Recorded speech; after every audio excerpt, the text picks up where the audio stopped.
EA Sports. It's in the game. Who's that?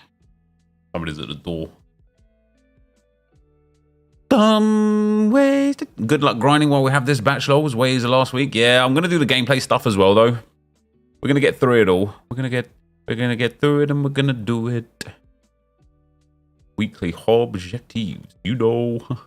Look at that, a triple 84 to start, baby. Let's go. How are we, guys? How are we today? We're about to get our grind on. What's up, Faizan? What's up, Foster? Slammers, how you doing, brother? Gareth, how you doing? Ooh, a triple 83 as well. What's up, Joshua? How you doing, man? Would you say pack weight is better or worse? Declan, what are you doing? Oh, my God. You're supposed to be watching the kids, mate. You're just straight into the stream. Oh, my days. My opinion on pack weight is the same as it was on Friday. I think the overall number of specials that you get is less. But when you get a special, it tends to be higher rated. 99 rush, I forgot to do it. Can you imagine? Can you imagine? EA, please, man. Re-release it, please. You right, BT? No. Did you? Just pop it on the desk for me. Come and say hello to everyone. They're mummies, they're not mine, so you have to ask mummy, okay? Yeah. Come and say hello to everyone. So, guys, hello. It was Ryan's first day as a year 1 student today. How did it go? Good. Yeah? Did you learn some new things, or was it the same as last year? New. Some new? What did you learn about? Forgot. You forgot, did you? That's okay. It was your first day. Are you tired from your first day? Oh, you had PE today. What did you do? We only had races. Races? Did you win any races? No. Did you come last in any races? Always. You're always at the end? No, and always come second. You kept coming second, did you? Well, that's really good. No, actually, I always come last because, actually, no, I always come first. Always come. Did I get it? No. Is it gone? That's right, it's gone. Saw the fly there. Yeah. So, you didn't come first, but you came behind first place, just about? No, always last. Because I should really be first. Because all the others go after me. And it is actually their turn. I'm always forget that they're their turn. And them just stay where them is, so I should really be first. So you always finish last, do you? Yeah, just right behind everyone. Just no, because them always go behind me, so I should really be first. Just normally on our turn, that is. That's all right. Just if it comes near me, I'll squash it. Oh, it's near you. It's above you. That's all right. Just listen. They're listening to your story. They need you to finish it. Yeah. So So you didn't come first, but you didn't come last. Don't pop those. They're mummies. I told you you're not allowed to open those until mummy says. No. Don't squeeze them like that, then, please. No. Yeah. Right. Say goodbye to everyone then. Bye. Bye. Say love you. Chris, bye. Bye. Chris. Come on, buddy. Bye. Bye, Chris. Off you pop.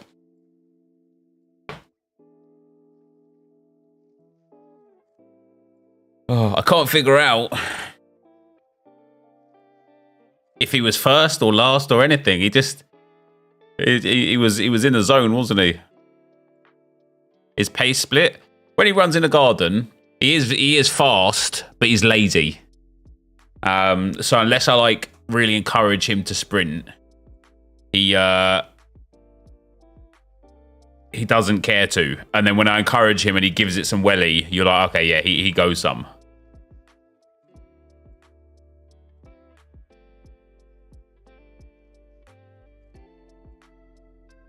Content today? I have no idea, mate. I am like a deer with no eyes. I have no idea.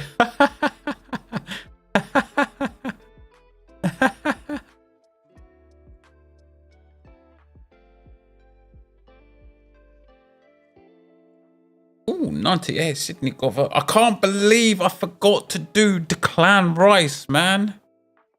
I'm actually upset. I'm actually upset.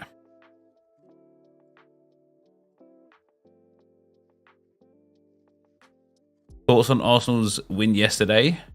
You didn't think we played well? I thought we played well. I thought,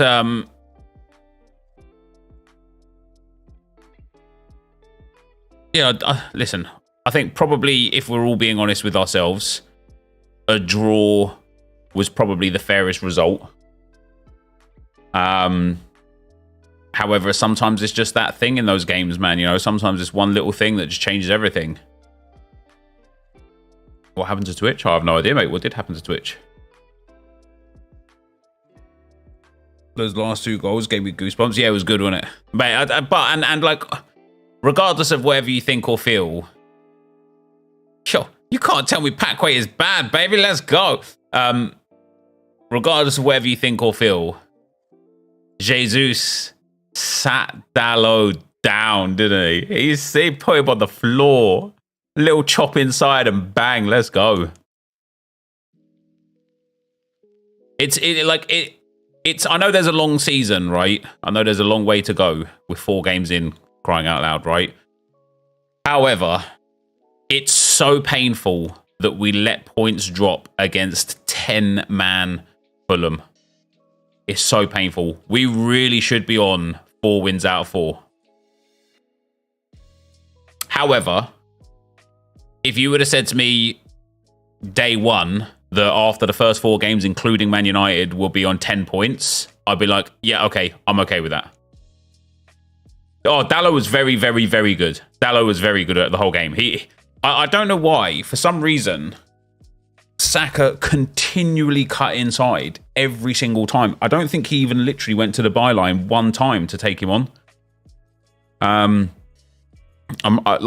I don't know if Saka just felt like Dalot was faster, better, more prepared. I don't know. Yeah, I was surprised that Saka didn't try even one time to go down to the end. Hope the 85 by 10 is infinitely repeatable today. Yeah, 85 by 10 infinitely repeatable and 86 by 10 times. Martinelli was brilliant. Oh, do you know what? Like, Arsenal in general were brilliant. The only thing that I'm a bit disappointed about is that when Rashford got through and like, you know, got Eriksen put him through, we had a lot of cover back, and both, it was Ben White and it might have been Saliba as well. They both kind of just backed off and backed off and backed off. And it's one of those situations where all it takes is one of them to press and causes him to go sideways or backwards with a pass, and then the goal doesn't happen. But Rashford's finish was special. It was very good. And then, yeah, when Højlund came on, you can see, right? And I will stand by my opinion that the amount of money that Man United paid for Højlund was a lot for a 20-year-old that's unproven generally, right? However, do you know what he reminded me of when he came on? What literally was Haaland. He was fast, he was strong. Gabriel did very well against him, and that's why Gabriel has to play for us every single game, because Gabriel is the only defender that we have that is that physical. Any other defender, Højlund just walks all over. Gabriel is not scared to give away a penalty being physical. And you can debate, you can argue whether or not it was a penalty. I think if that's your team, your player that gets kind of taken down like that, you want the penalty. And if it's not, if you're on the other side of things, you never want a penalty. Like, if the roles were reversed and that was a Man United defender and an Arsenal forward, Man United fans would be sitting there saying never a penalty in a million years. So it's you know, that one is what it is. But yeah, I think Højlund, he's going to do just fine. He's going to do just fine. And I thought Gabriel yesterday showed and proved exactly why he has to be in our starting lineup. When he is online, yeah. Jesus does make our attack so much better. However, I thought Nketiah was sensational yesterday. I really was impressed with Nketiah. And just like against Fulham as well, where he really should have scored a couple of goals. I think if Nketiah can just improve his finishing, like he reminds me a lot of Andy Cole. Andy Cole was a really good football player, but it just took him 3 easy chances to score 1. And it should be, you know, easy chances you should be scoring more of. And that's what Nketiah makes me feel like. It's like he needs 2 or 3 really good chances to get just 1 goal. And if he can just improve that, that will be good. Havertz was a waste of money. I disagree. My opinion on Havertz at the moment is that I tweeted this as well, right?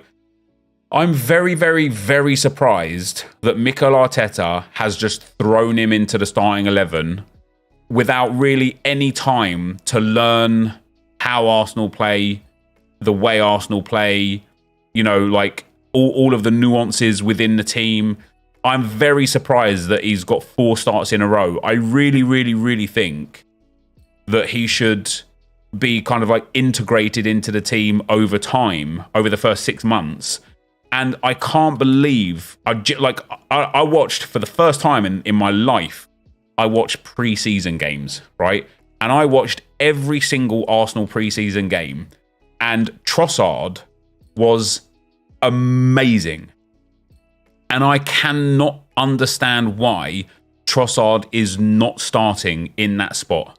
I just don't get it. He was amazing. And yeah, Fabio Vieira. And listen, this is why you got to take what people are saying and what you think about Havertz with a pinch of salt. Fabio Vieira has come off the bench 2 games now and changed it for us massively. Fabio Vieira is a very good footballer, and I even think he would do well in that role that Havertz is currently playing in. And I think Smith Rowe would do well there, and I think Trossard would do well there, and I think we really have to start trying something else that's not Havertz until Havertz gets comfortable, because he's obviously just not quite comfortable. Oh, look at that. Lorenzo Insigne and Munoz.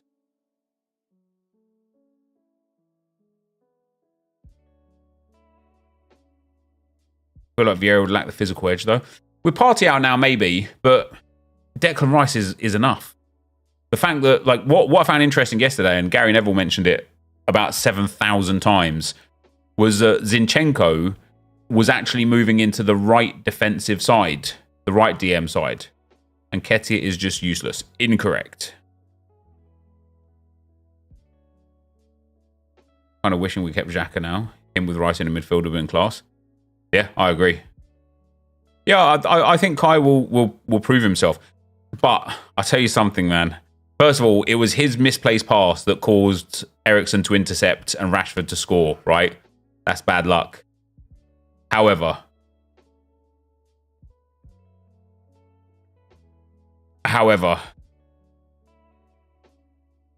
the missed shot that he had.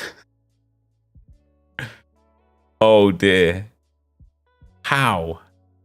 Like how? Not, oh, how did he miss that? How did he miss that? The shot we gotta talk about. Just how?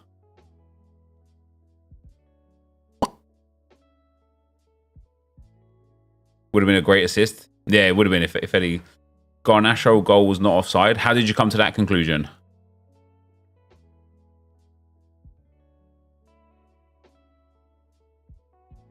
Thoughts on Nicolas Pepe leaving? Has he gone now? I know that they talked about just tearing his contract up. Look at that. Ruben Dias. Honestly, do I agree with the offside call? I mean, they drew the lines. What more do you want? Because he was simply onside. How? Okay, so how was it, like, indulge me. How was he onside?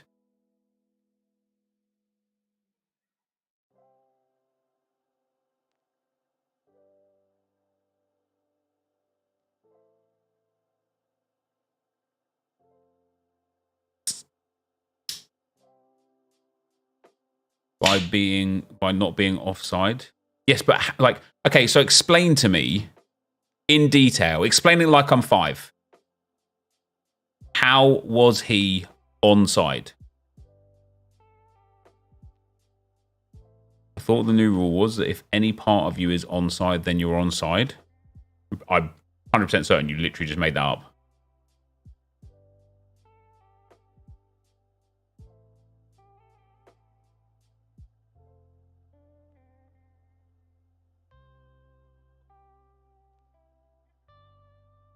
Just to confirm, you're doing mostly YouTube streaming for EAFC? Yeah.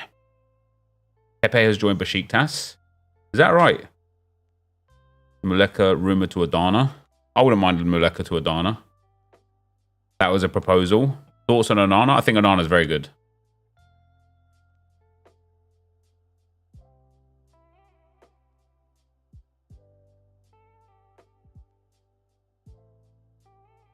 Time to bench Saka. Bob Squash, what are you talking about? Your first comment in here was Nketiah's terrible, and your second comment is time to bench Saka.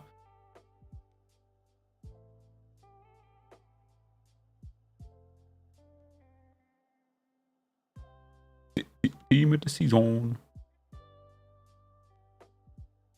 Nice pack in there. Did I see Sancho's tweet? I saw it. I don't know what it was in relation to, though. I can only assume that Erik ten Hag said something bad about Sancho, but I don't have the initial context. There was a new rule in tests in Eredivisie in Sweden, I think, where you need the full body offside for it to be called. In tests for this season, it might be added to more leagues next season, not now. Fair enough. He hasn't started the season as I would have expected, that's all. Sorry, what would you have expected? Said he's been bad in training.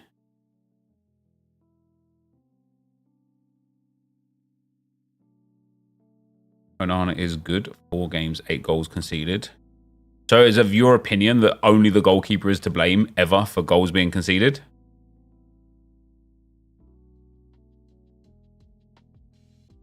Yeah, Saka has 2 goals and an assist in 4 games, including a game-winning assist against Manchester United. I'm not quite sure what more you want.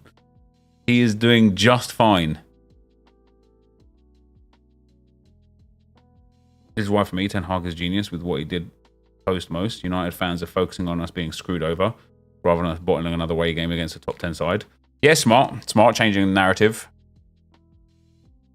Just filter most recent, it's quicker. That's, if you just look at the screen, that's literally what I'm doing. I know they drew the lines, but you can't deny the angle from that line drawn was dodgy. What difference does it matter what angle it's from if the lines drawn indicate that it's offside?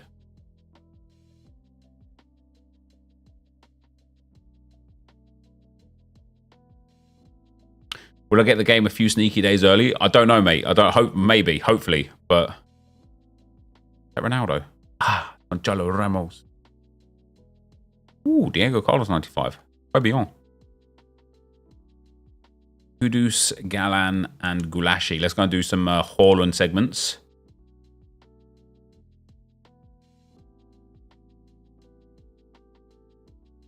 Thanks, Balik.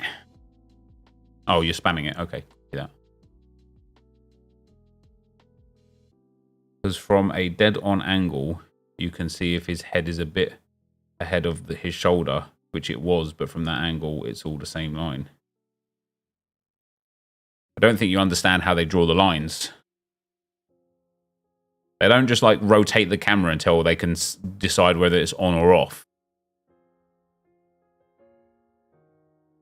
VAR should push free from your boot. So, like, in my personal opinion, and this is going to be like an unpopular opinion, right? But I think, from those of you that don't know, the offside rule was introduced to stop goal hanging. Back in, I don't even know when, 60s, 40s, 20s, God knows when, players used to stand just in the on the goalkeeper. And then you'd win possession of the ball and just punt it up to the striker who's standing with the goalkeeper. And then there you go. You get an easy chance. That's why the offside rule was introduced. I think when it comes to offsides, like it would be my personal opinion that you need literal clear daylight between the defender and the attacker, which I think it used to be at one stage, but I think it just needs to be like the whole person needs to be ahead of the whole defender. Because, for example, the Gabriel Garnacho one right there, 1863, is that when it was introduced? Yeah, there you go. So, because people were being shitty, you know, like in my personal opinion, whether or not he was offside by today's rules or not, I don't think Garnacho should be considered offside there. I just don't think so. Like, and I will say, be consistent to that for any attacker or player in any game throughout the history of the rest of football, unless you are unless there is literal clear daylight. Yeah, exactly, Josh. I just don't think there's an unfair advantage there. Like, I don't think that that Garnacho's shirt being literally like millimeters ahead of Gabriel's is giving some mad unfair advantage. I just don't.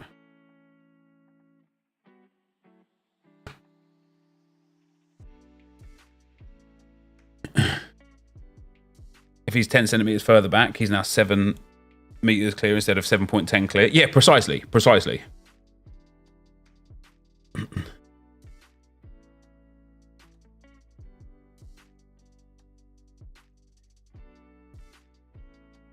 Anthony Taylor robbed Man United hard. I don't agree. I think my personal opinion, again, is just that Anthony Taylor, in spite of him being considered as one of the best in the country for us, I think he's just generally a terrible referee. He bottled the whole game hard the whole time.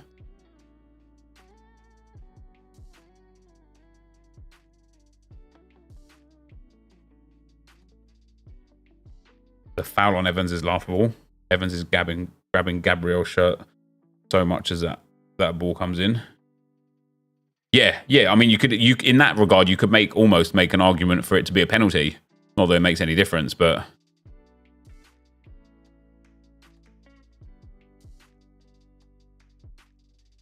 it achieves the goal of stopping the player from goal hanging. Feels like that's a rule change that should have happened already.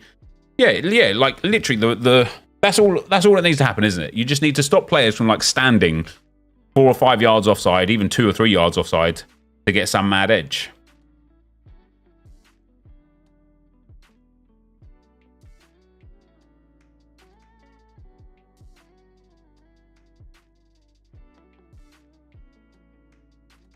Before you start the SBC, set it to most recent and let it build for you. It's quicker.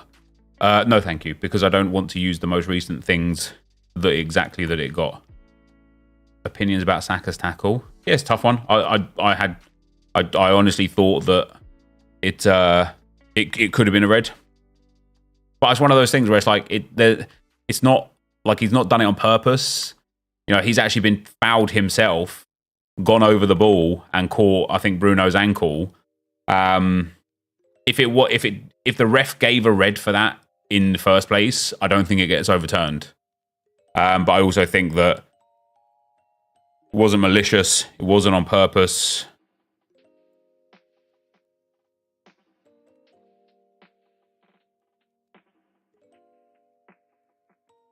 There was a couple of decisions I was surprised Moore wasn't made off. Lindelof's. Yeah, the boot to the head. They didn't even mention it on like commentary.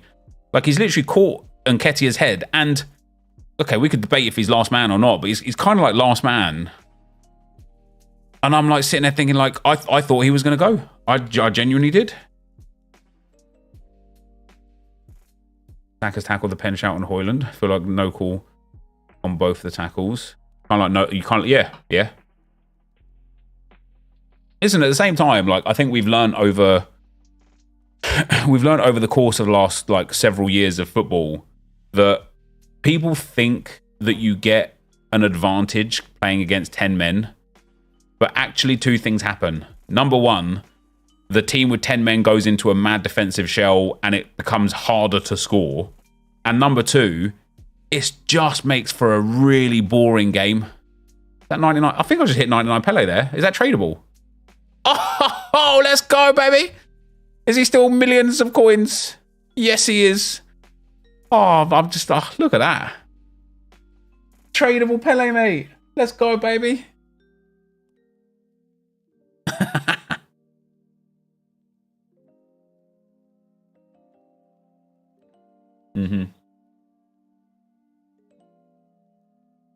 Yeah, they're watching, are they?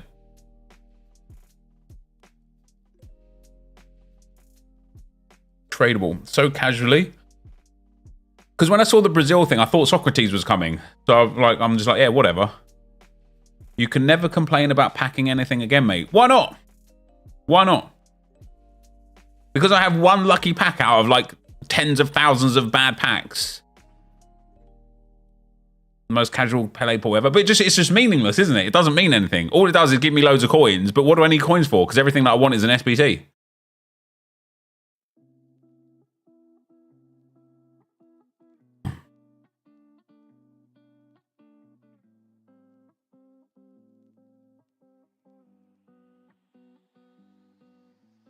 Victory sip it was. Buy Mbappe. Mbappe. It's a yeah, exactly. We get the new game in like 18 days. Build the ultimate Arsenal pass and I can't. I actually I was going to play one last weekend league next weekend, like this weekend coming up, right? But I forgot to do Declan Rice SBC, and it's literally just like I've pissed myself off so much that I don't want to play FIFA again outside of draft. NepentheZ, what do you think about Croatia? I think it's just my opinion. I think we should have won the World Cup. As a small country, I'm proud of being Croatian, so what's your opinion? I agree perfectly with you.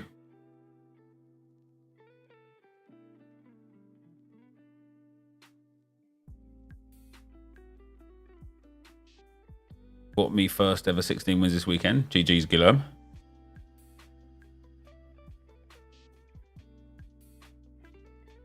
What SBC am I doing? All of them. All right, what is he actually selling for? 2.9. That 2.8. 2.8, not selling. 2.6. All right, so I'll list mine up for 2.5.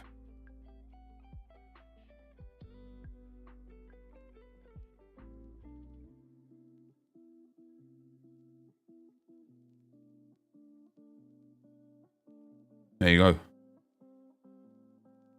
Question is, who has the coins to buy him? Everyone. He should get snapped up instantly.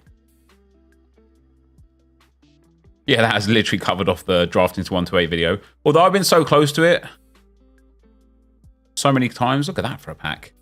But I honestly don't think it's going to take more than about 15 to 20 attempts.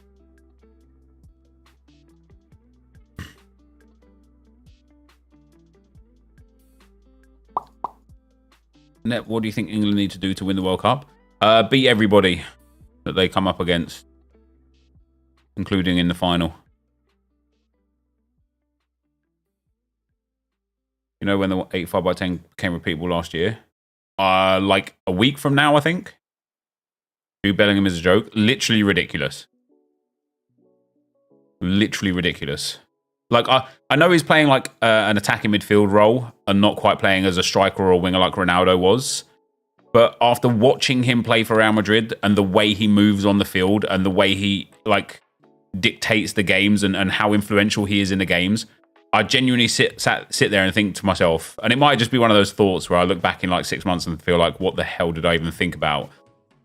I wonder if he can like outperform Ronaldo's stats with how he's playing.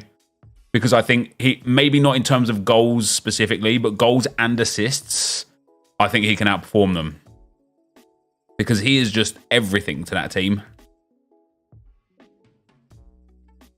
And he's so young as well. It's mad. Oh, my Pele got bought. Let's go.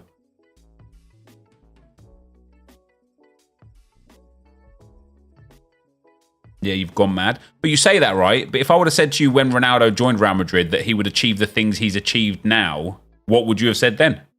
You would have said, you're mad.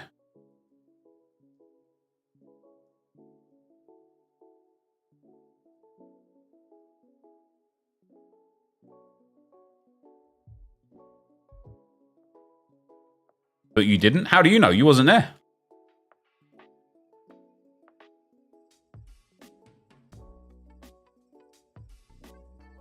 Awful take. Never hit them sort of numbers.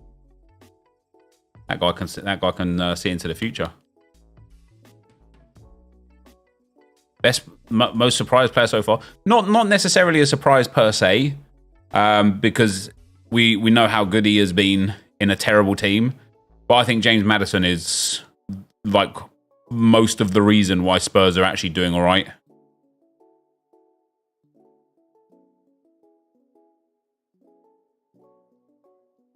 Ronaldo and Messi's outputs are likely to never be reached again, in my opinion.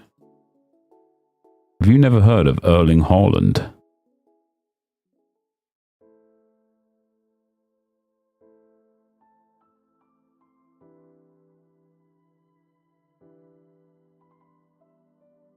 Spencer, thanks for the 5, brother.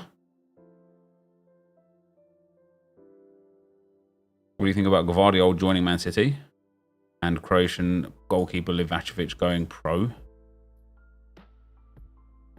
What do you mean going pro? He's been a pro.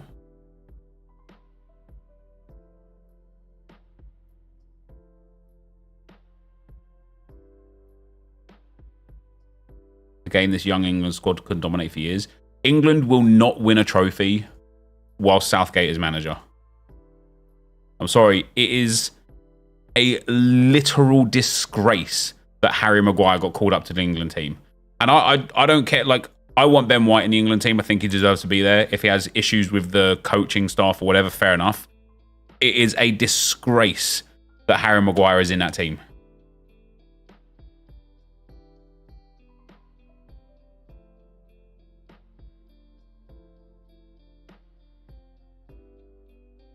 And you can certainly have your take of, it doesn't let England down. But how do you know that the person that would also take his place let England down as well?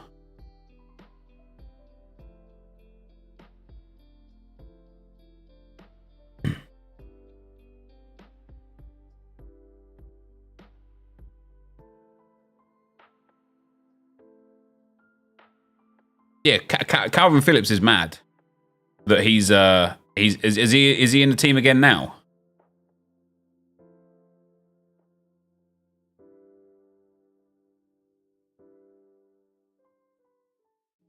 Yeah, James Ward, he is, yeah. Right, so again, right, how on earth do you have Calvin Phillips in that team instead of James Ward-Prowse or any number of other English midfielders that could possibly be there? Bro is meant to type a message. Any ideas for your road to glory for EAFC 24? And if so, will you start on the week earlier? Yeah, so we'll start as early as we can. Spencer, thanks for the 5 again, brother. I appreciate it. We'll start as early as we can. And my initial feelings, until we get like a proper deep dive of what's to come, my initial feelings is we're going to do an Arsenal Evolutions Road to Glory. Would I put Sterling in? Based on his current season performances, I think Sterling should be in the England team, yeah. I think he is anyway, isn't he?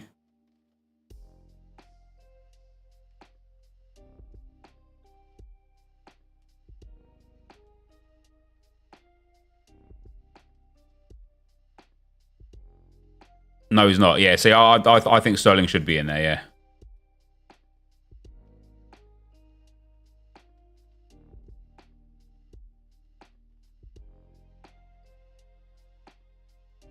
And isn't that mad?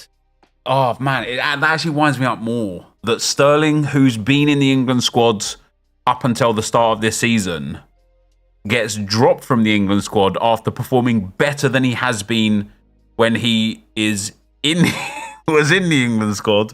Yet Harry Maguire, who played more for England, got more starts for England last season than he did for Manchester United, is in the England squad. Oh, he is just a joke, isn't he?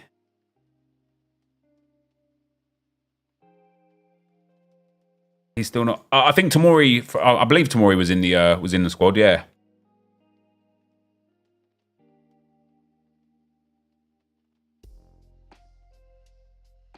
Would I pick Reece James or Trent? Reece James is injured, I believe, so Trent for sure. Pickford, Trent, Stones, White, Chilwell, Rice, Bellingham, Maddison, Foden, Rashford, Kane. That would be my 11. Pickford, Trent, Stones, White, Chilwell, Rice, Bellingham, Maddison, Foden, Rashford, Kane. Yeah, personally, I'd put Saka in there over either Maddison or Foden. But yeah, that's a strong 11.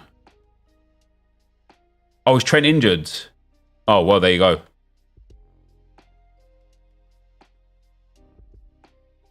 Ruben Neves.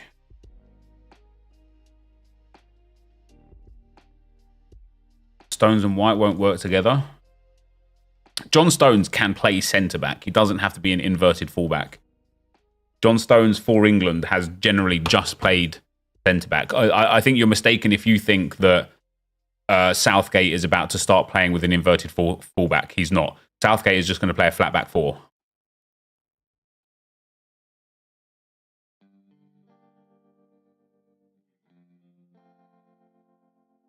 Yeah, Kyle Walker will probably be right back. And then you'll probably have Stones and Maguire in at centre-back and Chilwell in at left-back.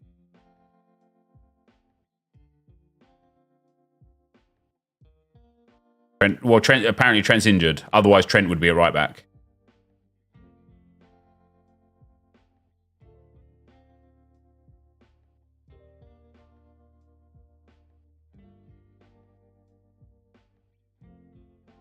What about Trippier? Last season, I would have said Trippier's like a shoe-in. Shaw's injured, yeah. This season, Newcastle just haven't looked like the Newcastle of last season, have they? And I know we're only 4 games in, but even just the way the team plays, like last season, they were like defense first and try and score a goal after. This season, it's like they're trying to score goals and it's hurting them defensively. Oh, Ballack, nice.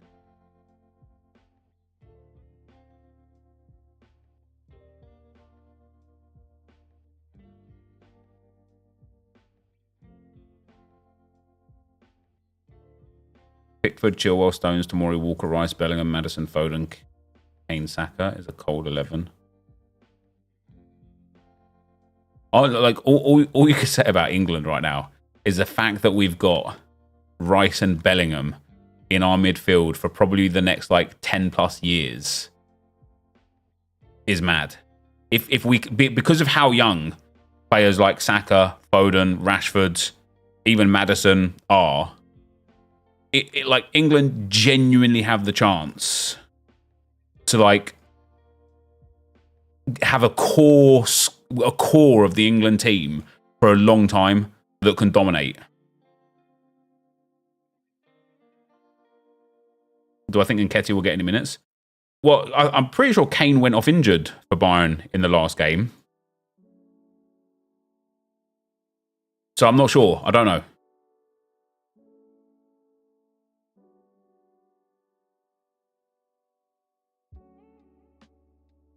When do we think we get some deep foot info? I would have thought by now, honestly. Kane did not go off injured.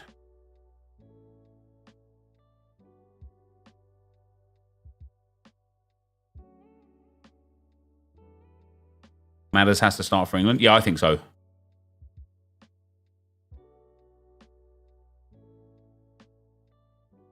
But you say that every yeet, Nep? No, I've literally never said that before.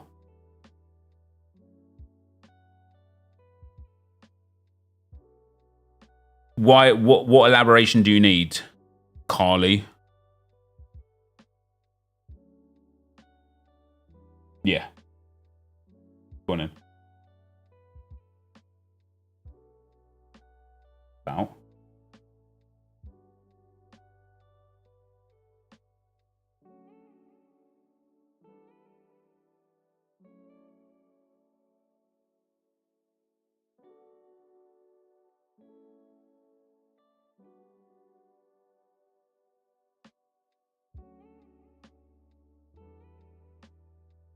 Divided by 7.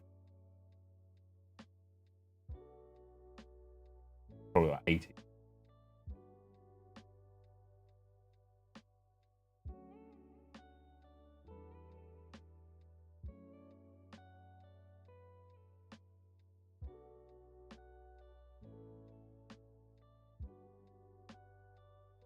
Yeah.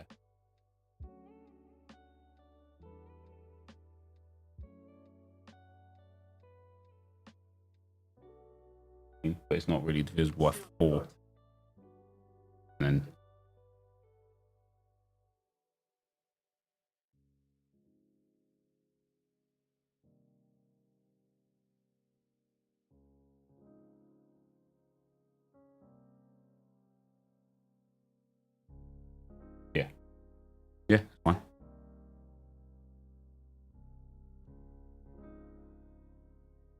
We need 9 Suarez. Yeah, it would be nice.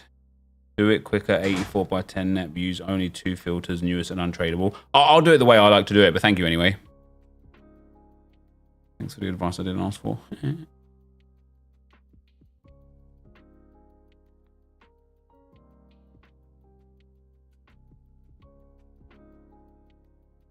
Net for EF24, should I do a standard road to glory? Road to glory around a player special to me and my favourite player, Haru Mitoma? If so, what do I call this series? Brother, you got to make some life choices by yourself.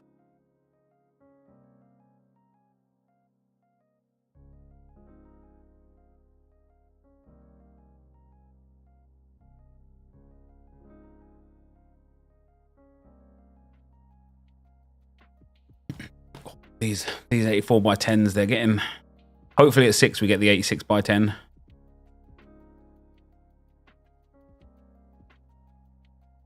Soboslai 99 card. Liverpool have had enough this game. Thank you very much.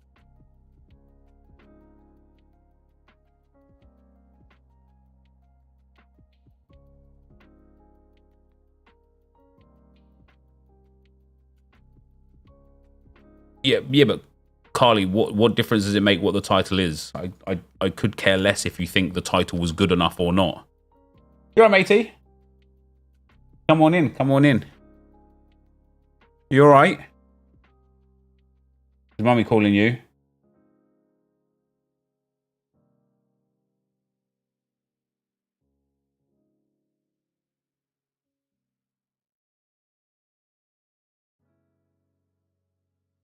Bro, I'm a Brighton fan and he's quality, mate. Yeah, no, like, I'm not disputing whether or not Mitoma is good or not. But you've asked me if you should do a Road to Glory.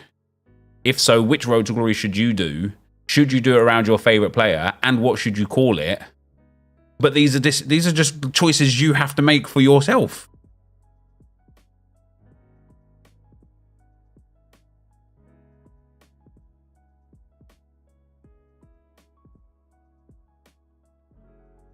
He's not saying the title wasn't good enough. Your title was those SBCs are not good enough. Yeah, because they're not, are they? It was more looking towards like the icon re-ups and stuff, because they're just all like, and the 82 by 100 re-up. It's just terrible. Like who wants to be putting in 7 segments for that? Just crap. Like, and it's okay. Like that's the sort of thing where it's okay if we get it like 4 months ago. I'm like, yeah, all right, cool, because that's like I could actually improve my team with that. But now, because we have the other repeatable upgrades, it's like it's just dumb, isn't it? Oh, sorry, 5 segments, yeah.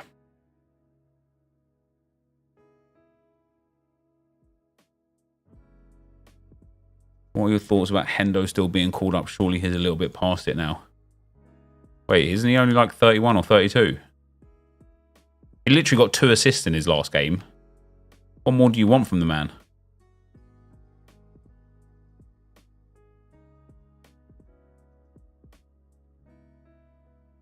$33. We're not having this debate again, guys. 33 is not past it. Oh, was it 3 assists? Well, there you go. Even better.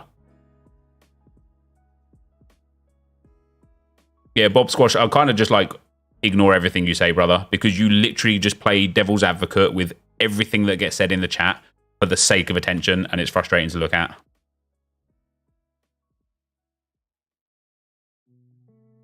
Oh, that's what you want from the man, Fitzy? Yeah, my bad.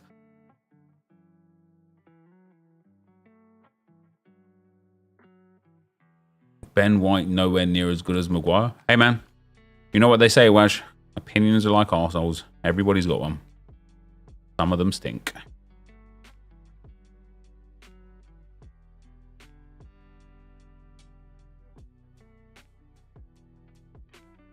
Will, thanks for the £2. Who will challenge City the most this year? Arsenal.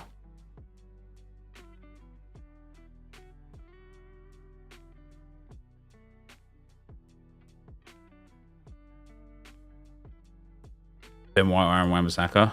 Saturday Social said ADB. I don't know who Saturday Social are. I think if you're looking for a defender, like just an out-and-out defender, I'd probably agree with Aaron Wan-Bissaka. I think he's probably a better defender than Ben White is at the moment.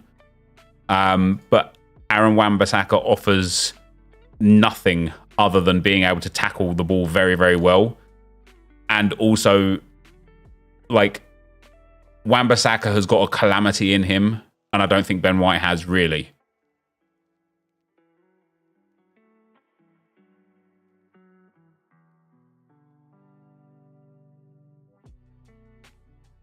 Walk out. Wait, hold on. This is an 84/10.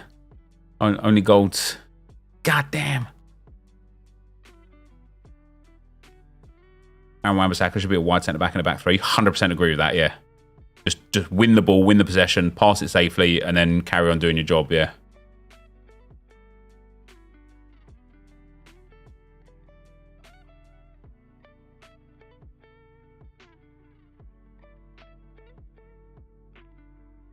What's up, Jacob? How you doing, man? Thomas Partey's not going to get much special cards this year, has he? I don't think he's got one. I found it interesting that he's been sidelined for supposedly 2 months. And like this might just be me, but within that 2 month period is covered the trip to Spain. And that just kind of makes me think that, not that I think Arteta would be like, hey, let's protect your trip to Spain by pretending you're injured for 2 months, but it's in there.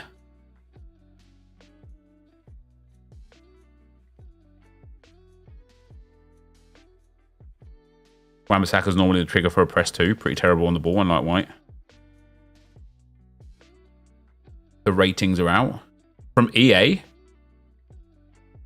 Everton getting relegated, I would not be surprised. They like Everton look like they deserve to be in the Championship, genuinely. What's this trip to Spain regarding Partey? So with Partey's legal issues, where his ex-partner accused him of rape, it was like it's like the understanding is that you'll know if he's guilty or not really by when he goes back to Spain, whether or not he gets arrested again. So I talked about this on stream. I said, like, it's going to be very interesting if when we get into Europe next year, if we have to go to Spain, is Partey going to be there? Because for me, it's like, if he doesn't make the trip, it implies guilt. And if he goes on the trip, it implies not guilty in the eyes of the law. In spite of your own opinion on the subject and everything that transpired, in the opinion of the law, you know, what he does or doesn't do implies a lot, in my opinion. Neil, thanks for the 2, pal. I appreciate it.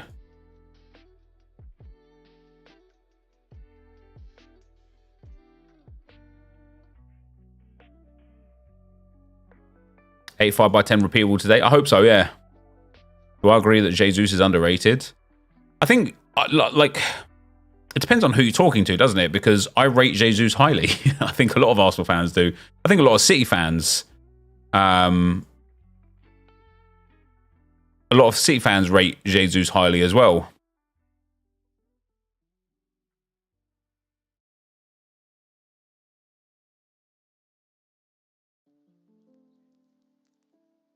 So essentially, skipping Sevilla away is what you're saying? Yeah, that's effectively, yeah.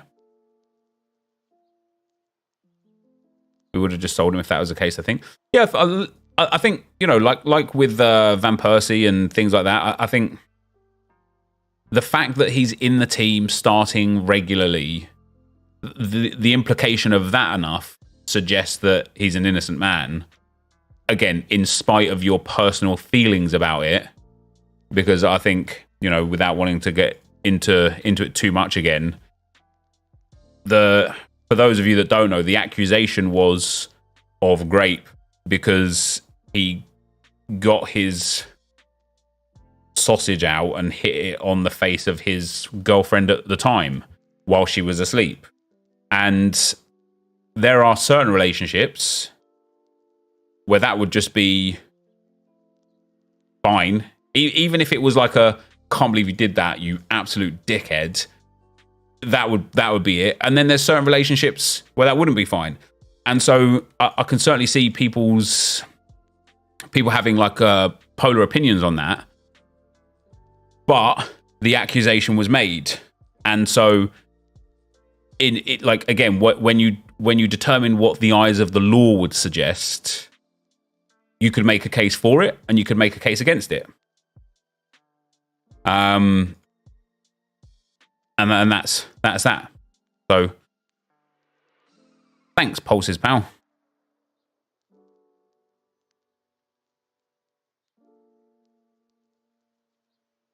Garnacho goal was allowed. Do you think Arsenal wins the game? No.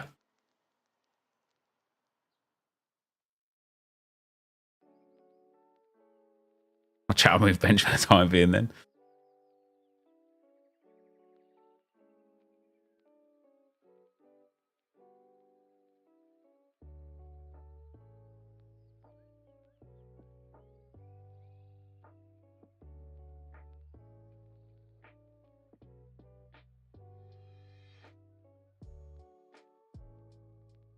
We draw the game? I don't even know.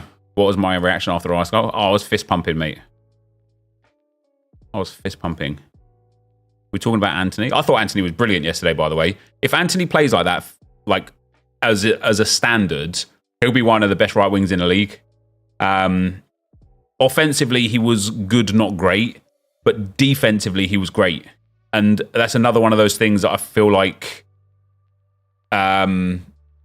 United lack a lot, is somebody like Saka and Martinelli that track back to earn the ball back.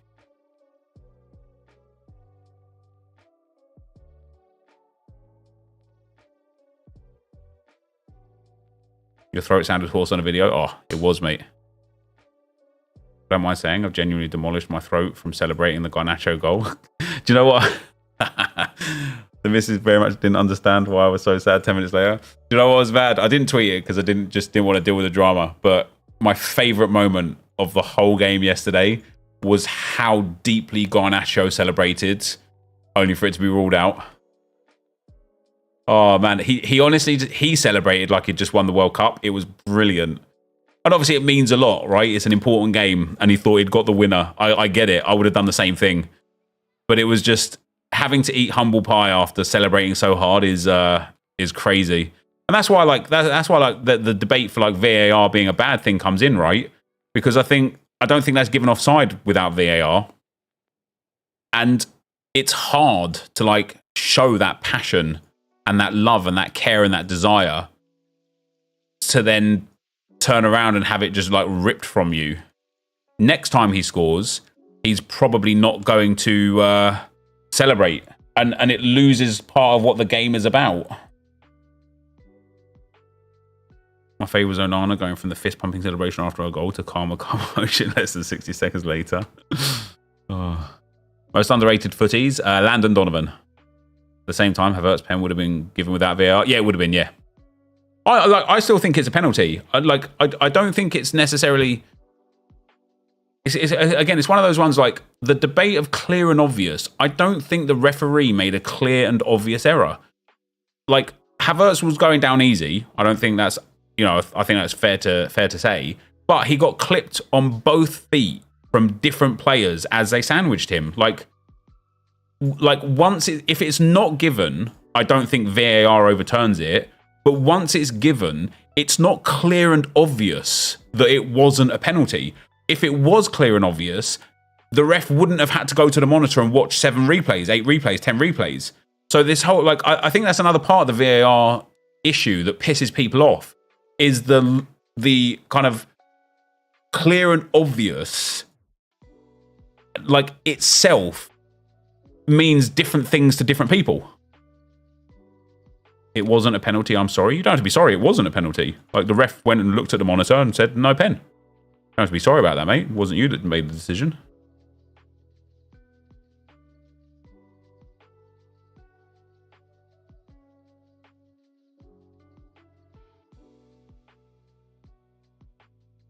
He barely looked at it again on the screen.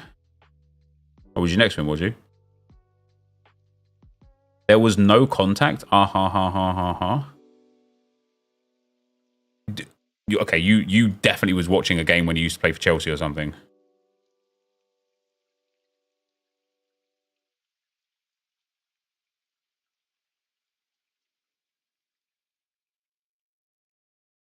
Passive aggressive Nep is actually my favorite YouTuber. Thanks, man.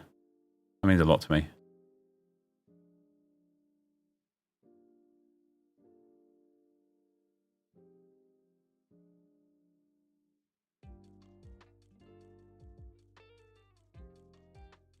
What another one of the things that bothers me about the refereeing inconsistencies is, who was it in the game yesterday?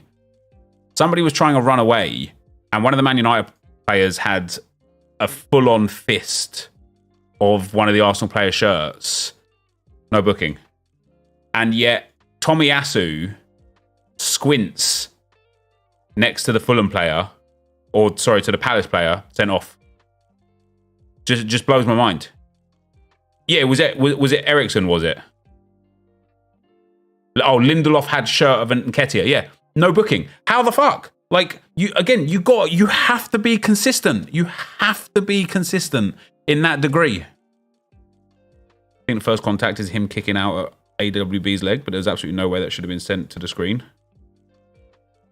For me, it was the other side. Whoever was on the right-hand side of him caught his other leg on the way down. And that's where it's like, okay, there's contact. He's on the way down. It is debatable. It's just not clear and obvious, in my personal opinion. Was it Casemiro, was it? It's the same when Anthony kicked the ball and didn't get a yellow. Yeah, and Anthony was like, I didn't hear the whistle. And the ref was like, he didn't hear the whistle. And so now anytime anyone kicks a ball away in anger, they're going to be like, the ref, I didn't hear the whistle. And the ref's going to go, yeah, all right, that makes sense. And that's it. Now that whole rule might as well not been put in there. Cass didn't touch him. He literally did. You can't have an opinion on something that is factual.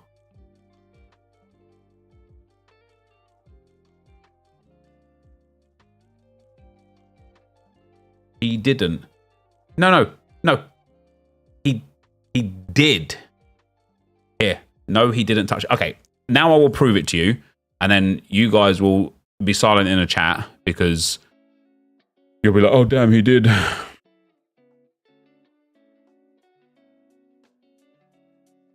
He didn't. No, I mean, he did. I'll get it for you. Hold on.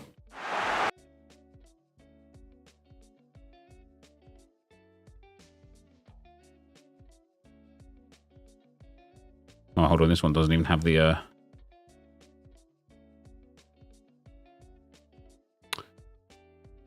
How's Arsenal's own YouTube channel doesn't even have the thing there?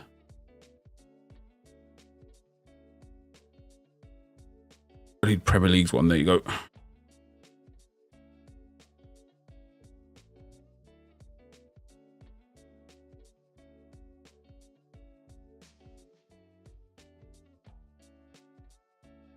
Hold on, I'm waiting for the replay to come, guys. Need the one from behind.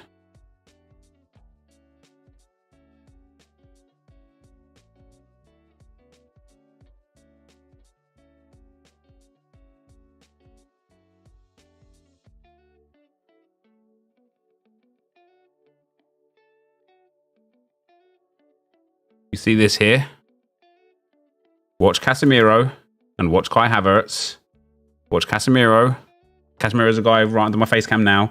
Watch Casemiro's left leg and Kai Havertz's right ankle, right leg. And boom. There you go. Casemiro did touch him.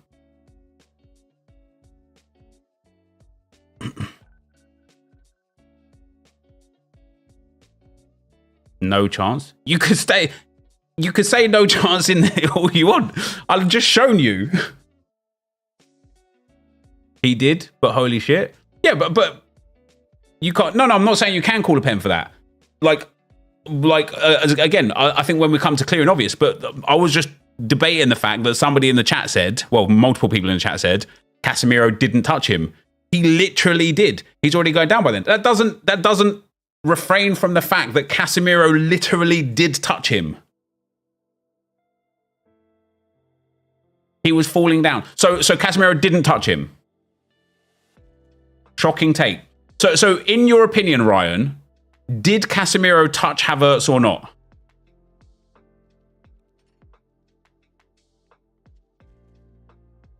Because this part of the debate started when I said whoever was coming in from the left clipped, like, caught Havertz for one, like, the first time. And then whoever was coming in on the right caught Havertz on the second leg. And somebody said, no, he didn't. And I've just proved that, yes, he did. I'm not saying that that makes it a penalty or doesn't make it a penalty. I'm literally just saying that Casemiro caught Havertz's leg. Why are we doing this? Because chat are dickheads. Not all of you, only the ones that know about it. So yeah, in short, should have been a penalty.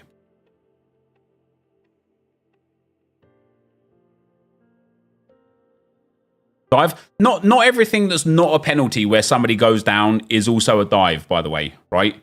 Somebody could, like, when you're running at speed, the lightest of touches or changes of direction or anything, you can go over, especially when you've got two players coming either side and hit, like closing your space. You can absolutely go down, it not be a dive, and it not be a penalty.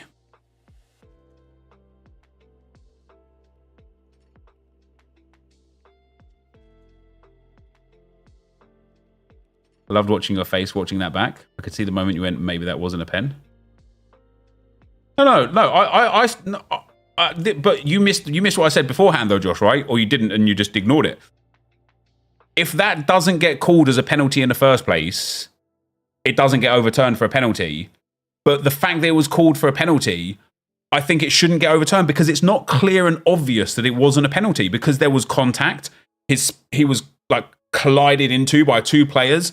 He went down. He could have had, like, a chance. If they didn't touch him and just left him his space, who knows what would have happened. I don't think that it's clear and obvious that wasn't a penalty. We have seen penalties given for far, far, far less. Far less. You originally said he had a hold of his shirt. Now it's his. No, Kevin, we were talking about something completely different with Lindelof holding Nketiah's shirt. Nothing to do with the penalty situation on Havertz.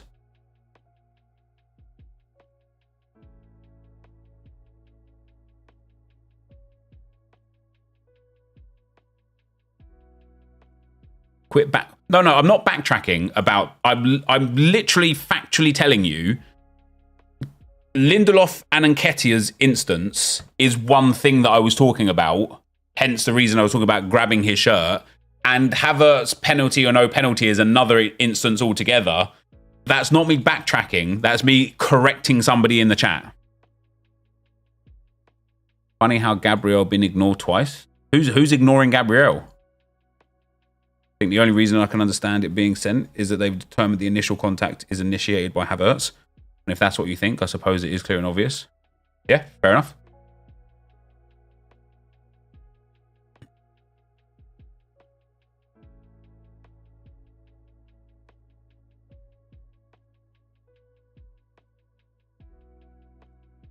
However, if that happened against us, I'd be saying the exact same thing you're saying. Yeah, of course, of course.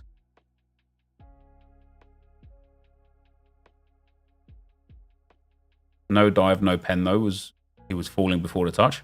Yeah, but that's what. But again, like this is where chat is just like trying to take things out of context, literally on purpose, or because they're dumb. Either one or the other.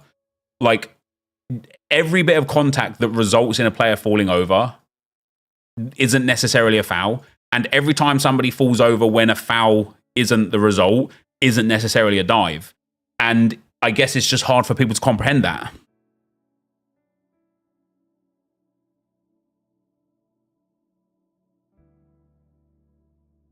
The rules need a revamp to make handball rule clear. Oh, don't, like, that is another debate for another day. Hey, if you don't like it, Blunt, feel free to go somebody else's stream, brother. What about the Hoyland pen then? There wasn't a Hoyland pen.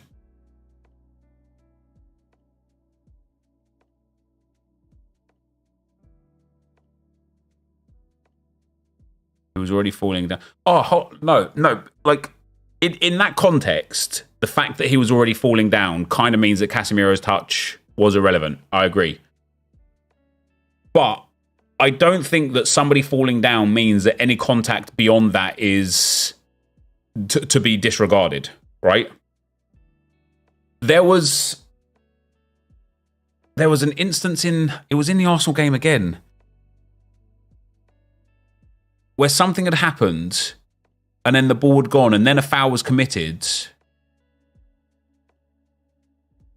Oh, wait, I'm trying to think of when it was. Might not have been in the Arsenal game. Might have been in a different game I watched. But basically, effectively, the referee was like, Salt, Tom, we won the game, mate. What am I being salty about? Effectively, like, what ascertained was because the ball had already gone away, the contact wasn't made. No, not Saka on Bruno. It was Saka trying to snap Bruno's leg. What? No, it wasn't Saka's tackle. Like, we've already discussed Saka's tackle. It wasn't Saka's tackle. But, like I said, like, Saka's tackle was one of those ones where Saka was fouled. Yeah, he went over the ball and caught Bruno's leg. I did think this might become a red card. So biased. What part of what I've said is biased, Carly?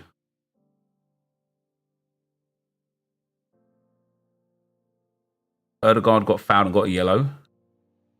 Yeah, what was Ødegaard's foul for?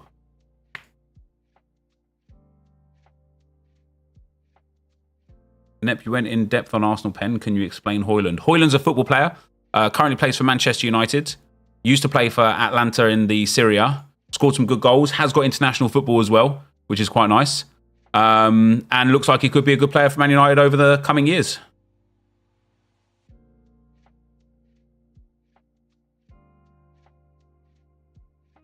Thought Dalot had a great game defensively. Yeah, I thought Dalot was very good, yeah. Saka wasn't a red. Yeah, like Saka wasn't a red, but it could have been a red, right? Yeah, you know it was a pen then. Wait, Musi Bish. I literally answered the question that the guy asked. You're not mentioning the Man United fouls. Wait, so you want me to mention some Man United fouls to prove that I'm not biased? Okay, so Man United fouled Eddie Nketiah when he was clear down the left-hand side. Victor Lindelof kind of caught his face with his boot and hacked him down. Only got a yellow card for that foul. Saka did get fouled before he went over the ball and caught Bruno's leg. Saka got booked for that and a foul against him. So there was that foul. I can't, to mind, I can't really think of any other Man United fouls.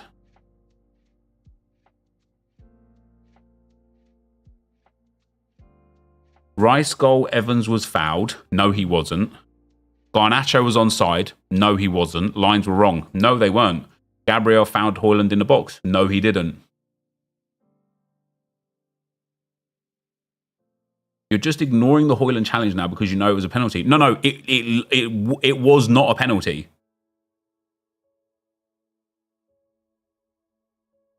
Look at the Gabriel Højlund incident then. Okay, but bear in mind, I can't show this sort of stuff on stream, right? Which is why all I showed was like a 2-second clip of the contact that Casemiro definitely made on Declan Rice. Sorry, on Kai Havertz.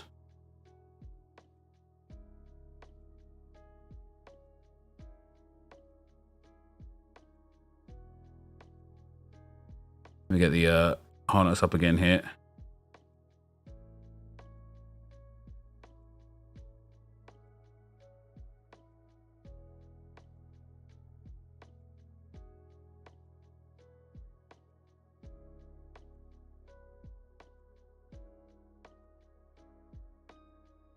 You only show the 2 to 3 seconds where Gabriel fouls him. Well, we can't find that because that doesn't exist.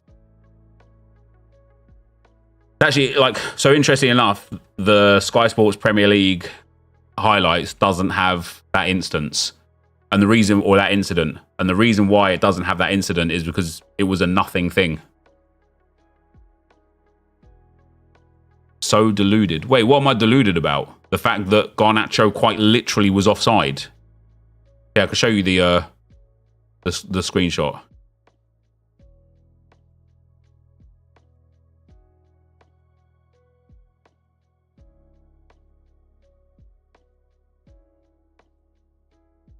the only reason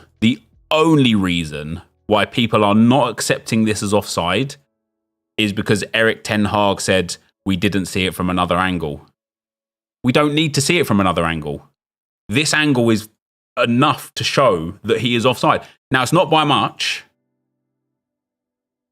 but look at Gabriel's head. Yeah, his head is behind his shoulder. So what difference does that make?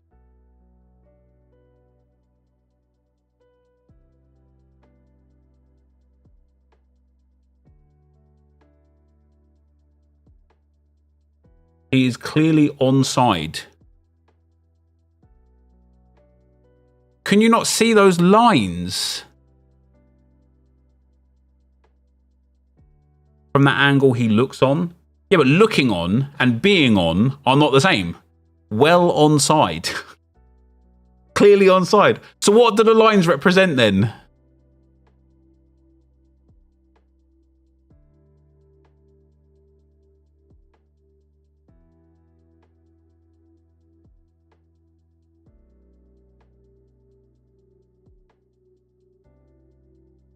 I don't think he's onside, but you can't see from that angle. But you don't need to see from that angle. That's what the lines show you.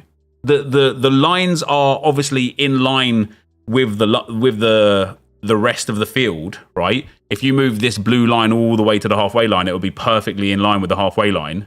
The line is not straight. Well, I mean, it's not straight up, obviously, because if it was straight up, then he'd be playing about 40 yards onside, wouldn't he? Nep, you said the same week back when you tried to draw lines yourself. Yes, but I don't have VAR technology, do I?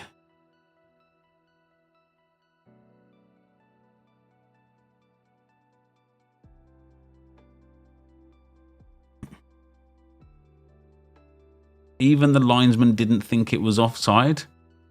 Yeah, because linesmen are correct all the time. Every time. You can clearly see the lines don't match the middle line. No, you can't.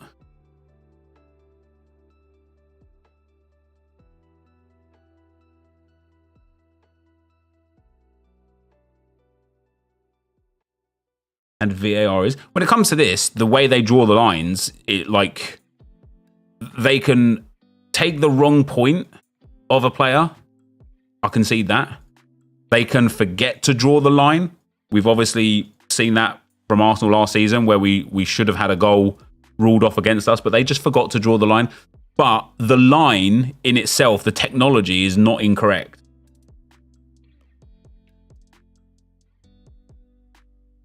The lines are wrongly placed. He was on. So where should they have been placed?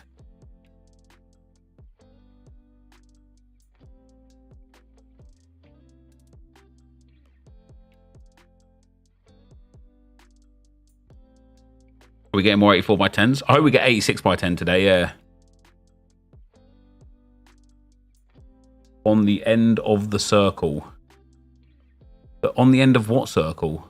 Wait. You think that Gabriel's head is in line with the end of the center circle here?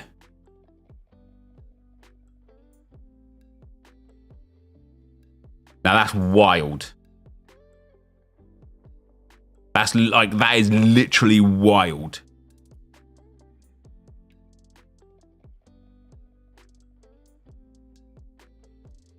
Surely he doesn't think that. I think he does. Now again, going back to what we were talking about 30 minutes ago, it is of my personal opinion that even if Garnacho is an inch or two ahead, this shouldn't be offside, right? Offside should be reserved for gaining an unfair advantage.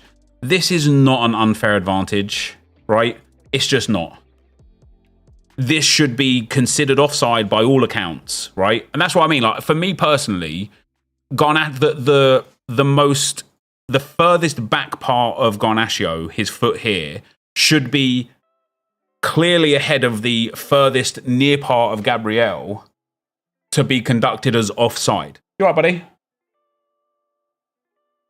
You coming in?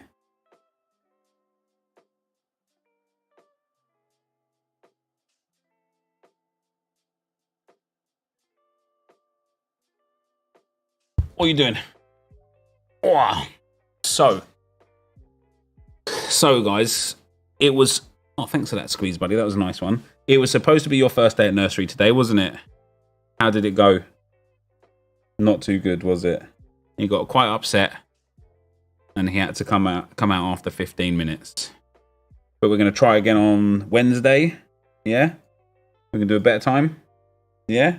Nice one. Nice one.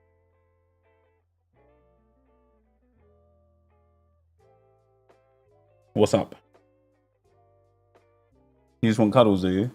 Aww. Aww. Thanks, mate.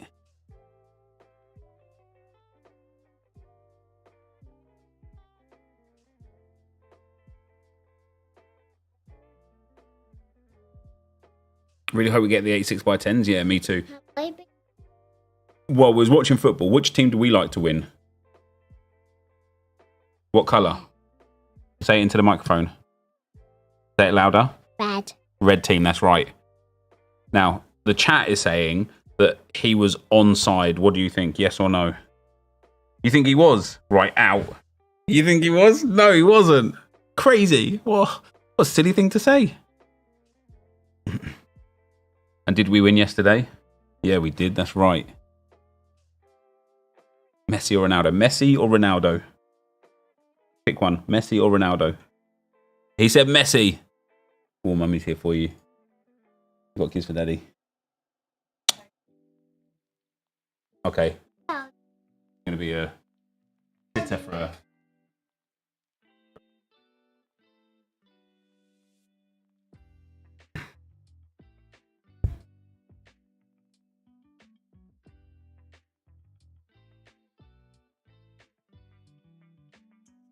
Have I pre-ordered FC24? I have, yeah.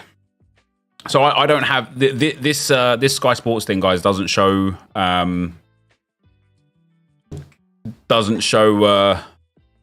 Højlund incident. However, what it will show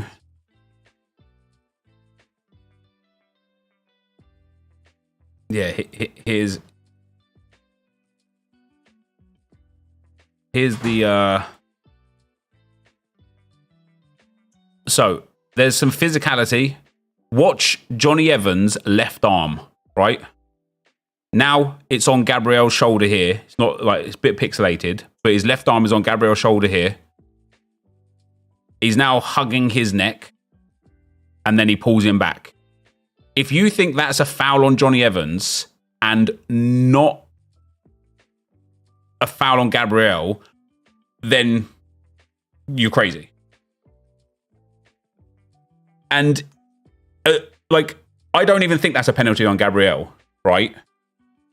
But that is just two physical players being physical in the box. There is nothing wrong with that at all. Nothing wrong with either player's pulls or pushes or anything. You see that 100 times a game, all the time in football.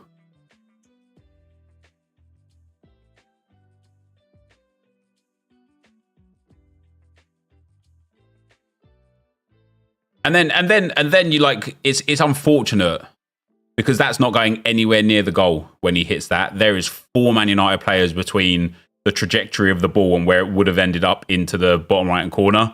The deflection off of Johnny Evans, that's brutal. That's brutal. And the fact that Onana nearly gets it as well is crazy.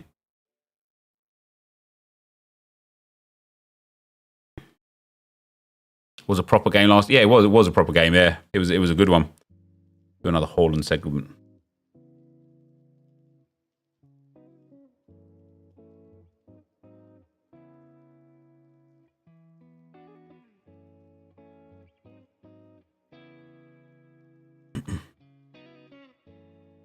Let's ban that Jorge Fernandez, guys, please, mods. Thanks very much.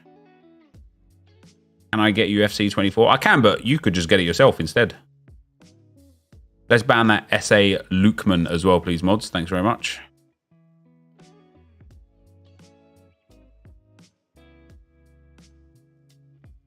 Refs against United as usual.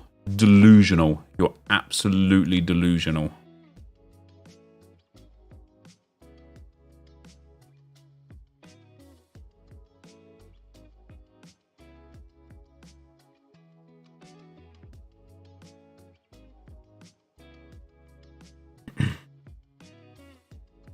I have a 1 out of 100 fatty card for cheap just for you. Just send me an offer. It's Jacob Durmaz. How much is cheap? What sort of gajole are you looking for it?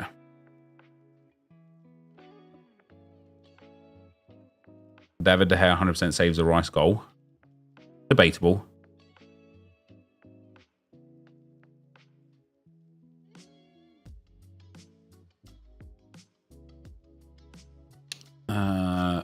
Another 84 by 10.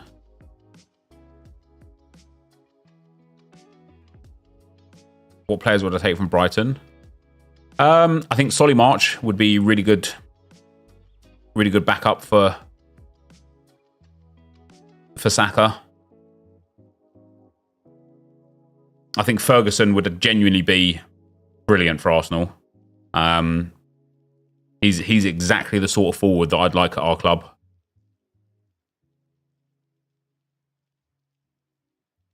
Other than that, man, I don't know. I don't think many.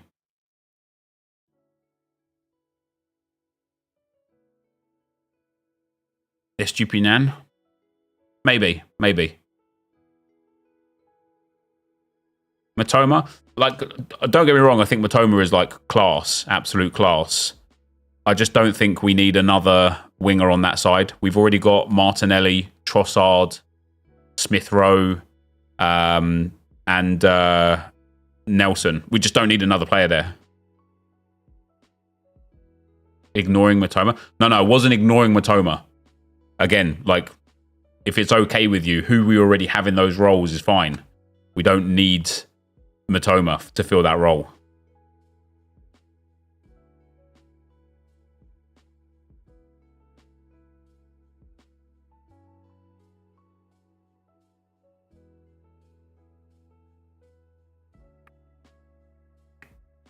Yeah, Ferguson for sure.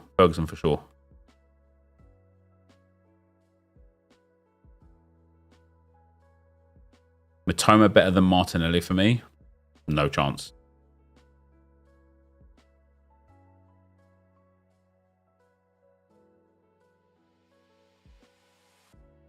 All right, man.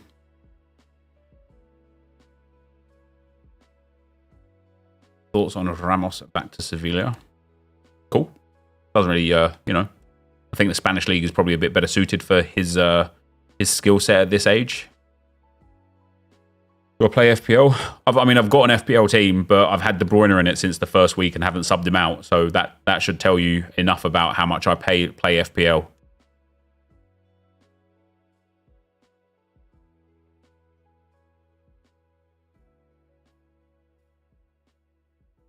Vivid, thanks for the £2. Can you get me FC 24, please, Nep?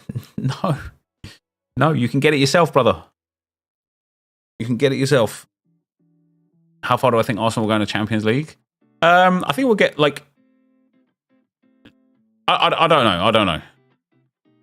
Honestly, listen, every fan wants to think that their team can win. I was talking to Josh about this the other day. I think you've got 2 or maybe 3 teams that are at a level that are untouchable. I think you've got Real Madrid, Man City, and then like maybe like Napoli and Barcelona just below them as like the best teams in Europe. And maybe PSG now with the way they're playing. I don't know, like PSG debatable. After that, I don't think any team... Yeah, Bayern are up there as well. So you've got like Real Madrid, Bayern, Barcelona, Napoli, and Man City, right? Those 5 teams, I think, are the ones you're going to want to avoid. Like from Arsenal specifically, I think we could beat literally anybody else.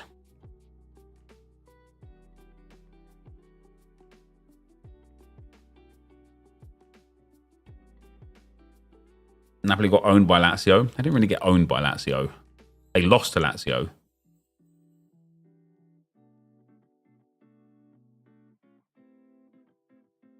Galatasaray, no chance.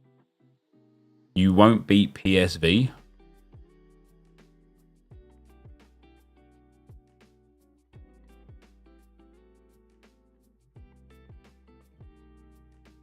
Mishra, thanks for the sub, brother. and Eden Hazard documentary is coming out on a big Belgian TV channel soon. Smells like retirement. Tough. I think he's just fallen out of love, hasn't he? It's just one of those. It might be one of those things where if he like officially retires, he'll spend 3 to 6 months kind of doing what he wants, realizes he actually loves football, and then come back with a renewed hunger and have another like 2 or 3 good seasons before he actually retires.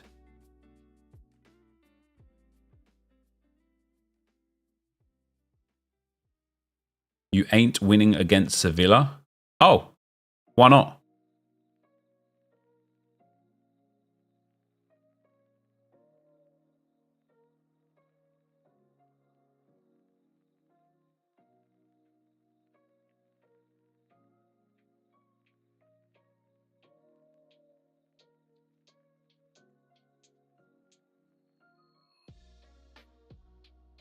Daily dip and footies crafting upgrade removed. EA gatekeeping. Anyone that thinks that EA are intentionally gatekeeping at this point, like crazy. Lachlan, thanks for the £2. Name your all-time favourite Norwich player. I couldn't even, like, I don't know, Sarah. Couldn't even name you the Norwich team right now, mate.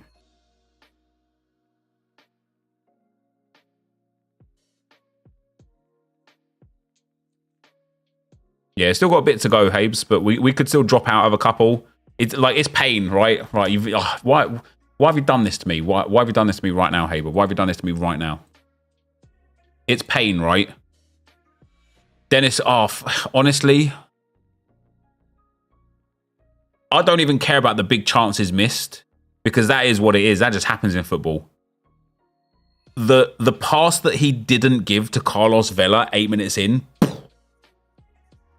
you selfish, greedy mother... Oh, my days, man. 6.7 points away. All he had to do was not miss one of those big chances missed. And I'm in the rewards. Unbelievable scenes. Believable scenes. This is legit, though. Challenge Europe Pro. And this goes to show you only need... Well, you don't even need any super airs. You could got anyone to hit this points. Why didn't you use NepentheZ? I wasn't sure if he was going to start or not. NepentheZ would have actually obviously won me a reward, but NepentheZ would have been in instead of probably Goriaron. But I also feel like had I used NepentheZ, I would have wanted to keep Goriaron and Guzman together, so I probably would have used Steve Clark in here. But then again, maybe not. I don't know, but I just wasn't sure. I didn't even think NepentheZ would start either, and he did as well. So yeah, that's a tough one. That's a tough one. But 416 points for the monthly is nice. Yeah, Boanga, that was the worst game Boanga's had in an LA shirt, 100%. Let's ban that young Sinatra, please, mods. Lachlan, thanks for the £2. Thoughts on Marcus Bontempelli winning the Brownlow? I don't know what any of those words mean. I missed your donation. No, I saw it. Thanks for the donor, brother. I will be doing a Rose Glory. So yeah, we got 24th here. That's nice. Nice little tier 2. A rare pro tier 2 as well. Should be good. All-star rare pro. I think we're hanging on by a thread here, yeah. It only pays down to 108. And we still got some games tonight. Not many, only like 4. And there's every possibility like a rescore just takes me out of here. Then we've got Academy. Nice little fiver from these boys. Goddamn Beckenbauer only on 63 points. And then we've got Challenge Europe Rare. This is a nice one. Szymanski really doing me a bit dirty. But how mad is it that I've got 390 points and I'm nowhere near a tier 1? Even a tier 2. You need 410 points for a tier 2. Like, these season bonuses can't get dumped quick enough, man. Then we got on to 23 rare. Really, really fortunate that Saka assist came in the dire moments because I was in no chance for a reward. Chow did bad. Getruda got an up score, but 117th is only a tier 4, but we're at the top of the tier 4 pool, so it could be quite nice. And then this one, I'm 1 point away here. Barini got a big chance missed and a shot on target withdrawn after the fact. He was on like 73 points or whatever, so he got 88 points taken off plus the captain's bonus. So I'm hoping that when that game gets rescored, that's not actually the truth and that he didn't miss those and he gets some points back on. because we are 1 point away from a reward in second division Euro Rare Pro with Jose Caro doing us dirty. He even conceded as well in like the dying minutes of the game. 98th minute. And that's another 3 points taken off of him, which again is the position of the reward or not. So that's tough. Season bonuses can't get dumped soon enough. Didn't you want the season bonus as a year-long bonus from purchase date? Yeah, I still think that's... Well, it's not that I want that. It's just that I think that's the fairest thing to do for a card. Like, for example, like, you might win a reward tomorrow, Germ, and then on Wednesday, it might have 0 season percent XP. So you've got a 0% card. That's just awful. The only thing you can kind of do with that is put it in cap mode until you've got some XP on it. Or you're just putting it into a lineup where you've got no bonuses off of it. Barini missed a 1v1 from 5 yards out. Oh, did he? Damn it. Did it hit the target, though? Or did he miss the goal?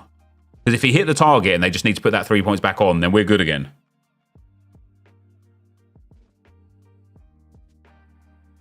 And then, yeah, the Jombuk team did us very well.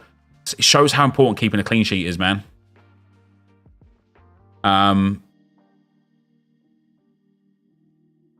Lachlan, nobody does. What are you, 12? Hit the target, straight at the keeper. So he actually might be due the 3 points back on then. That'd be quite cool. That'd get us back into rewards. Yeah, Jean-Buk did very well. We're getting a tier 3. Very, very, very happy with that. Given the fact that Song Min Kyu started off the bench, Paix Young Ho didn't play all 90 minutes. That clean sheet. Yeah, Park Jin Sup.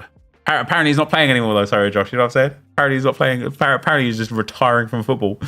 And then we've got a chance. Well, we got Cap 240 dollar bit. Oh, they put the French League Amateur in finally. Don't care about it, mind you.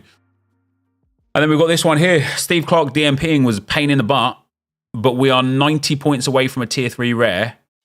And I've got 133.5 available from Alvarado as my captain. So if Alvarado starts at home to what I think is one of the worst teams in the league, if he manages to pick up a good like 80, 90 base points, we could be in for another reward, which would be nice.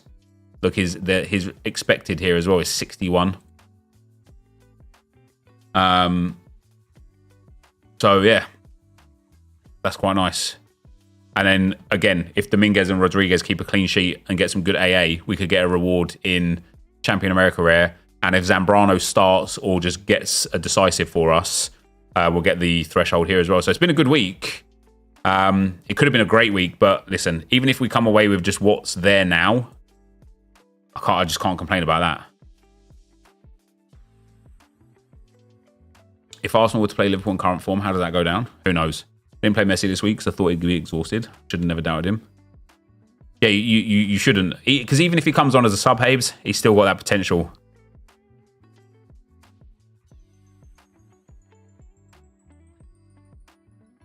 He's still got that potential.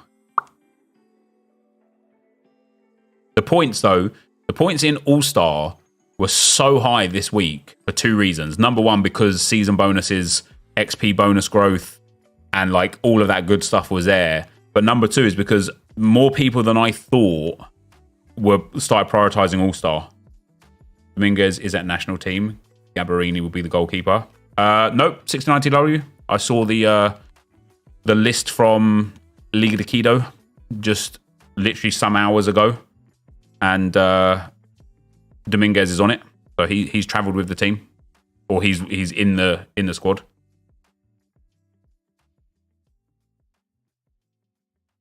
Unless something has changed in the last moments, like in the last hours.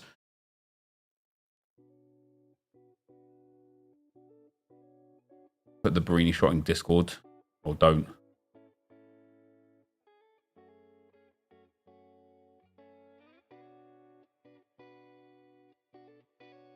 Oh, he's got to score that, hasn't he? He's got to score that. That's tough. Aiden, thanks for the 3 plow. I love you, Neps. Please say it back. It back. I love you too, Aiden. He is. I checked 14 hours ago, wasn't there. I'll show you on the Instagram. Liga de Quito, baby.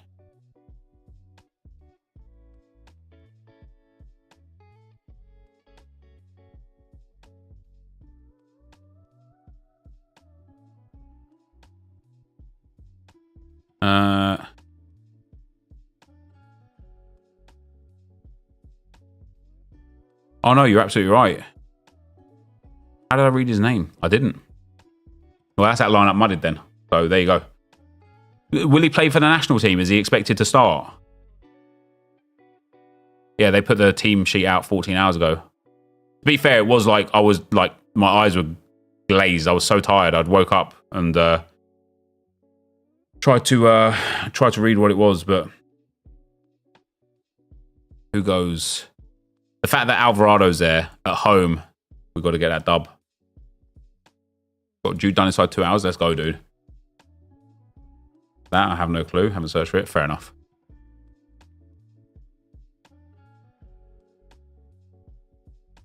You hate international break?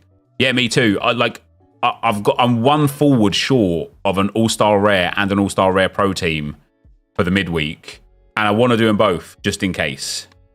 But I'm not buying a forward for the week, so I'm just gonna have to have one of them with 4 players only.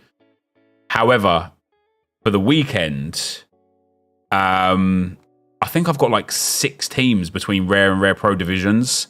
I'm really excited for it because I don't think many people are going to have as much as what I've got.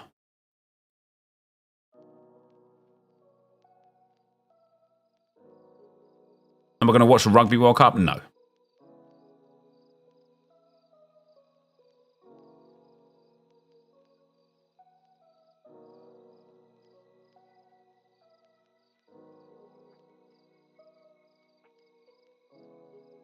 Thoughts on Ozio hitting 400k? GG's, brother. What was that on YouTube, Twitch? What would you think that my thoughts would be?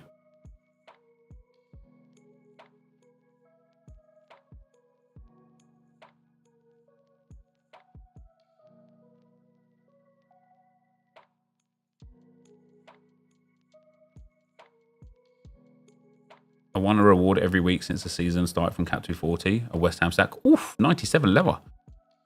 With a West Ham stack. Yeah, that's nice. Lachlan, thanks for the £5, pal. Nep, if I fall asleep to your soothing voice every night, love you always, please remember. Thanks, man. Do I like F1? I can't lie, F1's boring, man.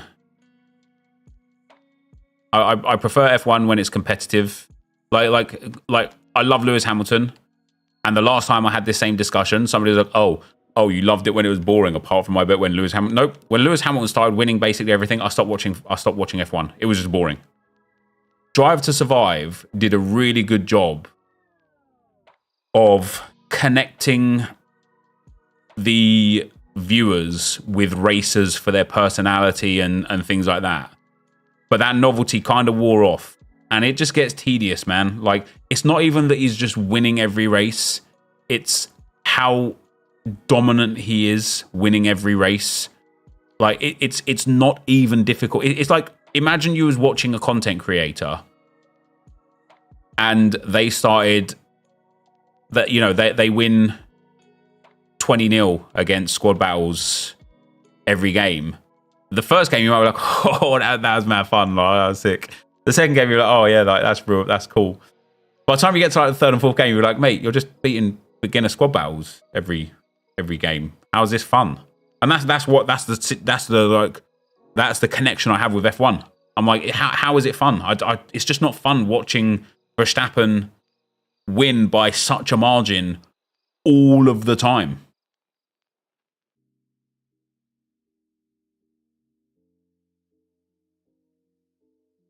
Ooh, nice. Lots of specials in there.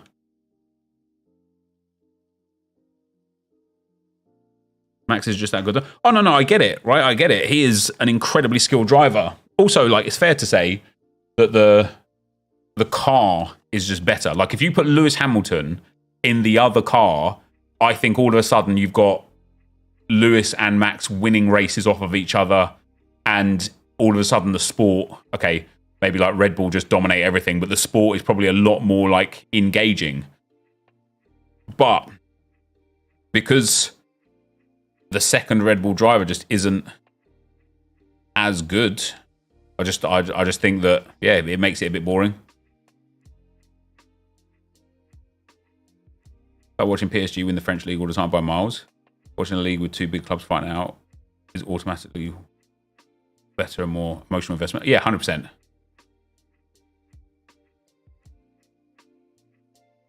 Only Lewis or Alonso could match Max in that car. Yeah, 100% agree with that. I think there's also a difference between a team running away with it in the league versus versus like the F1 situation. And the reason why I think there's a difference is because every football game is different. Whereas every race is just Max winning. Like even if Man City win, if Man City won 10 in a row, the circumstance with which they win each game would be different. Whereas with Verstappen winning 10 races in a row, it's basically just he either starts on pole and wins, or eventually, within the first sort of like 3 to 10 laps, gets first place, and then nobody can catch up or keep up, and that's it. And that's literally it. And it's just boring. Have I done some SBC? We're currently working on Erling Haaland.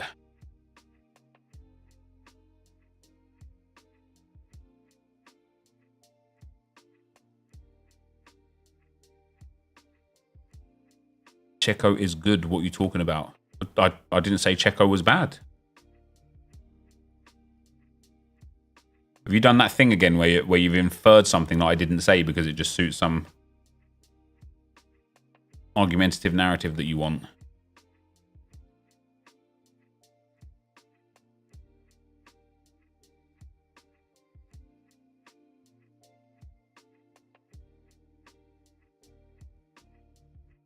Did you used to watch F1 before the Max dominance? I used to watch F1 a lot when like David Coulthard, Michael Schumacher were like the best racers. Michael Schumacher specifically was like the most dominant. Then like this new young talent came onto the scene in Lewis Hamilton.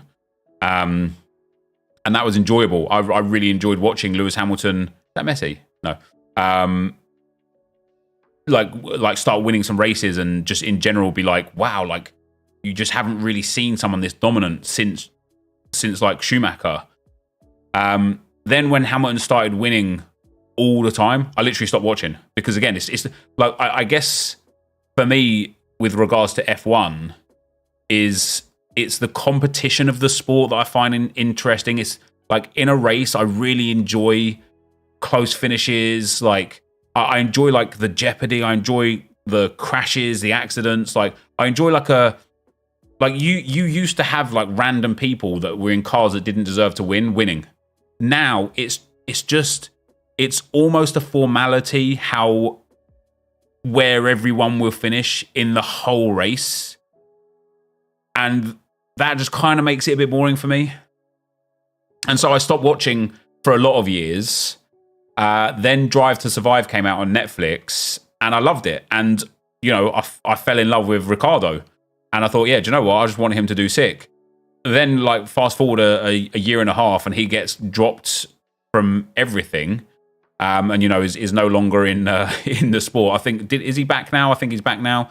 And it was enjoyable again for a couple of years. And then Verstappen started winning everything. And it's just boring again. And it's like, until something changes where it makes it a little bit more competitive, I don't personally have any incentive to watch it. He came back and broke his wrist, did he? Fair enough.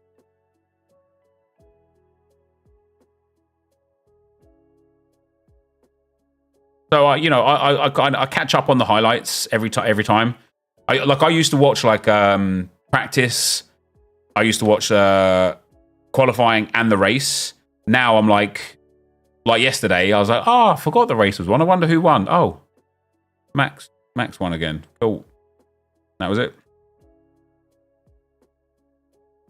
Oh, Capdevila, did I not put him in? Do it again. Let's do a Haaland segment again. The whole regulations are backwards. They reset every 4 years, and it always takes some teams 2 or 3 years to catch up with the front runners. So the first few years of regulations are usually boring. Yeah, it's tough, isn't it? Quite boring, but I love cricket. That's also pretty boring. It's all right. Yeah. Listen, I'm not saying that other people should find it boring. You do you. At the end of the day, you enjoy what you enjoy.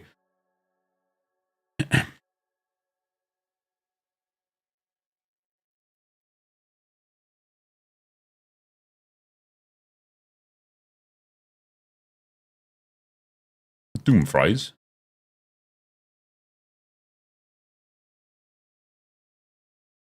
What's the fastest way to get these done faster? I don't know. I don't know how to answer that question, mate. I'm afraid. What's the fastest way to get them done faster? I mean, unfortunately, you just got to grind it out, mate. You just got to keep rinsing and repeating the 84x10s. Hope that in 20 minutes we get 85x10s.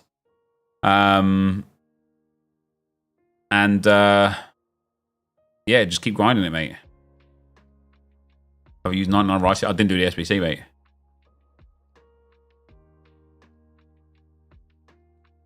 For me, F1 has only been really enjoyable during the transition periods between dominance. From Vettel to Red Bull, Lewis to Mercedes, from Lewis to Max. Now someone needs to step up now. Yeah, the thing is like much like Lewis has been, and much like Max is now, like Max is so young. Like he is, for how good he is at driving a car, he is so young, and he is so much better than everybody else. Right? This isn't a situation where some other whippersnapper could just come in and dominate. Max is like, he is just so good that it is going to take another generational talent sitting in the car with the right car and the right engineers and the right team. And that is genuinely something that only comes along every like 10, 15, 20 years.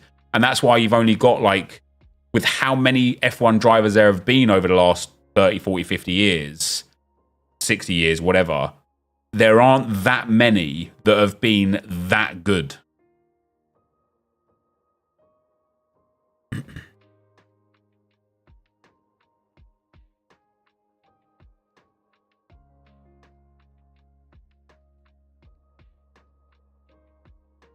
Are the Saudis killing football? No.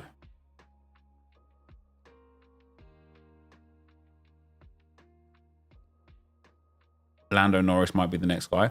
If Lando Norris was the next guy, even in the car he's in, he'd constantly be above the expectations of where the car's finishing, and he's not.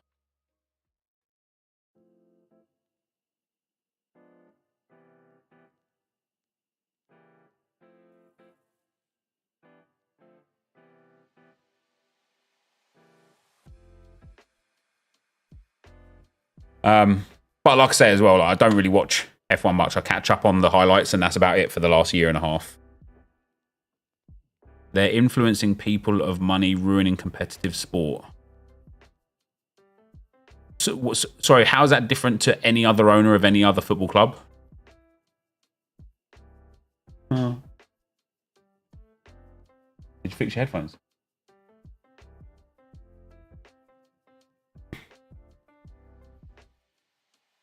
How is it?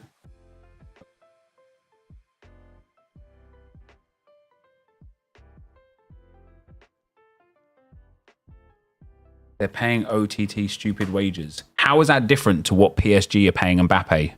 Or to what Real Madrid are paying Bellingham? Or to what Liverpool are paying Salah? Or to what Arsenal are paying Rice? How is that different?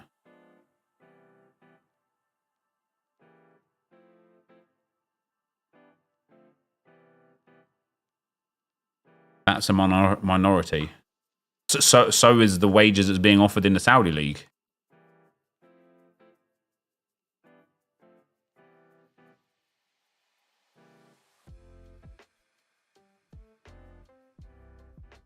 Yeah, Haaland on 400k a week.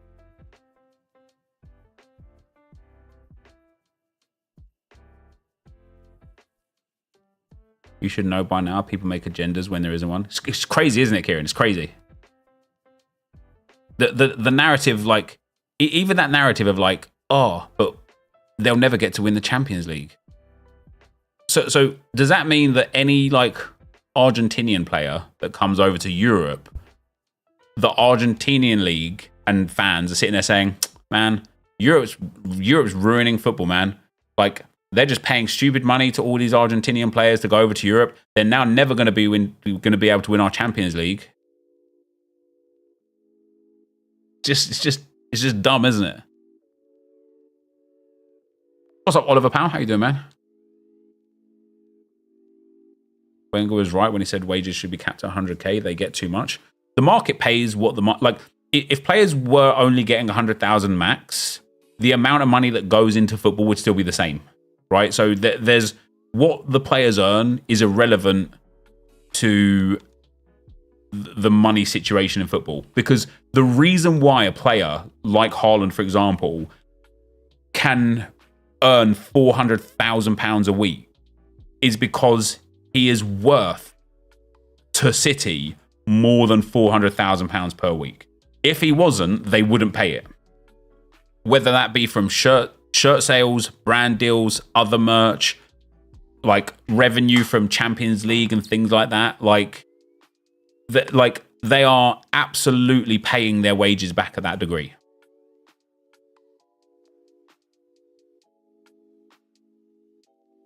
Alvarez cost 14 million. Is that stupid? Lautaro cost 22 million from Racing Club. I don't know what you're talking about.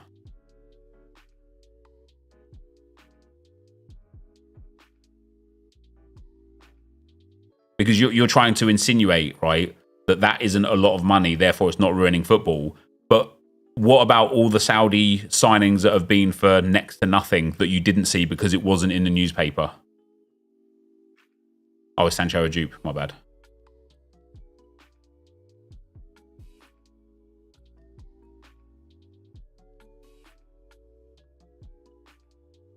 Talks of Haaland getting a new contract too, up to 500k a week. Is well worth it for us. 100%.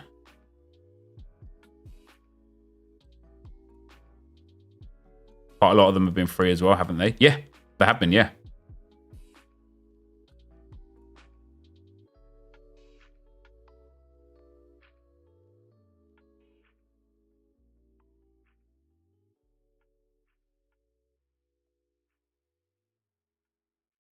Gylfi Sigurdsson playing for Lyngby.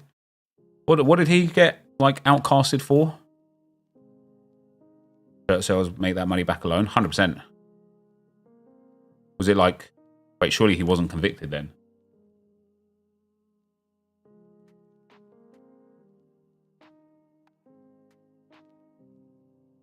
No financial fair play in Saudi will certainly make it interesting as time goes on.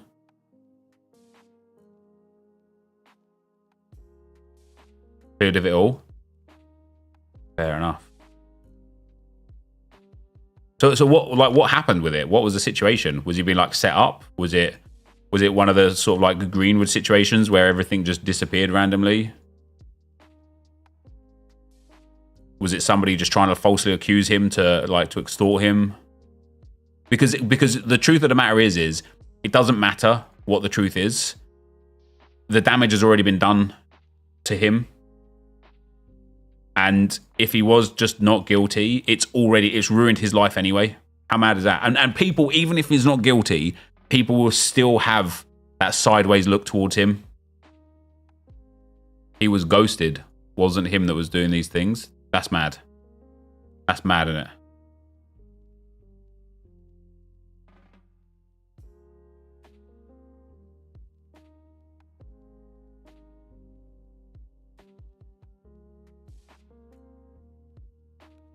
Who's that? Sigurdsson.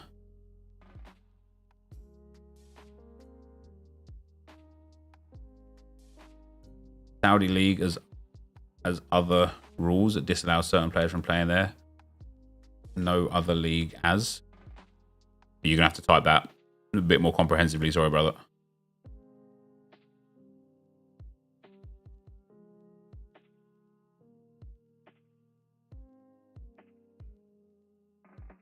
He didn't do it, but it seems so, yeah.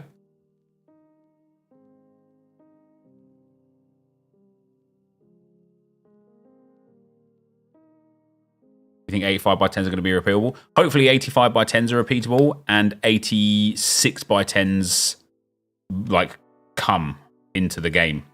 Because I know that they were put in, weren't they, as a pack option. I have to use that door.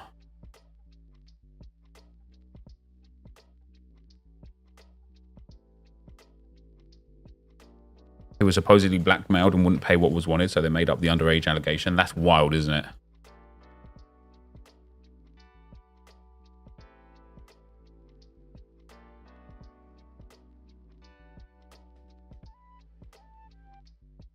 What's wrong with somebody going to improve their career for money, Carly? If you work at Tesco's and Sainsbury's offer you twice the wage, you're not going to be like, nope, sorry, because I don't want Sainsbury's to ruin shopping.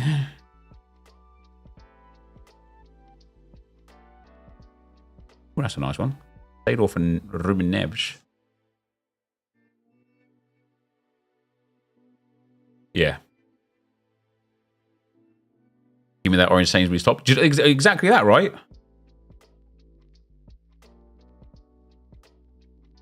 Tesco's clear.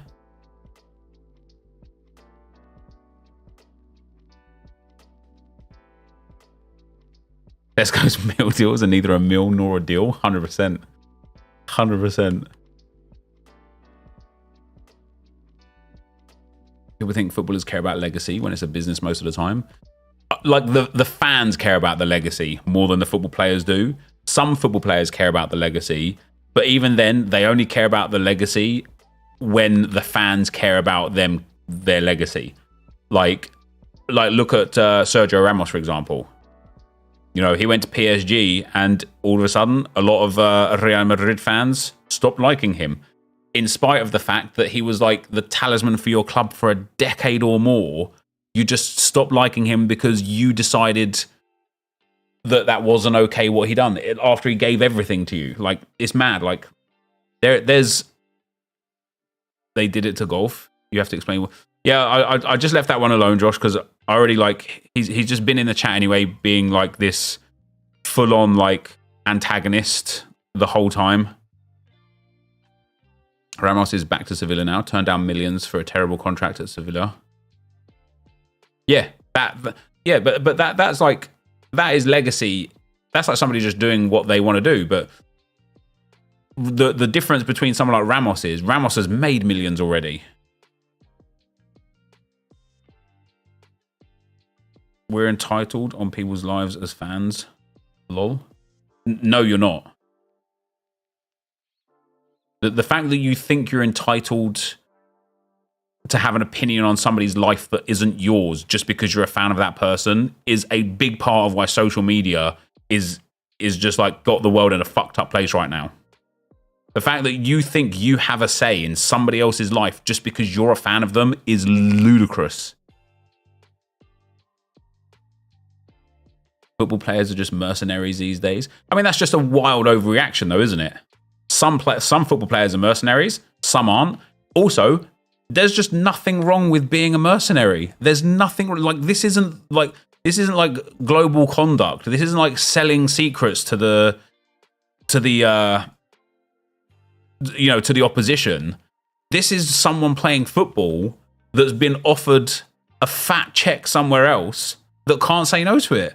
And some people can say no to it because their circumstances are different. Some people can't because their circumstances are different.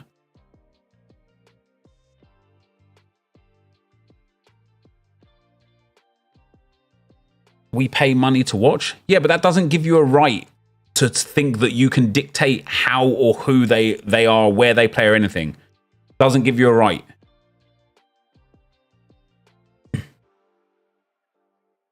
Jesus Christ, we're getting a lot of 95 dupes.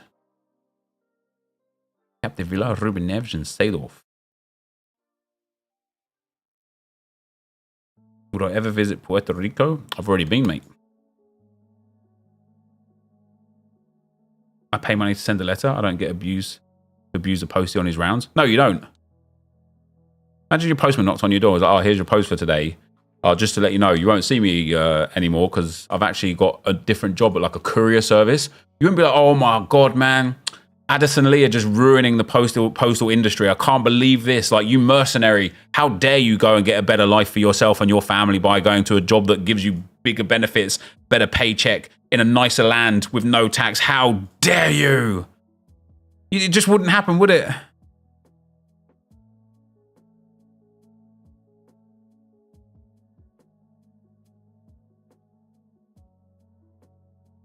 little behind in the chat, but footballers get a fine amount of a career.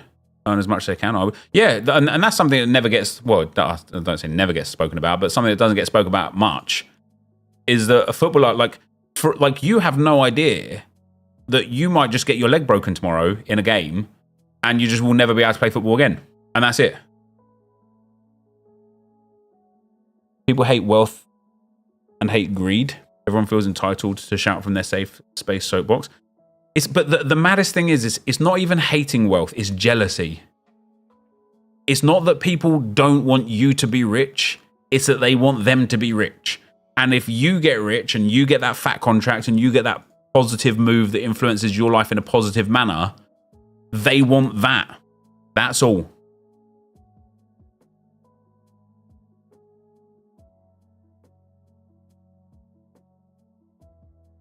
Max is.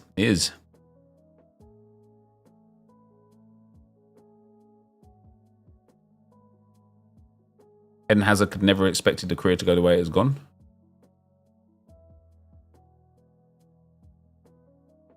Imagine Francesco Totti goes to Saudi. What, now? Yes, he's been retired for years, hasn't he?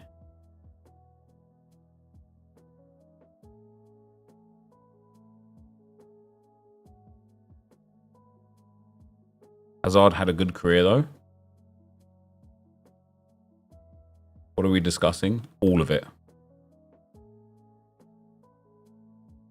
Do I have any team of the seasons? I just don't, do I? I really don't. I've used them all. I'm going to have to buy one. So, team of the seasons. Nep, all love, man. Just disagree sometimes. No, Carly, you've made a point of disagreeing absolutely every single time in the chat on purpose to get a reaction.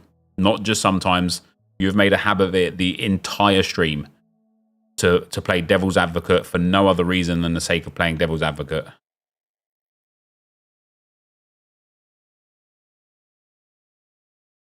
Look at Phil Jones. I doubt he imagined his career end up like it did.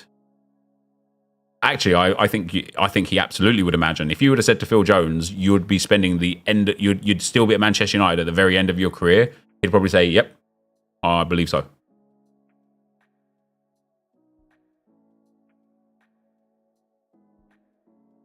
What's up, Reese, pal? Ugh, what a pack.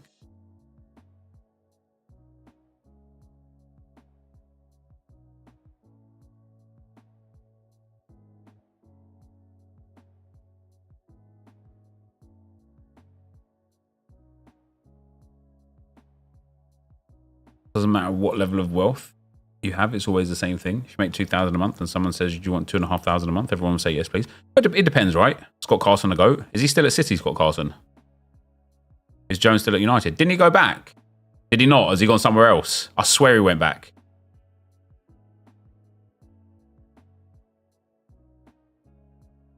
Yeah, he did. Yeah, there you go. What? Mate, Phil Jones and Johnny Evans, Man United centre-back pairing. I want to see it. I want to see it. Oh, is he retired now? Ah, tough. Be legit, wouldn't it?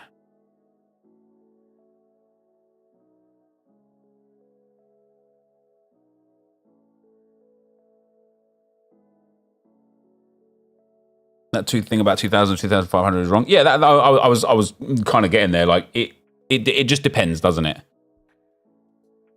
Because you're not going to sell your soul to the devil for £500 a month.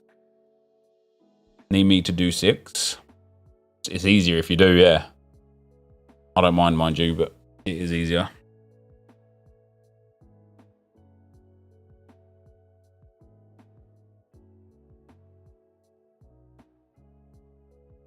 I am going to do, I am like tomorrow, Josh, I am going to record, maybe even tonight, the FIFA, sorry, the FC24 stats, like player leaks and stuff.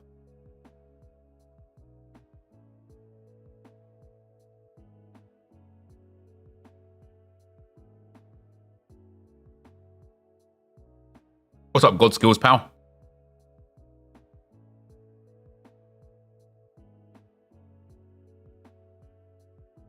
When is until 128? We're going to start that tomorrow. Yeah, tomorrow.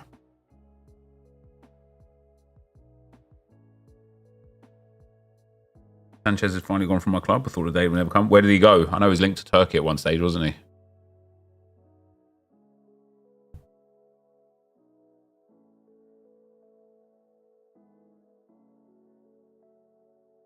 5 seconds, boys. Here we go. What's up, guys? NepentheZ here, and welcome back to another FIFA 23 video. It is Monday. It is 6 p.m. And we're going to start today with an 84 by 10, which might still have footies cards in it. But it's style. Oh, that's actually all right. Jedson Fernandes and then Nesri in there as well. That was the last 84 by 10. It's now expired. So hopefully we get an 85 by 10 infinitely repeatable today. And hopefully we also get an 86 by 10 today, especially given the fact that the 84 by 10 is just not good enough right now for the SBCs. You can still get there, but it's not really good enough. However, we have been given a moment's Jordi Alba, scored last night, 5-star, 4-star, 5'7" high medium work rates, left back, left wing back, left mid into Miami as well, so gets that messy link. I just don't know why they don't make him 99, but it's good. It's a fullback that's 98 rated, which is really nice. He's got insane dribbling, insane physicals, very good defending, brilliant passing, good shooting, great pace. And it's an SBC one. Complete the pre-season crafting upgrade SBC once, thrice, 5 times, 7 times, and 10 times. The packs back aren't the best, but that Jordi Alba is quite nice. We have also got milestones, nothing. Let's see the SBCs then. What have we got? Carvalho, Bellingham, dynamic duos.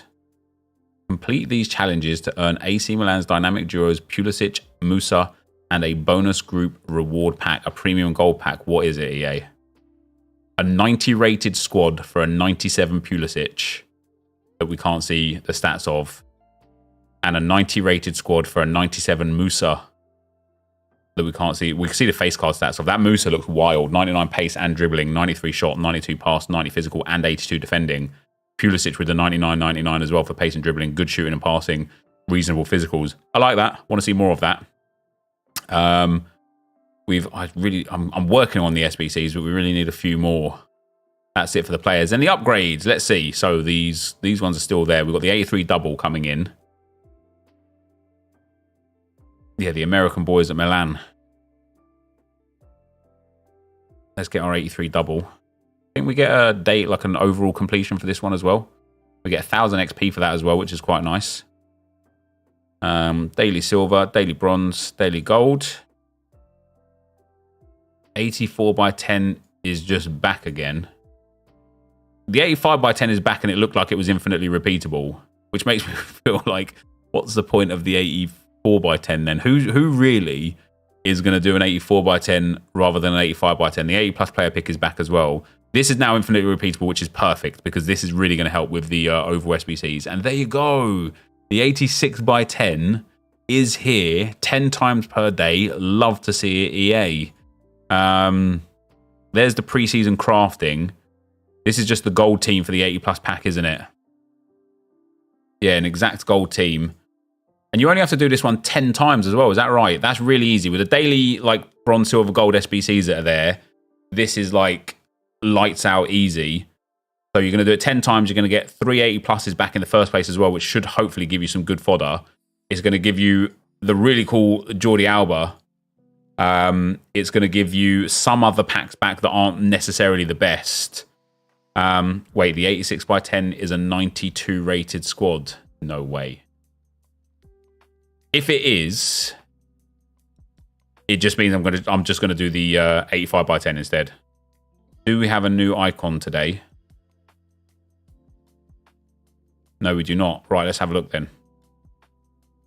92 rated squad is quite mad. It is mad. But again, it depends. It depends on what comes out of it, not what goes into it. Let's throw some of our fodder in to start. Yeah, we'll do one or two, because what I'd want to see is, from what we get, can we just rebuild another one? Forlan can go, Frankowski can go, Ruben Neves can go, Sancho can go. I'm going to need to go and get a team of the season or a team of the week. That is a 92 rated squad as well. Pretty sure team of the season is about 15k as well, so we'll go and grab a team of the season. WTF, too many golds. Huh? Look at the 86 plus. We're in it right now. Okay, maybe team of the seasons are like 16k. Yeah, we'll get a team of the week.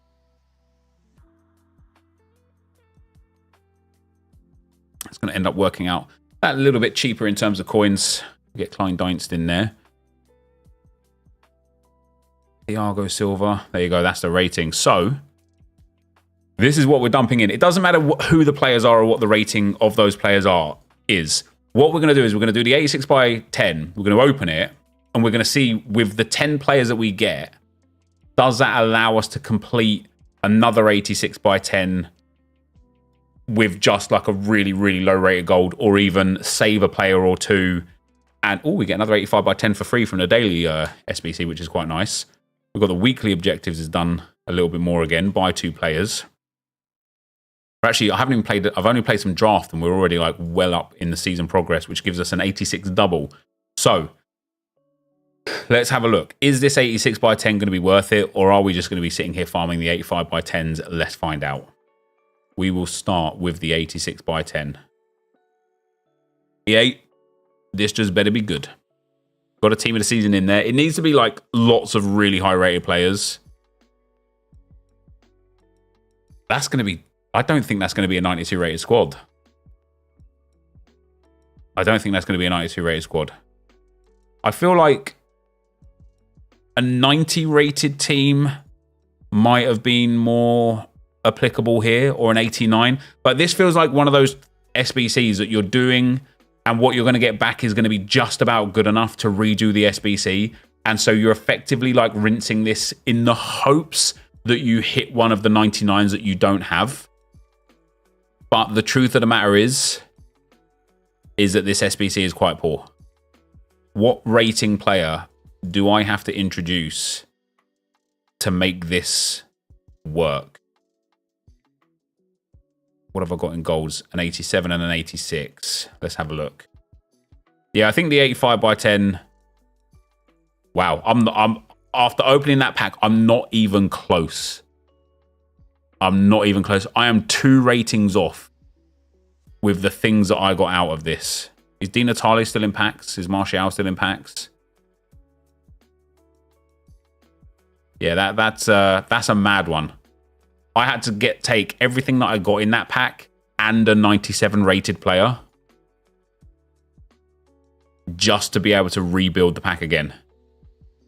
So it's definitely my opinion that the 86 by 10 is not worth grinding or farming, and that instead the 85 by 10 is the one to do, because that's tough. Yeah, the 84 by 10 is kind of pointless because it's just not good enough. Let's see. Well, we get an icon. Spain striker. It's going to be Fernando. Oh no, it's Butragueño, 91. So again, the question that's posed is, do we get a 92 rated squad out of that? And once again, I genuinely don't think we do. We're going to go and have a look though, because the 295s in there might be helpful. But even if we do, it is just getting fodder to put in to have another chance. So this will be the last one we go for, and then we'll open the other packs and we'll have a look at the players. But yeah, this is a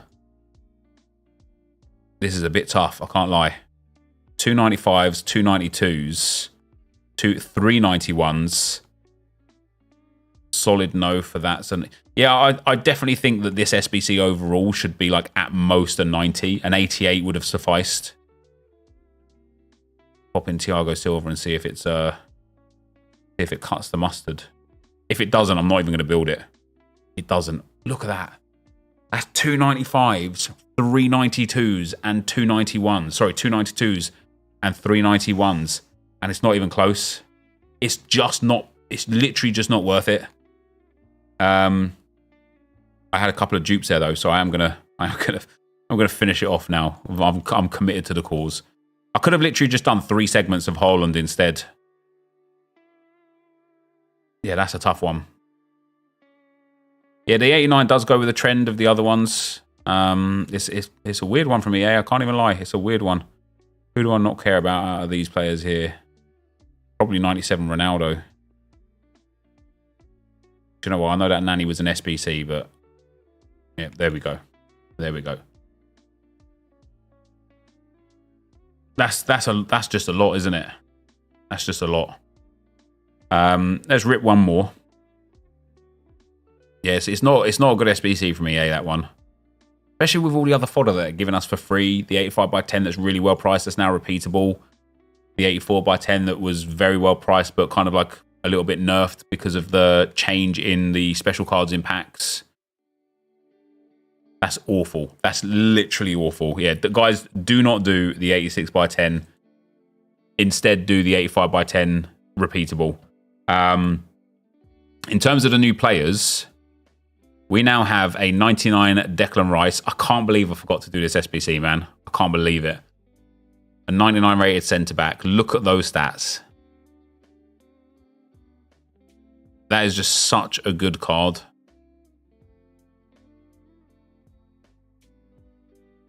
I'm sad with myself. I'm sad with myself. Jordi Alba's card. Left back, left mid, and left wing back. 5-star skill moves, 4-star weak foot. This is a really good card. I really like this one. I think basic could be quite interesting on him. Kind of gives a good boost everywhere. Anchor's alright, gives that good strength boost, max pace, great defensive boost, makes him a 98 rated fullback. Engine, no, maybe marksman could be quite good. Gives him a good strength boost, good dribbling boost, good shooting boost. Makes him pretty good everywhere. Maestro could be nice, boost the shooting as well. Like Anchor's probably the one I'd go for if you're using him at left back. How are you going to link him? So there's this other player in game, plays also for Inter Miami and has premium chemistry, called Lionel Messi. He's got some really cool stats as well. And yeah, like really easy to link like that. Also, the MLS in general has got loads of players. You've got Sergio Busquets, 100,000 coins, gets premium chemistry and same nation link. You've got the 96 Keane, the 96 Donovan, who's very good. Insigne, Hernandez, and Shaqiri. There's so many links, man. There's so many links. And even if you can't link him, doesn't matter. Just do him anyway. It's 10 repetitions of the SBC. You get 10 of those 3 plus 80 packs back. You get some other packs back and you get a 98 rated card. It's really not that bad. Busquets is Insta 3chem. There you go. So just link him to that Busquets and you're good.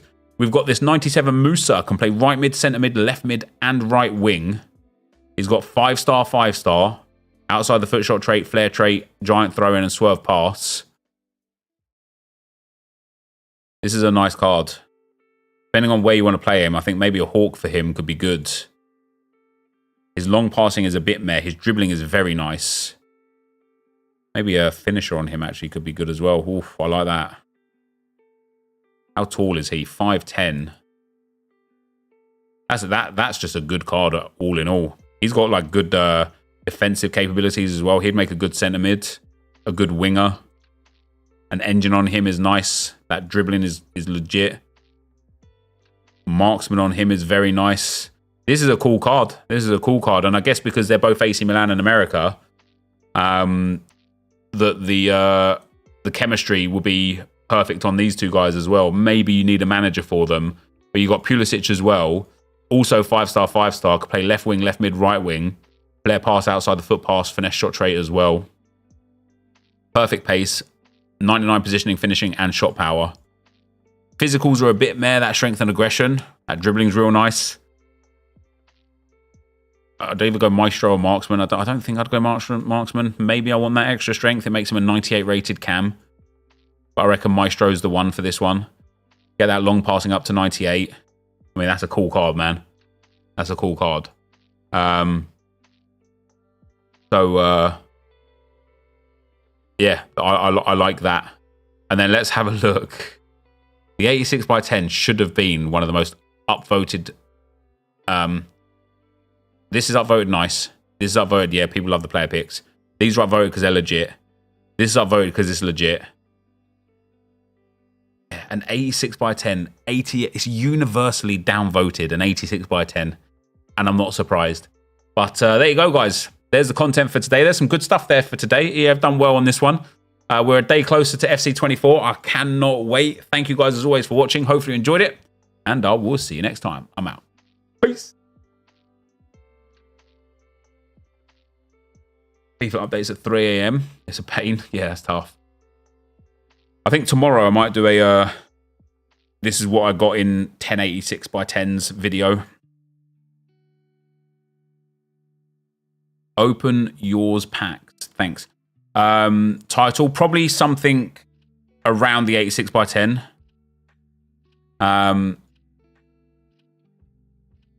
Maybe like share plays for the 94 plus picks. They've been there for days, mate. Ooh, 97 Royce. Yeah, I'd probably go with something like this 86 by 10 has ruined FIFA. Something a little bit like extra. Didn't they get re-upped? No, not like that. Yeah, like days ago. Yeah.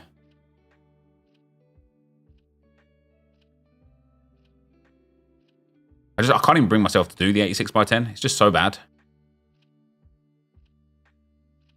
What did you get?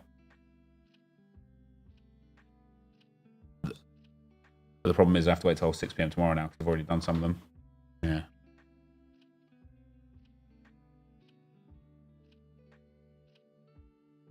At least it isn't 2 squads. That would be the worst, yeah. Done all these SBCs, my mind's turned to mush. Mate, it's tough, innit? No level up player pick. Should that have been here today again? Managed to do 186 by 10. Best player with 91 Cabela. Yeah, it's tough, man. 86 by 10 might genuinely take the title of the worst SBC that we've had in FIFA 23. I don't know, I was asking. Oh, fair enough, my bad. I'm going to tweet that.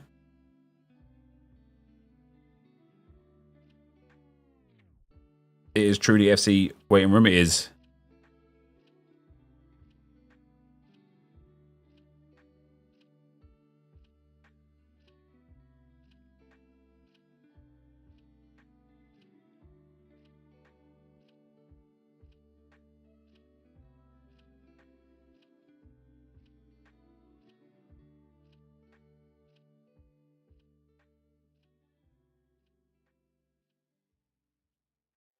Just drained of it all now for this game. Yeah, it's tough, man. And the thing is, like, I'm sitting here farming for these players genuinely through nothing other than FOMO.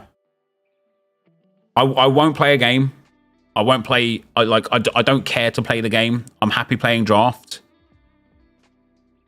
But I'm sitting here like, do you know what I used to as well? I used to always do everything because I'd be like, what if though? And I used to never put like objective players or SBC players into other SBCs because I'm like, what if like I want to do an account review in 3 years from now and I don't have this player in the club? No one cares. No one cares. Why won't I play champs? Nep, honest question. Why would I play champs?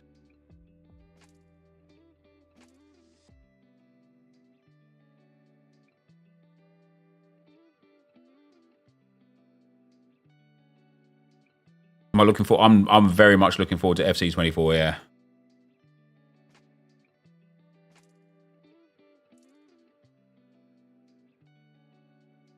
I just got Carvajal, Sancho, and Forlan in the same 86 by 10. Nice. How could I forget to do Rice? We went to the beach for the air show on Sunday, and we left quite early, and I got back like just as the Arsenal game kicked off, and so I was like, I'm going to watch the Arsenal game. And I didn't sit here thinking, oh, I'm running out of time for the thingamabobby.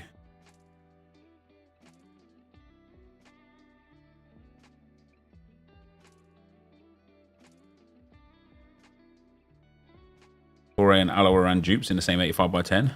I like 8. 91, Nathan. The good news is the 85 by 10 is legit.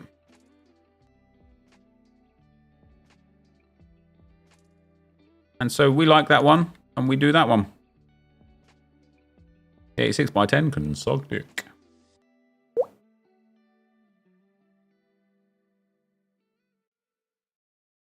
Just wish they'd released the game this weekend, FFS. It's all about those Q4 sales, man. Jordan, thanks for the £2. 85 by 10 have been buffed. Have they been buffed? No. Been getting some stinky 85 by 10s. I literally just think it's luck, perseverance.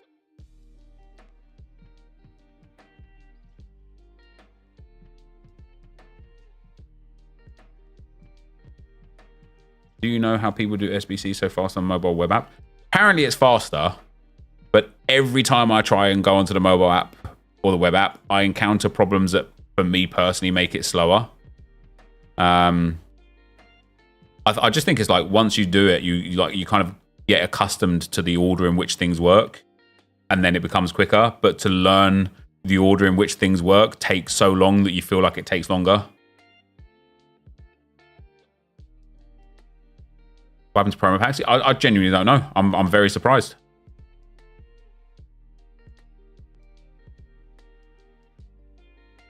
Yeah, the pre-order version is out the 22nd. I'm hoping that, like in previous years, I managed to pick up a cheeky, sneaky copy early. You know what I'm saying?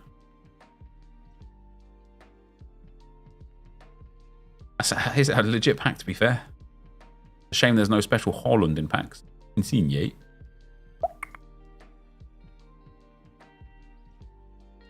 Do we have an EA Access type Jobler this year? I have no idea what that means, Viper, I'm afraid. What's an EA Access Jobler?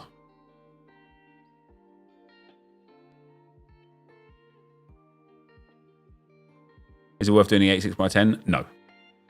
You know the 10-hour thing? I think they did away with that, didn't they?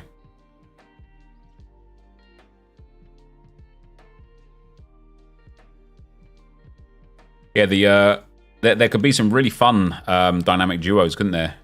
Joao Cancelo and Joao Felix. Kovacic and Gvardiol would be good. Trial. Yeah, I think they've done away with it, haven't they? Or yeah, it comes on the 22nd, yeah.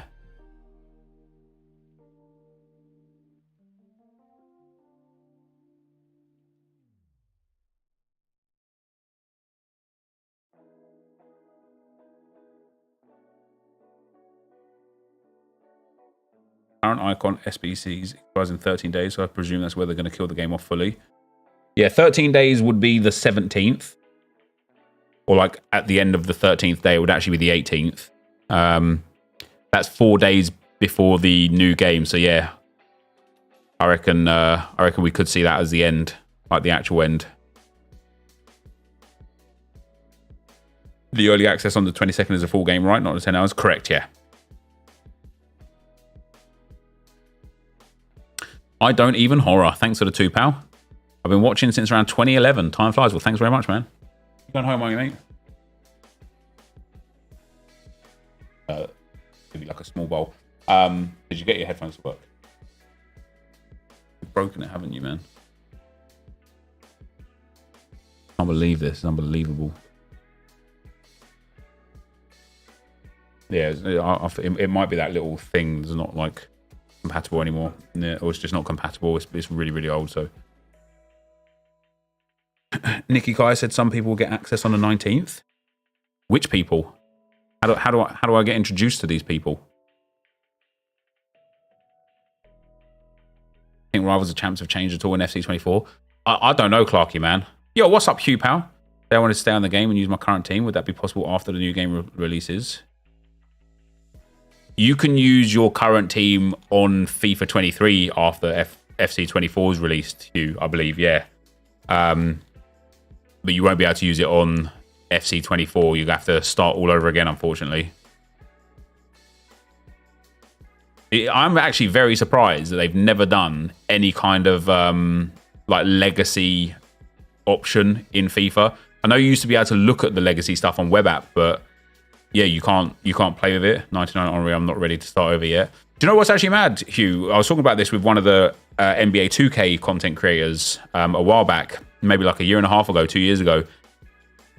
because of the way FIFA changed the game, and now like the end of the game, you get players like 99 Henry or even a 98 Henry, or like, you know, this all these 99s we've got. It changed the way that people like connected with the game, and so a lot of people stopped getting the new version of like sports games straight away, and instead waited until like Christmas or until like the game came cheaper on like EA Play or something like that, because you've worked all year to get this insane team, and then it's like, oh, now I have to start again. People didn't want to, and so like it's kind of why the content at the start of the game is really poor now, because people want to play what they've just worked for. For me personally, I don't, because I much prefer playing for something rather than just playing for fun. I don't find the game fun anymore, I suppose, in that sense, in terms of just playing. I didn't even use Moreno, never mind. But yeah, it's why, like, even with content viewership as well, it's quite slow at the start of the game, because a lot of people are actually playing an older game. That'd be me. I'm only buying at Christmas. There you go. Gio, get it. Didn't we just get him? Yeah, the 86x10 is bad, yeah. What a bowl of pasta and cheese. Oof. Oh, Griezmann, let's go, baby.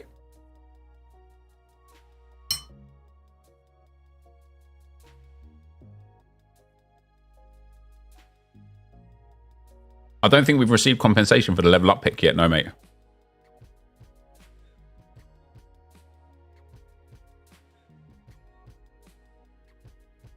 EA milks me dry. Opened 9 400k packs and got nothing back. First time I've ever considered it, but I've never had a team like this. I only use it for 2 weeks. Seems a waste of the grind. 100%. Just curious, what's your stance on the Ultimate Edition EA games each year? It differs with the point system given to us anyway. It's a marketing gimmick. Ultimately, you don't need to buy it. What you get from it, you'll be able to get in game anyway. Maybe the Nike stuff this year is something that you can't get without the Ultimate Edition. For me, that kind of makes it a bit worthwhile. If you can get something that is exclusive to getting the Ultimate Edition, it adds value and it's a good reason to get it. If you're just getting something that's like kind of like a leg up on everybody else, there's just no point getting it, because you could just go and like work a bit harder in game to get that, or just like time will make that leg up so minimal, right? It's like, for example, like if you're running a marathon and by buying the Ultimate Edition of the marathon, you get like a 500-meter head start. The people that are on that start line looking at you are going to be like, oh man, look at this guy, he's so far ahead already. But by the time you get to the end of the race, he could be 2 miles behind. He might have given up halfway through. And it's the same with FIFA. Like, if the Ultimate Edition only gives you that 500-meter start, it's just pointless.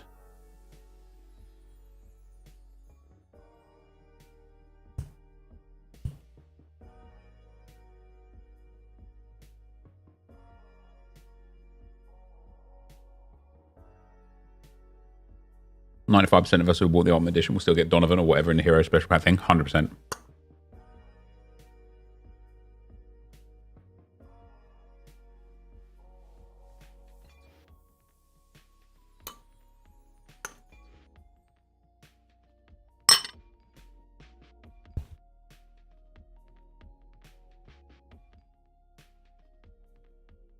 Savage pack. I'm always excited for the first start of building my starter team. Man, this year I'm so excited for evolutions. Like,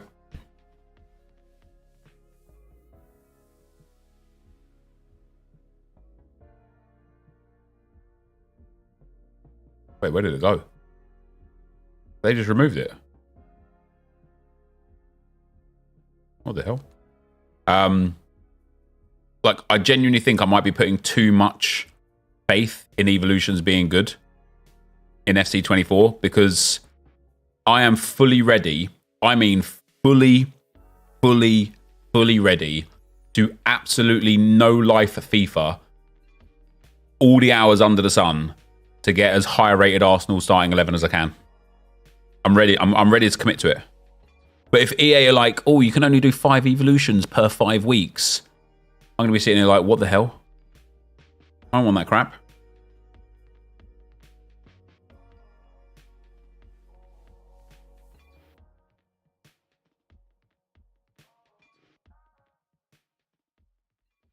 What's happening with the upgradable players in FC24? I've seen different things saying about the evolutions.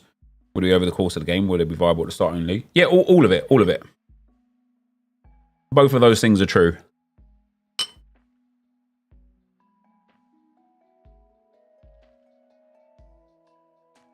I don't mind if they gatekeep it. Like, if the power curve is here, and what you can do with Evos is here, I'm calm. If I can get my Arsenal team to being almost as good as the best team in FIFA and hold it there on a constant basis, I'm absolutely okay with that. But allegedly in the beta, so I heard that I can't say for sure because you're not allowed to talk about the beta. That's rule 1 of the beta. There's only like 8 things that you can do the whole time. And once you've done it, you can't do any more than that. And like I say, it's like, if it's the sort of thing, what a pack that is. If it's the sort of thing where it's like, if you're like a good grinder of this game and throughout the course of the season, you know, a 5-week season or whatever, you've done all of the evolution stuff within like the first 3 to 5 days, I'm going to be so disappointed.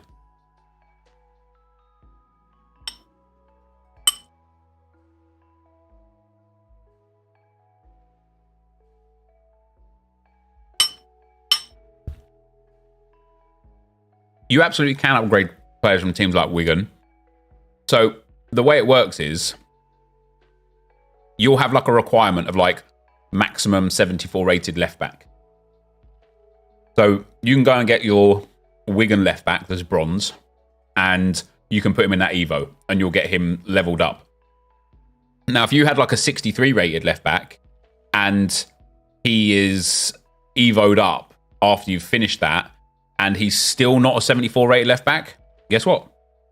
He's still eligible then to enter into another Evo of, say, max 74 rated left back. You could just do it again. The difference is, like, and this is where I think they can either get it massively right or massively wrong. If you can take a player and can consistently upgrade them until it hits like the max level of what the Evo offers, that would be amazing. However, if you've got like max silver left back as an option and you support Wigan and they've got 3 left backs that are eligible and you do it on 1 and now he's only like a 79 rated left back and you can't do it anymore, Evo's dead.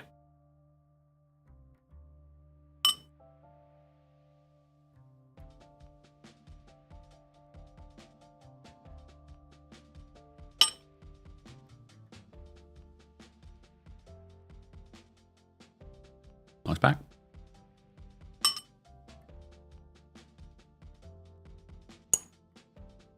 That many dupes means another Haaland section.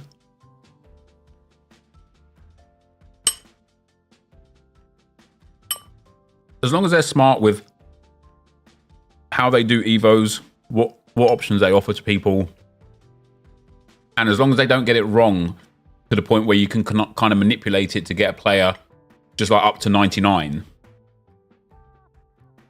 there's no reason to not allow people to just farm it over and over and over.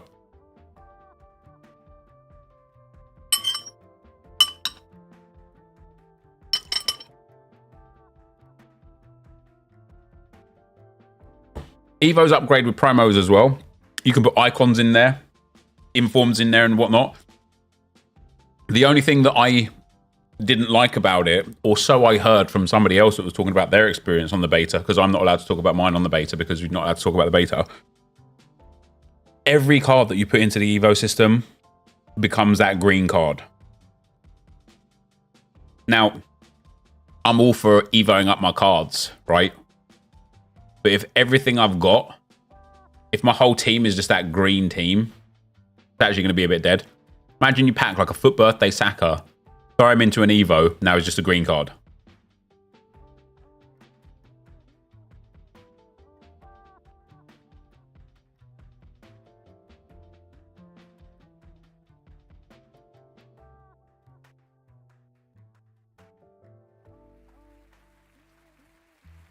I had an 84x10 pack. My only goal player Wirtz, my best one being Busquets. How is that even possible? Because there's lots of goal players that are 84 rated and above that are also eligible for that pack. Just bad luck. But yeah. The thing that I hope that they change and hope that they do with Evos is if you get like an icon and Evo them, I hope it's just the outline of the card that changes and not the whole card.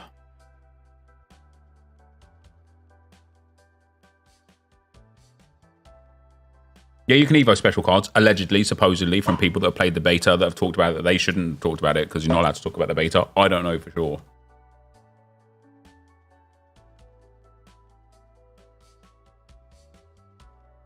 The deep dive showed different promo backgrounds on the Evos.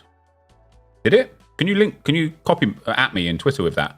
I think it just showed different versions of the updated Evo. I don't think it showed different promo backgrounds.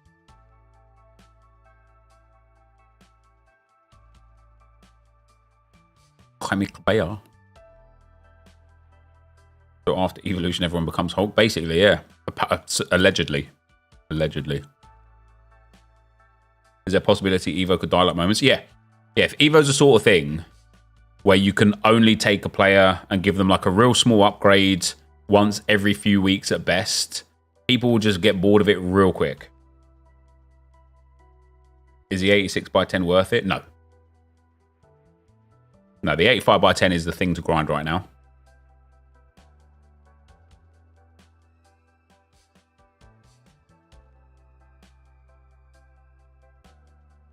Do I think the 82 by 10 is 100 is worth it? No. The 85 by 10 is the thing to grind right now.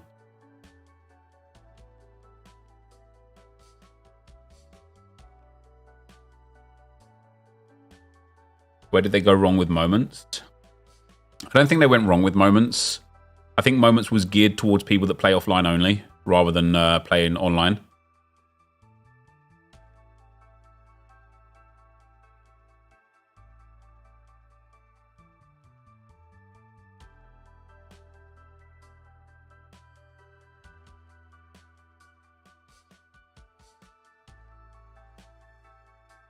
You set up your game week for survey yet? No. Well, yes, but also no.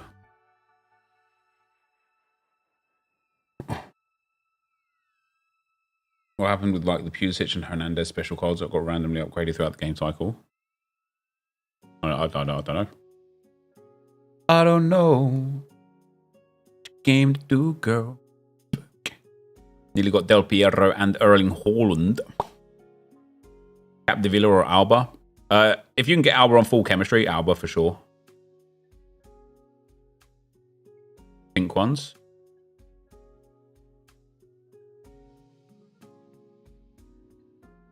Pink. Which I genuinely don't know. They got randomly upgraded throughout the cycle. What cards is he talking about, Josh? By the time it happened, no one cared. Is the footage pick worth it? Yeah, it's worth a punt. Why not?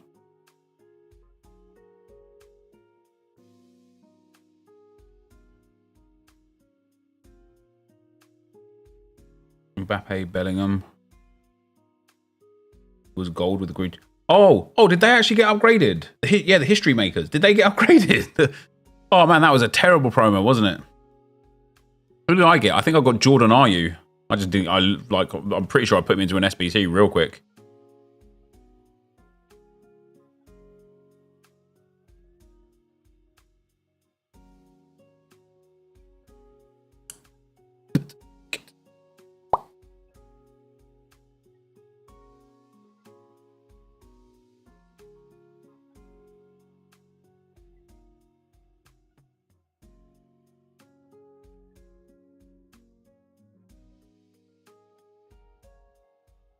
You've still got your Are you?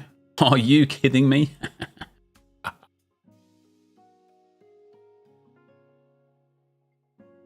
Ali, welcome to Team Sweat.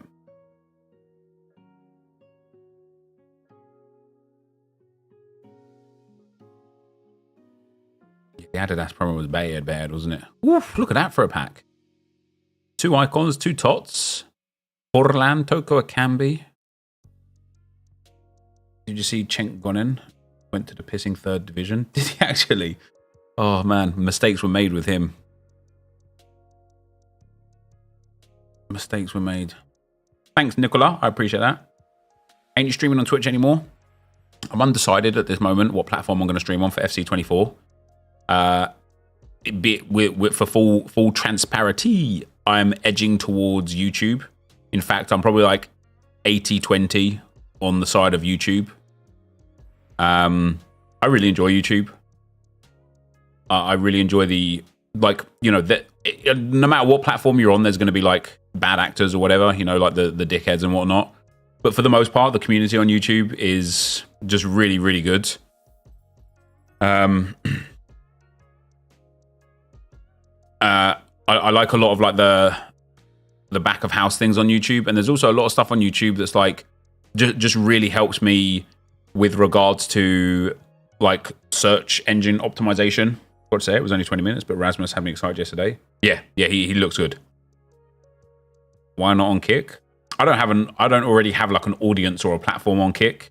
Whereas like on YouTube, so for example, every day I stream on YouTube, I get like a fair chunk of people that come to the stream that are like, man, I never even knew you was making content still. Like, you haven't seen you in like 5 years or 10 years.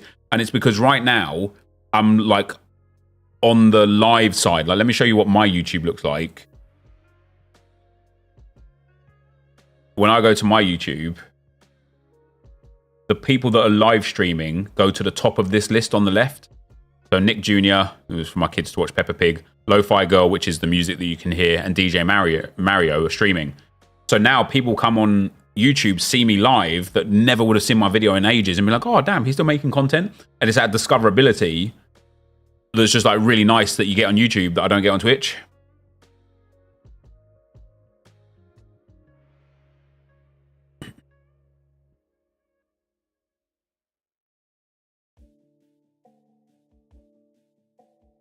What's Kick? It's like Twitch V2.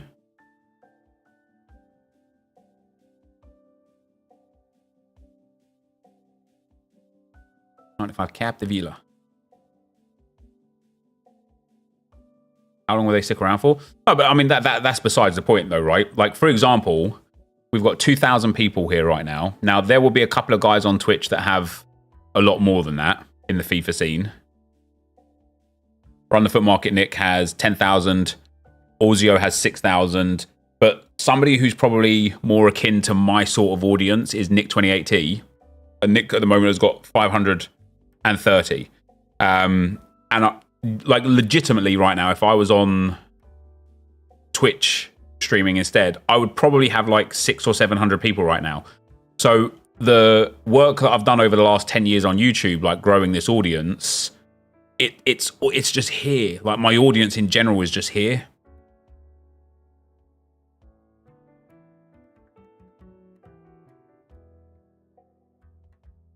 I failed my driving test today because I didn't reverse far enough when doing a reverse Bay Park. I'm so gutted. So do you want to know something that's not going to help you at all, Lewis, really, but is just interesting anyway? Oh, can you guys hear Orzio? Like the driving test agency, or whoever the hell it is driving, whatever they are, they have a fail rate. So even if people don't do anything wrong, they will find a reason for you to have done something wrong so that they can fail you, so that you can rebook, so that you can pay again, and they make money. So I wouldn't feel, if that's the only thing that you did wrong, was that you didn't go back far enough in a bay, then you didn't fail that test because you failed that test. Because people that have driving licenses will constantly park, get out of the car and be like, oh, didn't quite park perfectly enough. Let me just go backwards a little bit more. And that's it. Ali, thanks for gifting 5 subs to the stream, brother. Much appreciated, man. Without talking numbers, how does that compare from a financial standpoint? It's different, man. Twitch, you can kind of get a better understanding of what revenue you're going to make per month based on how many subscribers you have. The ad revenue on Twitch, unless you're like part of a certain like group or whatever, isn't so great. And especially if you've got less viewers, it isn't so great. So your kind of subs drive your revenue. Whereas on YouTube, the revenue comes after the stream. Like once a stream ends, this stream becomes a video. And if that video gets pushed to people and gets views, it monetizes like absolutely fucking crazy. Sorry for swearing. And so like a stream might get 10,000 views after it's a stream, and that 10,000 views might literally pay like £500, but it also might get like 10 views instead. And it is, you are at the mercy of the algorithmic gods as to whether or not that stream gets pushed or not. And that's it. So I might stream 100 hours for the month on YouTube and could genuinely make basically nothing. Did you read about how certain driving instructor companies are blocking booking test slots and reselling them for a very marked up price? Is that right? I didn't hear about that, no. Oh, and you're absolutely allowed to not follow their instructions. If they say go right, you're perfectly entitled to go left. Yeah. That's a nice pack, isn't it?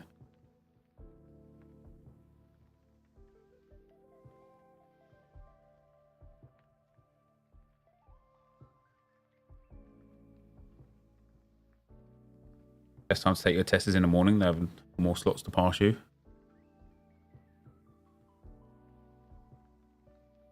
We do a Haaland duplicate on that one.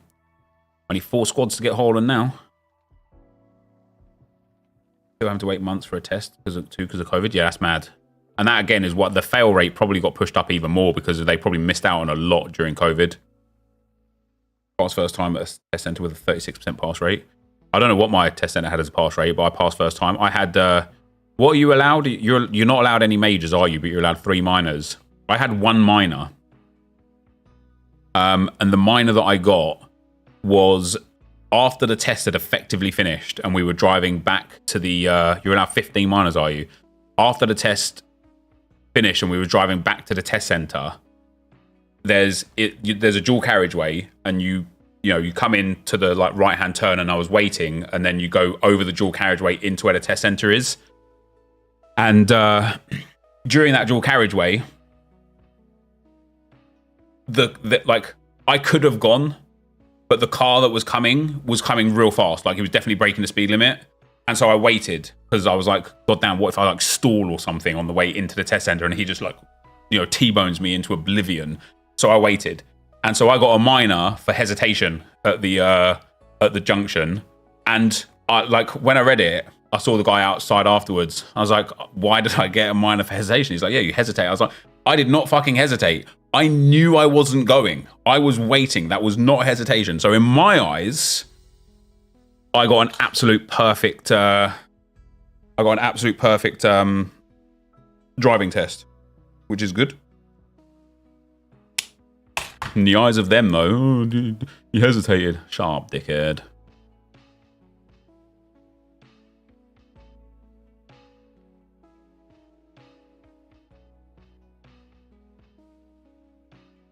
Ooh, this is way higher. I failed by picking up 4 minors. It's not my fault they needed a lift home from school. Oh, dear. Oh, dear.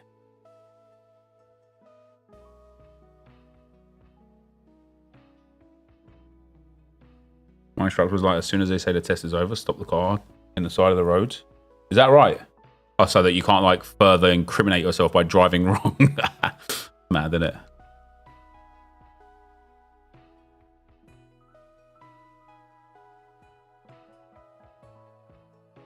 The look on my tester's face was hilarious. What did you do? Just be like, hey, you get in and take us back then, please, mate.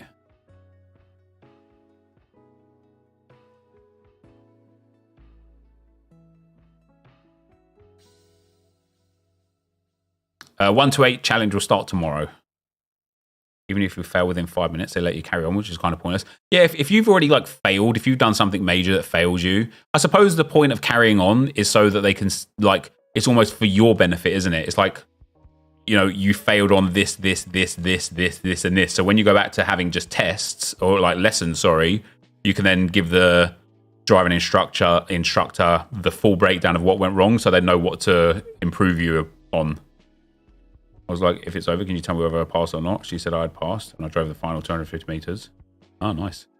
She was probably sitting there thinking like, oh, God damn, could have failed him.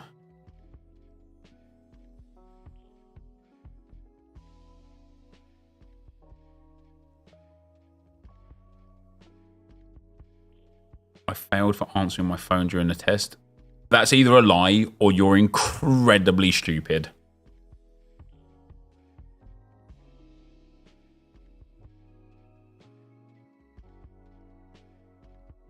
I hope it's just a lie.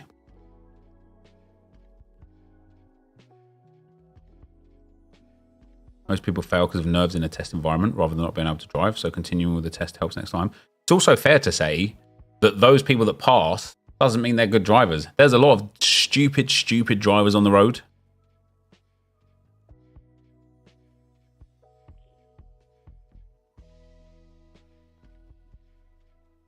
Have you seen the new Cavaradonna card? No. You... Oh, wait, do you mean on FC24? Oh, 94 Nesta. I had my first test pulling out the car park because the examiner thought I was going to crash when I had it under control. 5-star, 5-star. Yeah, that's nice. Right, Haaland and Del Piero are nearly done. When I took my test, I knew I was at a stop sign to turn to my go. I saw a car speeding and don't take the left. The other car through the stop sign still gave me an error for it. Yeah, it's tough.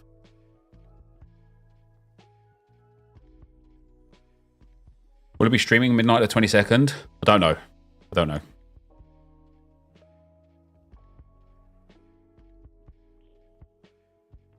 Brunette, but a survey says 90% of people think they are good drivers, although that number is significantly lower. Remember, there was a rumor they can only pass a certain amount of people a day. Yeah, that is true. Yeah.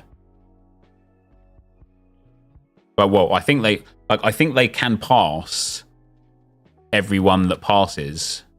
But I think they don't pass everyone that would actually pass because they wouldn't make nearly as much money as they do. And although that's sad, it's true. And that's why I was saying to the guy in the chat that said he's failed his test for just not going far enough back in the bay to park. That's just such a ludicrous thing. It's just it's such a nothing thing that he's failed a whole test for, that it's like, okay, you unfortunately were, like, in my personal opinion, you are the victim of them just trying to profiteer, and that's it.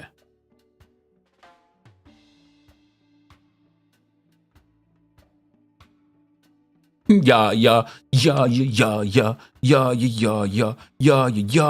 Torre, Golo. What does Arsenal need to win? Either the Prem or the Champions? Both at the same time, together.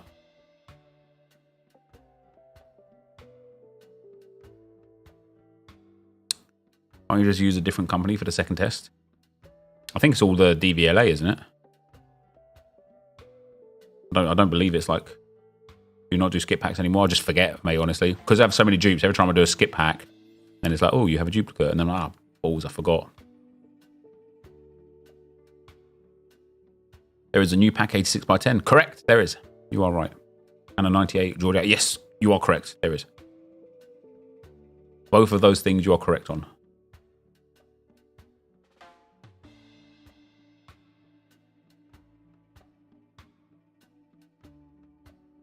Will it be streaming the day EFC comes out? Yeah, I should be. I should be.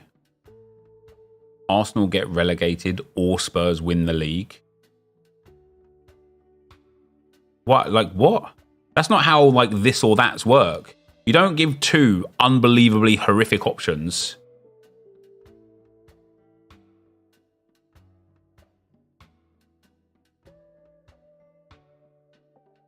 You're supposed to entice somebody to actually want to pick towards something, aren't you? Send you a podcast link. No need to watch it now about driving tests. Had me crying. I'll give it a check. Reminding me of some of those stories. Oh, the 84x10. No, 84x10s aren't worth doing. 85x10s all the way. The this or that's are supposed to be about the same team. So it should be like Arsenal win the league or Arsenal win the Champions League. Or like Arsenal get relegated or Arsenal insert other horrible thing. Not like either bad thing for you or good thing for someone else. That's not how that works. The 84x10s are juiced. I disagree. I respectfully disagree. How am I doing on So Rare? Very good. I was thinking though, like, I wanna be a billionaire so freaking bad. Buy all of the things I never had. You know what I mean? And Sorare is definitely like an avenue for that. The problem with it is that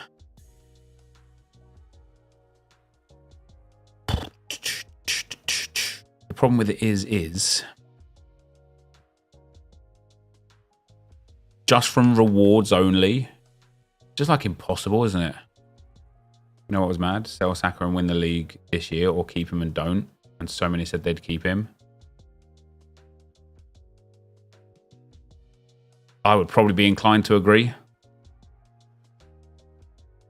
They're both terrible things for Arsenal. What does Spurs winning the league have to do with Arsenal?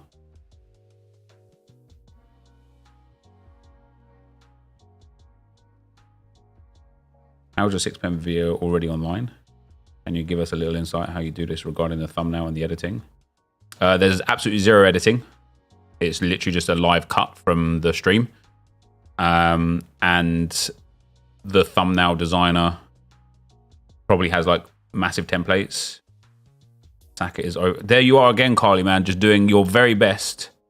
Your very, very best to just be contentious for the sake of being contentious. I'm ready to just ignore every comment you ever put in the chat, brother.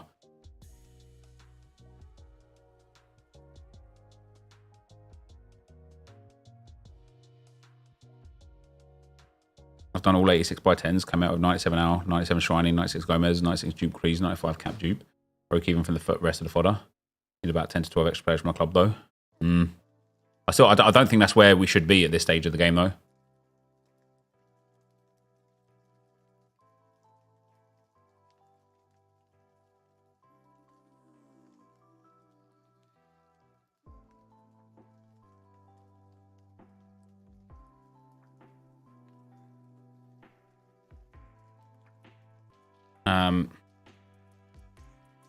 Did you see what Paul Merson said about Liverpool and Saka? Man smoking some Zar? I did not. Can you still pack SS Pele? Yeah, I did. I packed him today. Tradable. Can you believe that?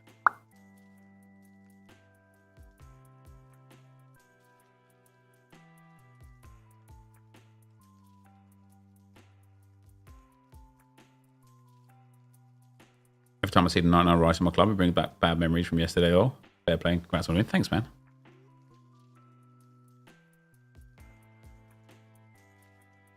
Do you think the join the club objective is worth me suffering through squad battles? I'm going to do some join the club stuff tomorrow. You know what, Nep? I agree. 25 goal contributions a year is easily replaceable, to be honest. Especially when he's 21. Basically past it. Wasn't he like one of very, very few people last season? Might have been the only one that got 10 plus goals and assists in the league. Or was Erdegaard like the other one? Like statistically, let me get you for the young players. Hold on.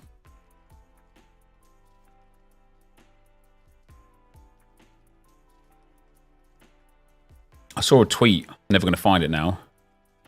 No, I'm literally never going to find it now.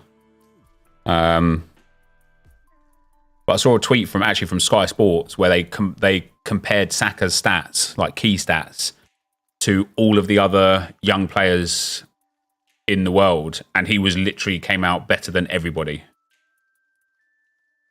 The only person that was close to him was Vinicius Jr.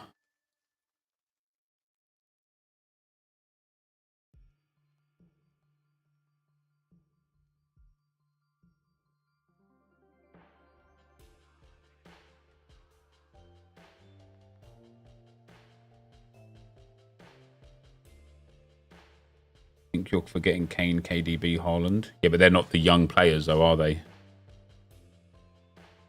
Salah, and that's it. So easy to replace.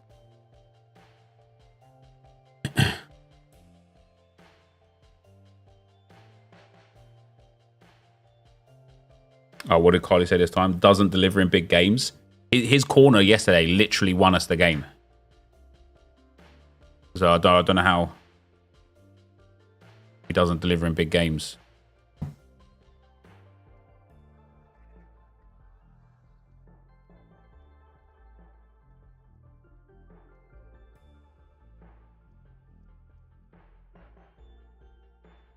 Yeah, he messed up not giving SBCs like 99 Neymar, etc. last year. So many duplicates. But Mudryk, Ricardo, Cavalli, Pulisic not interesting me whatsoever. Yeah, I feel that. Kane only got 3 assists, Holland 8, and KDB only got 7 goals. So yeah, none of them did that then.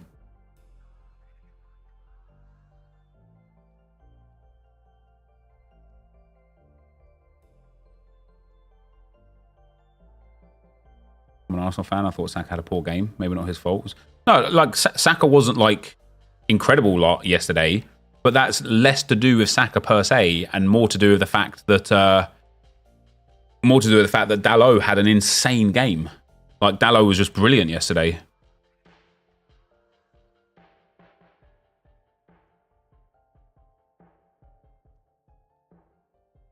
Caleb Bruce, honestly, just do one, brother.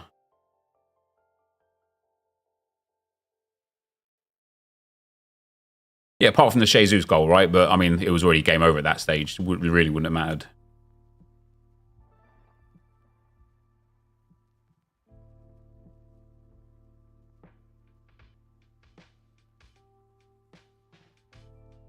What's up, Matt Powell?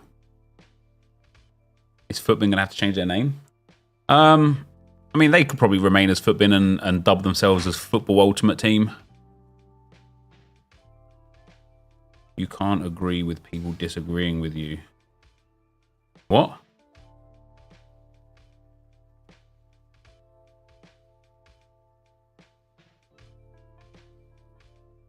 What's up, GG? How you doing, man?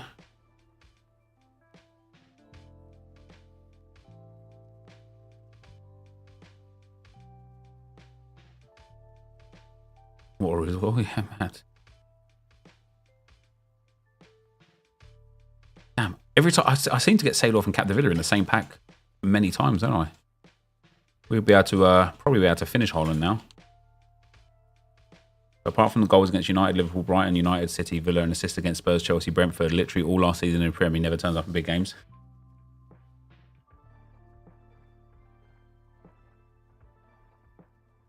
But you can't include those things, man, because they don't count.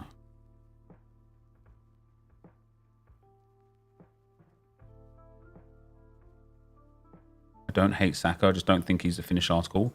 But that wasn't what you said, Carly, was it? You said, and I quote, Saka is overrated, easily replaceable. You didn't say Saka's legit, he's young, he's growing, he's just not quite the finished article yet. So you're moving the goalpost now because you know and you understand that visually and statistically, Saka is incredible. And instead of you being able to just say Saka is actually really, really good, but my bias against Arsenal makes me want to say horrible things about him, you said what you said.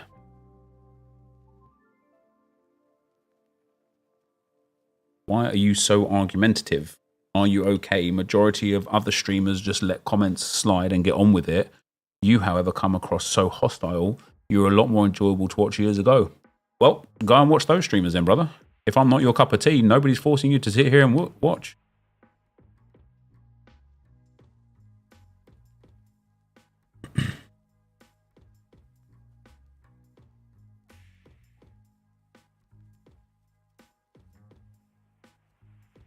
The AFC have done a good thing by putting the first disabled player in the game, Carson Pickett. What's the disability?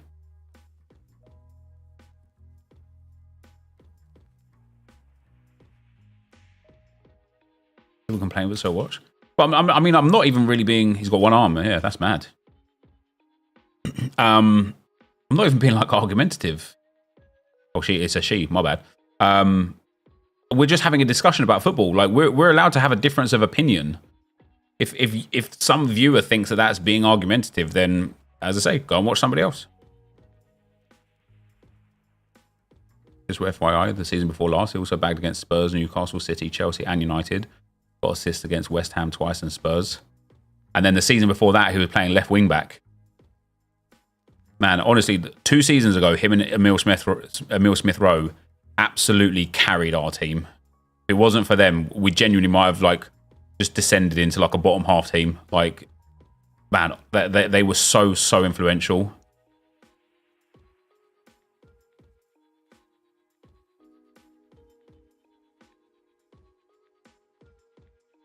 Love Saka, but his finishing needs work. That's what I meant. Sorry. I mean, you're just lying, right? Saka's finishing is one of the best in the club. Have you seen some of the goals he scored? Not even just for Arsenal, but for England as well.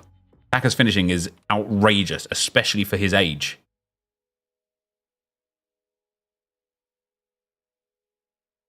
James Smith-Rowe hasn't carried on. Injuries have hurt him a lot. It's tough.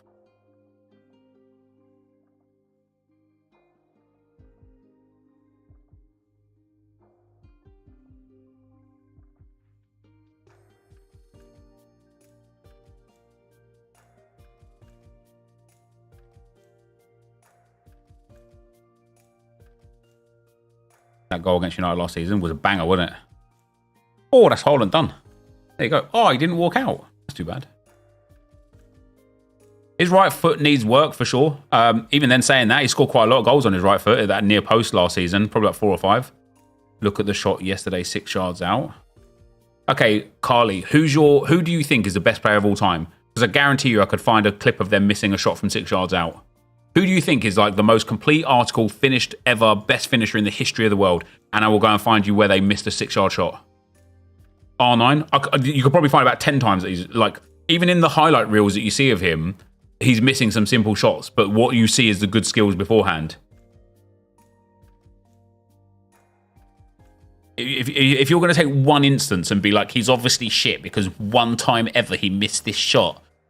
Oh, honestly, man, I don't understand. Like I said, like I'm now taking the conscious decision to just ignore everything you say because you've been going out of your way to be contentious the entire stream, and I don't want to deal with it anymore. So,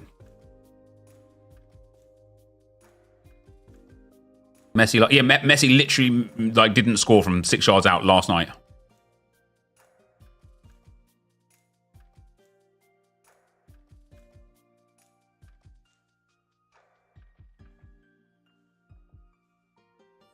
I haven't started Henri yet, no, because Haaland was the one that like Joseph, fuck off and watch him then, mate. Nobody's forcing you to be here.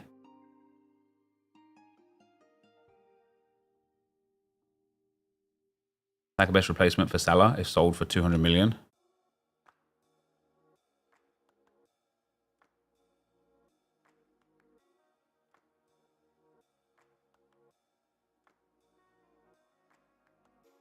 Did you see Messi's? Yeah, Messi's miss was mad yesterday. So was Bwanga's, unfortunately.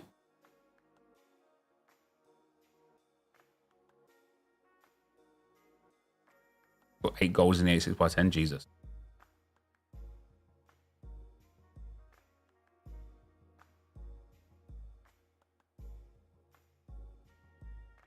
I can't believe we finished that game with the centre-back duo that got Ranieri sacked. Yeah, that was mad. I saw that Leicester picture get put up. Oh, tough times. Tough times. No hate, but Messi is done. In what manner is Messi done?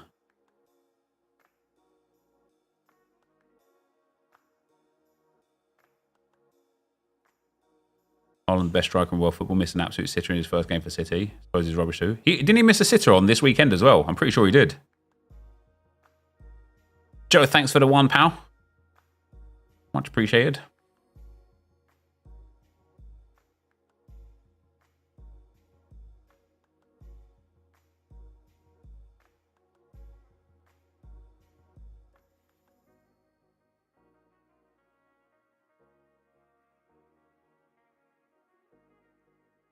LAFC could have given Messi his first L. Bwanga wasn't so selfish.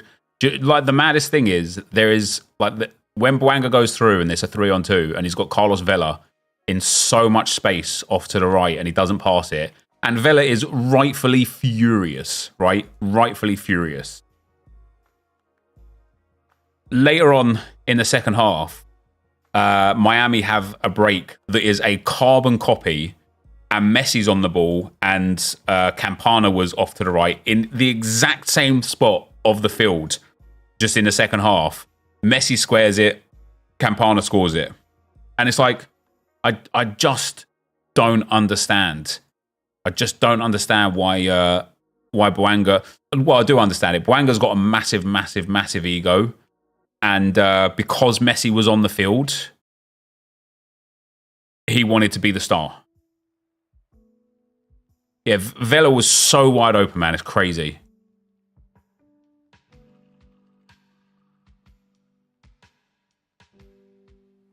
Ooh. Oh, let's go, baby. I lost. Cristiano Ronaldo. 97 Bellingham in there as well. Let's go. Do I actually watch these MLS matches live? I do, mate, yeah. I watch more MLS football than I do Premier League football. That's the pack, man. I've got 97 dude and 99 Sue. That's my second 99 today.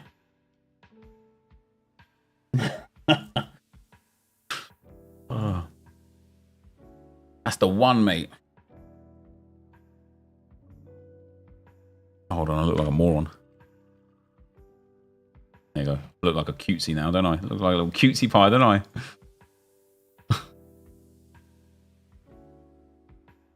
Who's my first 99? Tradable Pele. How about that?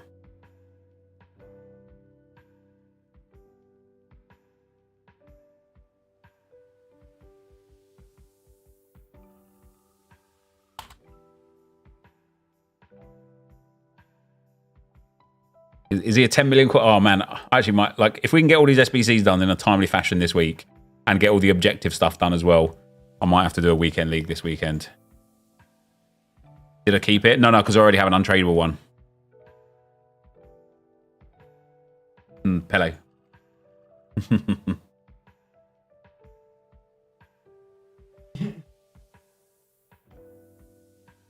Yep. I sure have. Oh, I haven't actually, no.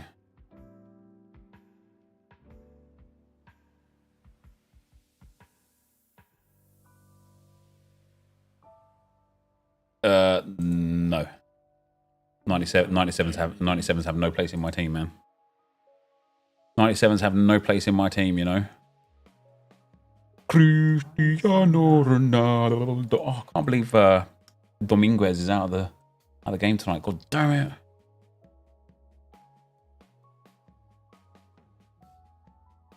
Get rid of that shite.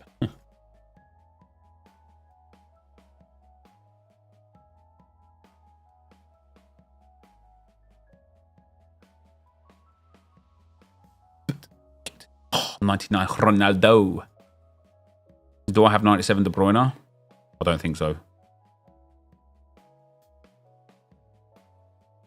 Dead reaction, not gonna lie. Yeah, sorry, brother. Next time I pack a 99 rated, I'll throw my chair at my monitor. My bad.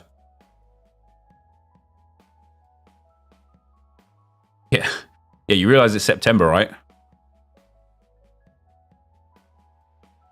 Oh, yeah. Another 99 in the team.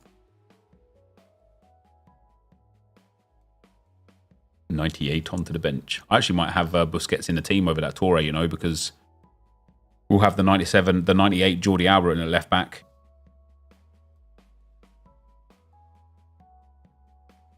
We've still got 99 Rafael Leao to go. 99 Thierry Henry to go. The 98 Del Piero to Del Piero go. Oh, 99 Jude Bellingham as well. Jesus Christ. We got some stuff to do. Who's next? I'm working on Del Piero at the moment. What other 99s are in packs? Can we ban Fenton Hadfield, please? I've literally ignored him since the first time I told him to stop spamming about 4 hours ago. And he's remained spamming the same question the entire stream. And so now it's time for him to disappear from our stream. But not from Earth. I forgot to do 99 Rice, man. I'm actually devastated. Now that I've hit Ronaldo and Pele today as well, specifically Ronaldo, and I've got Haaland too, I'm genuinely devastated. When? Fenton, look, you are literally like 40% of the entire chat right now with your spam.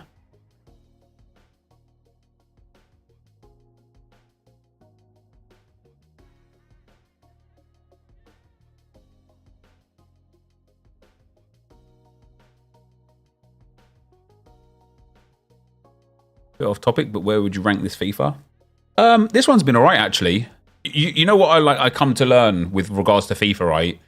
Is how good or bad you value the game largely depends on your perspective of the broken game mechanics, right? So I see this in the draft chat, the draft comments a lot, right? Yeah, because Toy haven't answered, buddy. Yeah, because your questions are fucking moronic, Fenton. Oh, I'll ban you myself. Don't worry, mate. Have you gone already? Oh. Like, I see people in the draft chat a lot. All he does is kick off glitch and cutbacks. One of the comments was, opponent scores nice goals. Nep says nothing. Nep scores sweaty goals. But okay, that's how I scored. But then I was like, oh, what nice goals does he think my opponent scored? And they're also just abusing glitches and game mechanics. But because they're not perceived to be like bad game mechanics, it's okay to score them. But all FIFA is abuse of game mechanics in terms of gameplay, right? Whoever can like abuse the game mechanics better wins the games more often. And there was one year, maybe a couple of years, where I hated the game mechanic abuse. But this year, I quite like it. Yeah, the bridge spam was awful. The step over spam was awful. The ball roll meta was awful. The LB sprint boost was awful. Yeah, the court, yeah, exactly that, Pavel. Overhead from corner, what a goal, this guy's sick. Right. Like, if you're playing at a really low level and a casual level, you don't need to abuse game mechanics. But if you're playing at a high level and you want to win everything, the year of the skill cancels was quite possibly the worst ever. It was just horrible. It wasn't even fun, man. Yeah, the La Croquette of the year, it was terrible, man. There was one year, I remember, this is back when Air Japes was still making content, and I remember him saying to me one time, like, I was like, damn, how did you get a shot off there where you got so close to the keeper? I was like, oh, I didn't press shoot. I just pressed like cross because the animation works quicker. So you effectively get to the ball before the keeper, even if you've overrun it. And then you just chip it over the keeper with like the manual cross animation. I was like, how dumb is that? That you're still hitting the ball the same, but because of the way the animations are coded, you will get the ball if you press cross and you won't if you press shoot. It's just dumb.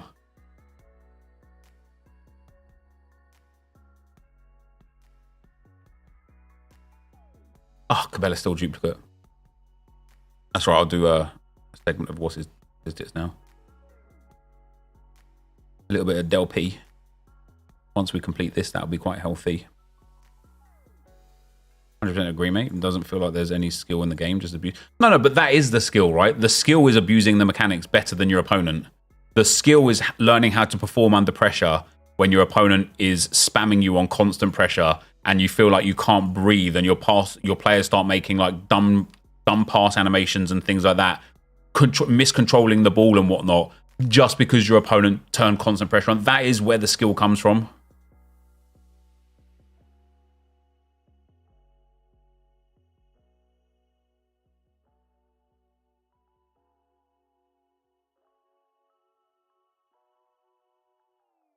Why you didn't participate in World Cup?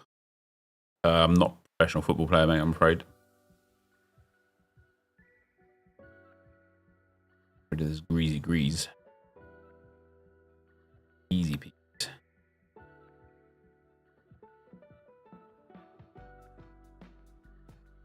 I never get out of Div 8 because I play like it's football.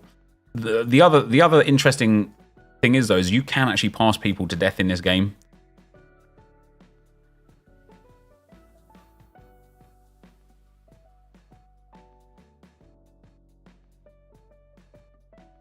Why is the pack weight being so horrible? What do you mean? I packed tradable 99 Pele and untradable 99 Ronaldo today.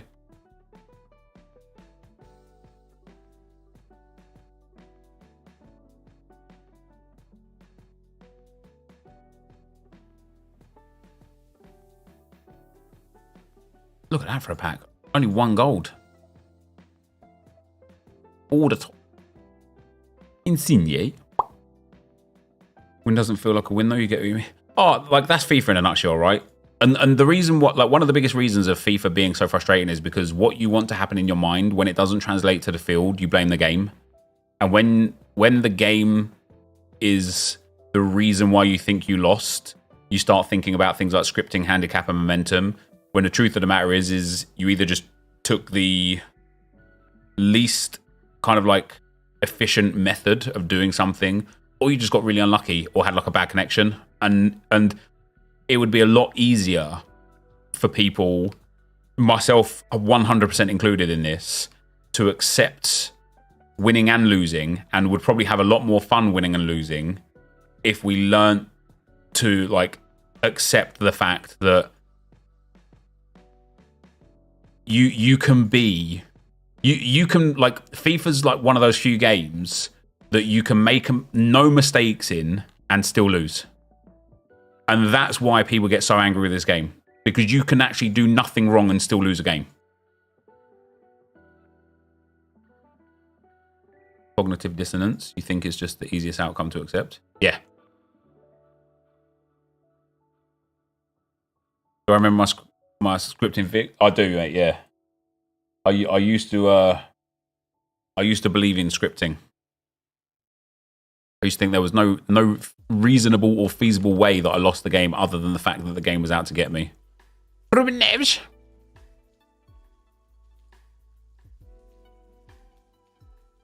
You hope EA fixes when you're one down. So, funnily enough, today, during the draft, my first round opponent paused it and quit before the game kicked off.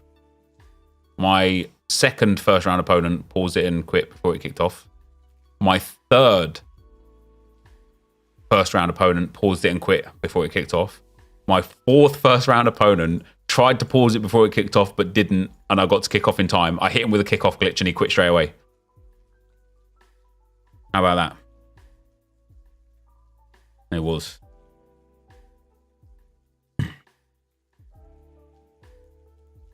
We got the good. Pack weight is dead. Disagree. Disagree. Look at that. Look at him right there. It's 99. Cristiano Ronaldo.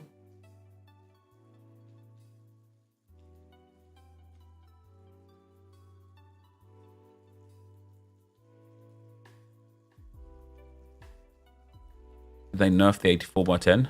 No, it's just been bad.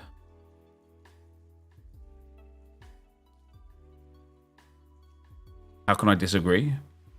I literally just showed you how. At 99, Krista Renada Sui, chilling there in the club, says otherwise.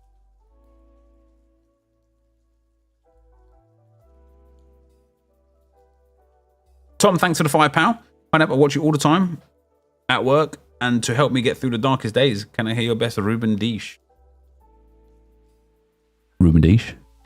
Ruben Deesh? I don't even know if that's how you say his name, but became the meme now, hasn't it? How did I get 99 Ronaldo? In a pack.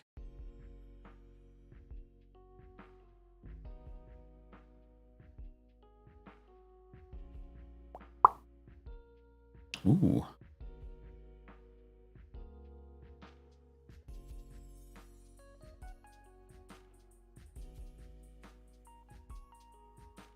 It's not, but I like Ronaldinho.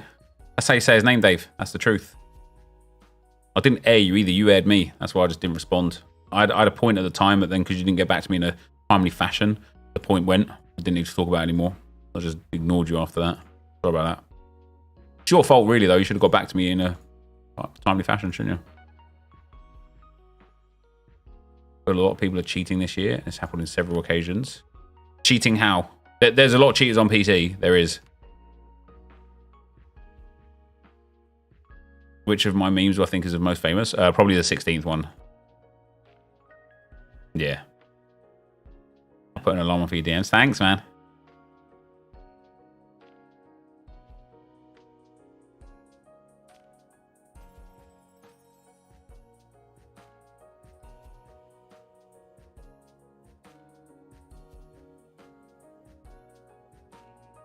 Got 99 nay, then I realised new game's out in 20 days. 18, actually. Was it about Diablo? No. No, it was about playing foot champs. Play Digny. Digny. Ooh, what a pack. 96. Go Jomez. Oh, and Trent in there as well. A pack of dreams.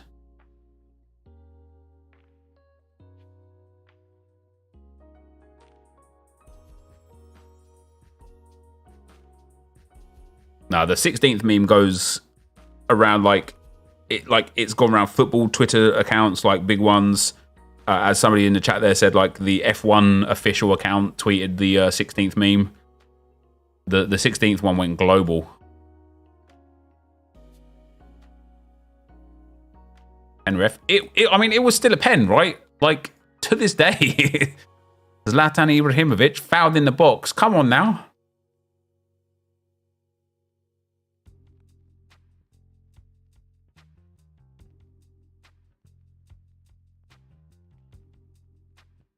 Cheating can be seen after a certain moment in the second half when a sudden change in playing level.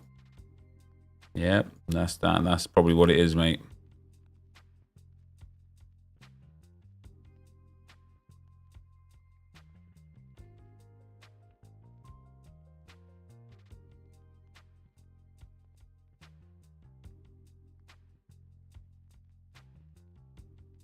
Cheeky Kalo never.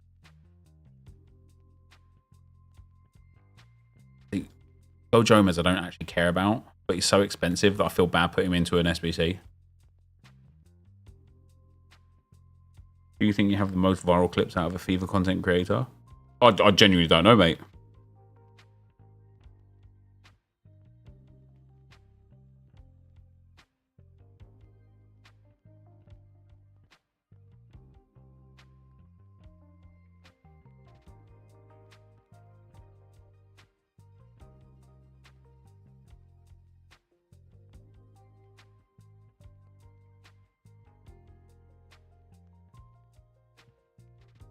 What pack did I get? Ronaldo? The 85 by 10.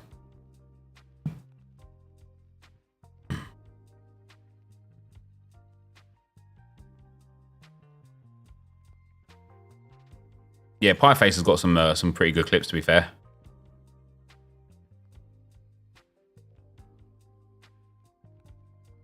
How do I keep motivating myself to play the same game? I'm fueled, driven by the cashola. You know, give me that money, son. All right, Gomez is going.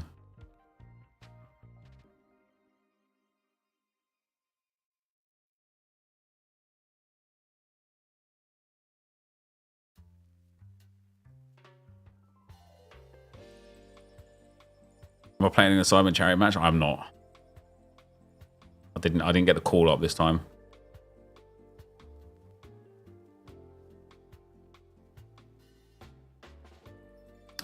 Yeah. Yeah, Crassy's clip went viral on TikTok, didn't it? It got like a ridiculous number of millions of views.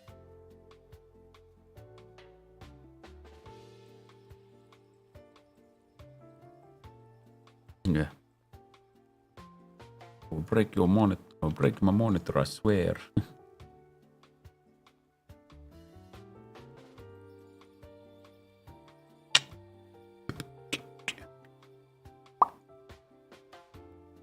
Who's my favourite FIFA content creator? I honestly don't watch that much FIFA, mate. I don't watch much YouTube at all anymore, really. Ooh.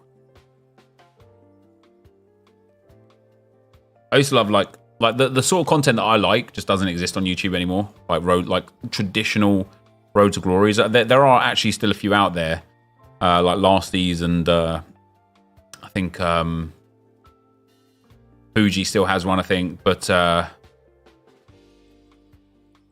even then, I just don't have the time to watch YouTube like I used to anymore.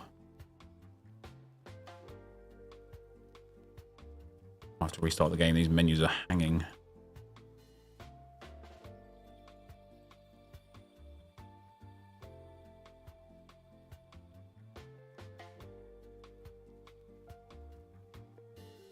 You haven't. Hills always does the best RTG. Fuck you, man.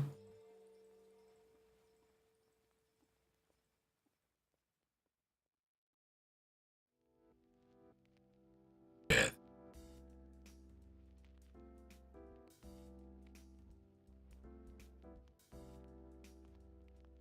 So many YouTubers are banned since they are hacking FIFA points. Wait, what? That's news to me.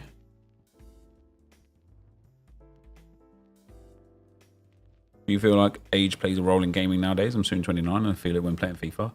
Not really. Not really. I mean, I'm going to be 39 years old next month. I had to think about that then. I thought, am I going to be 38? Am I going to be 39? I'm going to be 39 next month. And so I'm still, I still enjoy playing FIFA. I don't enjoy, like, what it is for me with FIFA is I don't like how easy the game got. I don't like just how easy it is to get. And I don't mean just like recently either with the 85x10s and stuff, but it's just in general been crazy easy. This, like, for the last like 2 or 3 years on FIFA, it's just been way too easy to get the good stuff. And it just makes it a bit boring. And I know why EA have done it, but with 39 WTF, you could easily took 10 years off that if I had to guess. Thanks, man.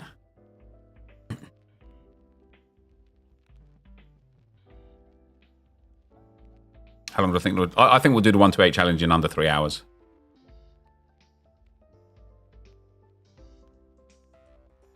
How long will I carry on before I decide to pack it in? Until my mortgage is paid off, mate. Turned 33 this year, the most I've played FIFA game by far. Nice. Turned 46 yesterday, it's overrated. Happy birthday for yesterday, Rob. I will do an RTG in FC24, yeah. It will be the first initial thought is to do like an Arsenal Evolutions Road to Glory. If the Evolutions content stays good and is good and whatnot, then we will do that for the whole game cycle along with some like themed and timed RTGs. If the Evolution stuff is terrible, then we'll probably very quickly just go to just the themed RTGs.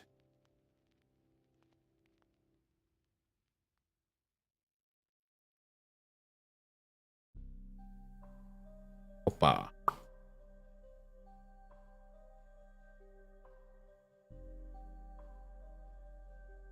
You hate the game at this stage, but we hate full dependency on luck during the whole year. Well, no, I don't hate the game at this stage. This is the most enjoyable part of the game. Also, it's not you're not fully dependent on luck. That is why we did some of the Road to Glories that we did. I did a Road to Glory. You remember that 99 game loan pack that you got, where everyone got the same 11 players with the 99 game loan? I did a Road to Glory where the sole purpose of Road to Glory was playing until I got that pack, then opening that pack, using that loan team for 99 games, and I had over 1 million coins at the end of it. And all I did was use a loan team for 99 games. This game is not dependent on luck. It's dependent on patience and understanding value of the cards that you have and the coins that you have. And a lot of people just don't know how to do that.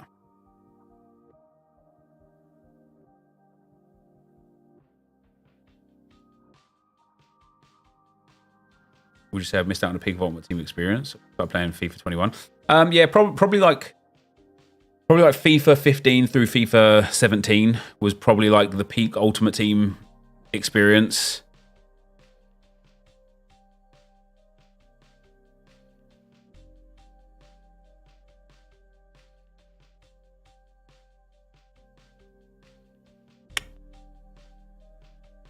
Am I looking forward to FC24? I am, yeah. I am. How do you get high rate golds? From the 85x10 pack. Damn, I didn't even use Brozovic and Gulashi. You fully agreed that it does not depend on luck? Yeah, it doesn't depend on luck, yeah. Ooh, Greasy Griezmann again. Look at that.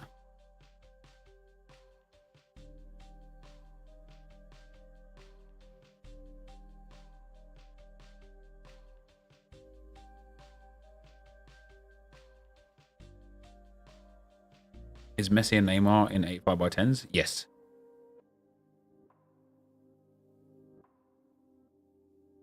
Excuse me. I use all of my high rate golds back in the 85x10. I just use the specials in the 85x10. How do you do the pack animation skip? Just double tap LB and then press open pack.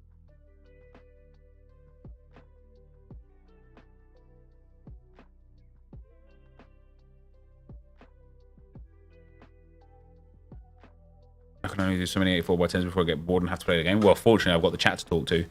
Kind of keeps me engaged a little bit. Otherwise, I'll be right there with you.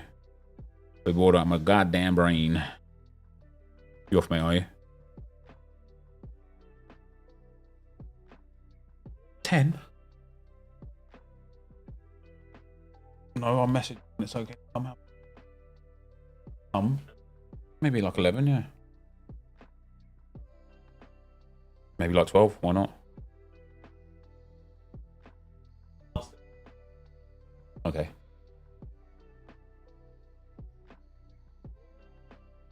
Copy that, soldier boy. Nice one. Yeah. Perfect. Nice one. You too, mate. You think it's worth buying a goalkeeper for the international tournament? No. Don't never, ever, ever buy players for a game week unless you already thought you wanted that player anyway and they also fit for this game week.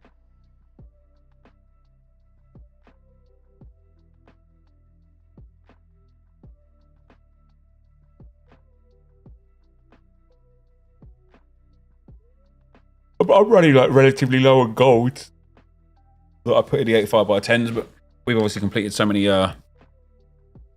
cards from it.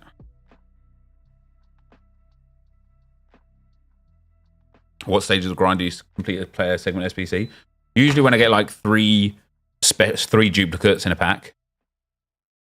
Josh, thanks for the 2, pal. What's your favorite clip that happened to you? My favorite clip that happened to me? What do you mean?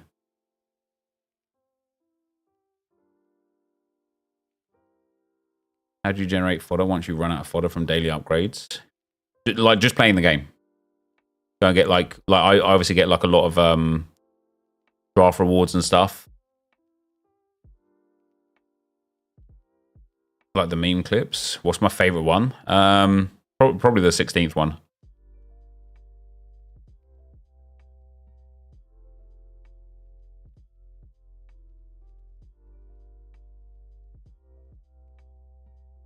Well, yeah, it wasn't the sausage roll one, and he died.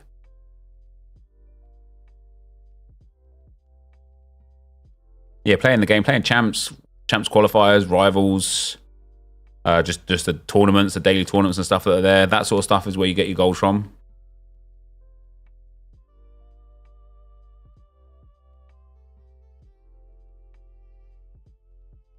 What's up, Kunal? Thanks, man. You just completed Haaland? Me too.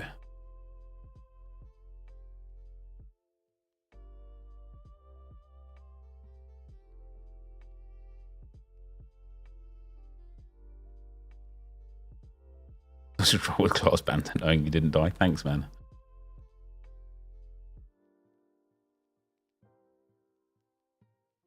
Yeah, daily upgrade is obviously a great way to get a lot of golds. Daily upgrade is just a bit painful to do, isn't it? Who's sitting next to me? No one. Go on.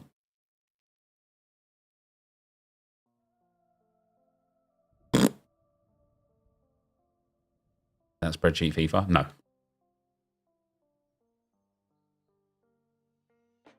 It is not.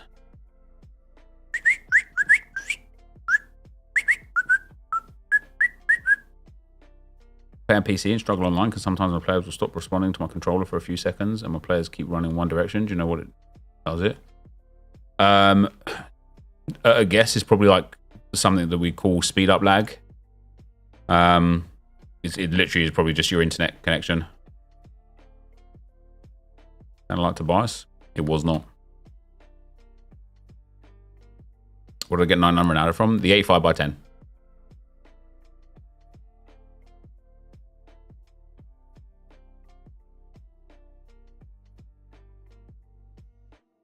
Have 5 with 500 though. Yeah, that doesn't really matter. More, like there's other things at play, like your ping, packet loss, things like that. So, like sometimes it genuinely can be the provider that is the issue. It might be like a firewall thing that causes it as well.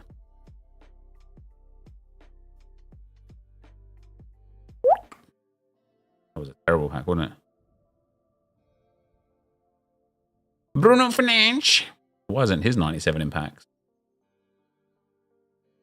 I don't think Arsenal will do it in the Champions League. I reckon we'll get at least past the first knockout stage, so long as we don't draw one of the big boys.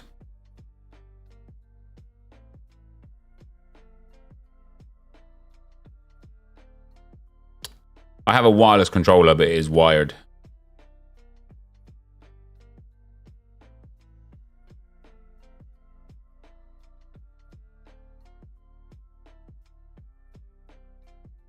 Only had 50k FIFA points to spend. Not FC24. It'd be better to spend them at the start of the game. The night promo, save for one to watch. If you have 50k FIFA points to start the game, you're better spending them on either drafts, gold packs, or silver packs. You will get more for your money from those things than from absolutely anything else. I think the only teams that would struggle against really is probably City. Potentially Bayern. Now with Kane, they're a bit of a different animal. And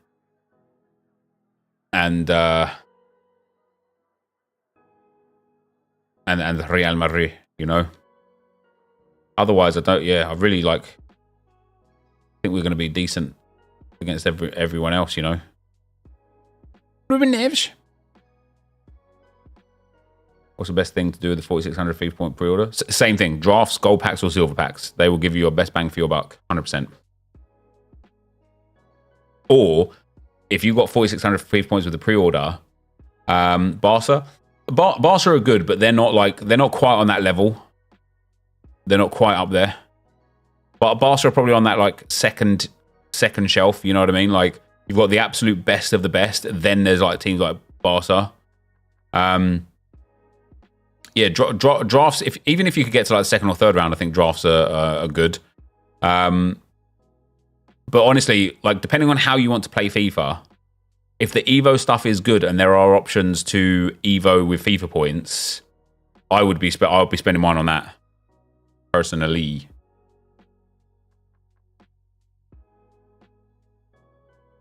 Wasn't Ruben Neves a duplicate? Yeah, I think we've got the sort of team now where we can beat anyone, literally anyone. I think you even saw it against United a little bit. Like some of the like, I can actually see David Raya getting in like relatively soon. I love Aaron Ramsdale, but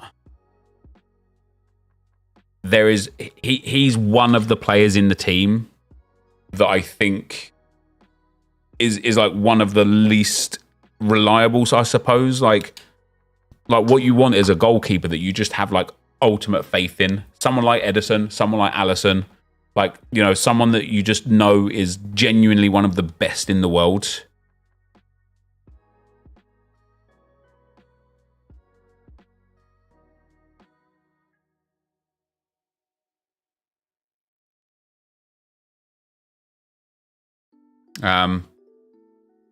But yeah, I think the thing about Ramsdale is like he is so good. Like the Rashford shot yesterday, he couldn't really see the ball until late, and he nearly saved it. Like, he got good fingertips to it, but it still just bent in.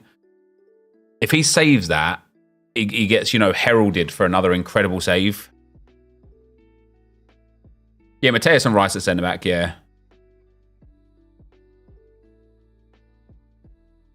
Price Walks are showing some stats, and Ramsdale's got the worst XG save percentage in the Premier League seen this far. Yeah, and that's what I mean. Like, you can't have a goalkeeper that's like that if you want to do well in Champions League. You like, he needs to be stopping the shots he's facing.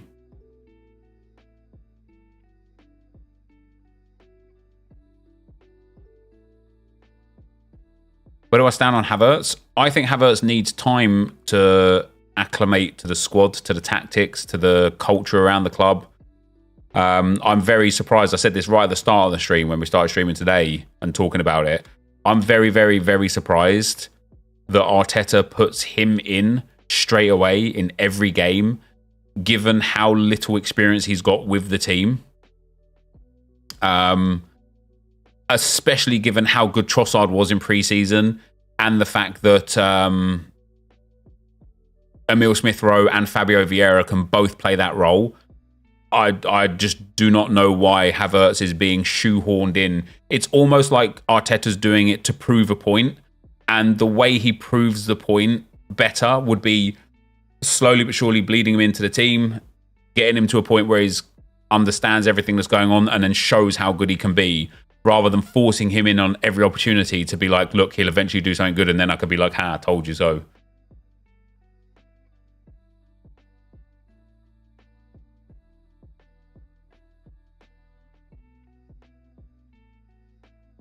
What's up, Nape? How you doing, man?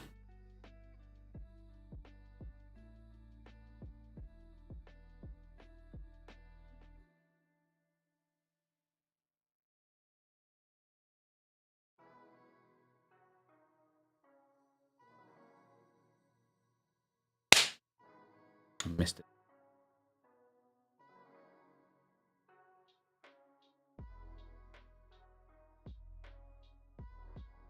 Who will win the Ballon d'Or? I'd be shocked if Haaland doesn't win the Ballon d'Or.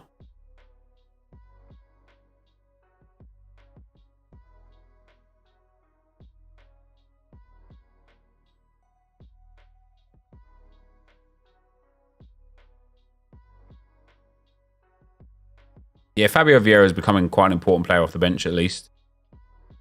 You didn't do Rice, and you're an Arsenal fan. Correct, yeah.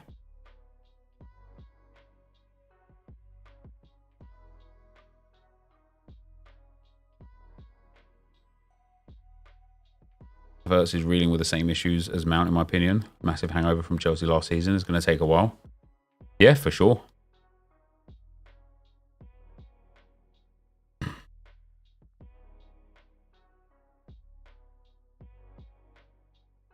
Neuer and Neves. Ruben Neves. Messes in with a shower just because of the World Cup. Yeah, I agree.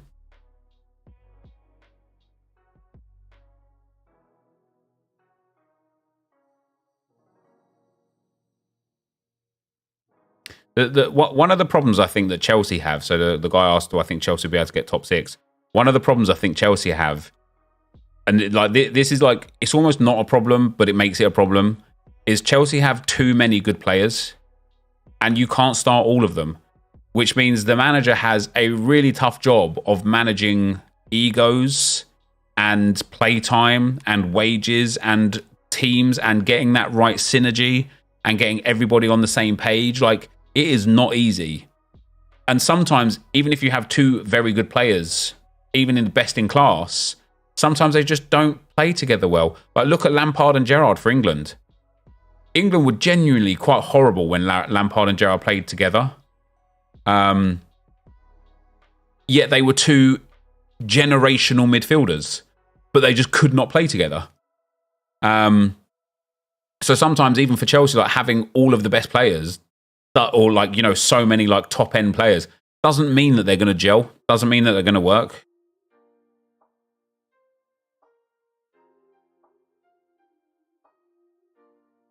You know, the fact that Chelsea couldn't pick up 3 points against Forest, like that's one of those games that is just, it's not even a must win. It's almost like a formality. It's like, this is the sort of game that, okay, that's 3 points on the board, that one. You look at that game beforehand, you look at that game at the start of the season, you're like, that's our there's 3 points we're like guaranteed. So when you're losing, okay, sometimes you could take those L's that are like mad unexpected or whatever, but you can't be losing to Nottingham Forest. You just can't.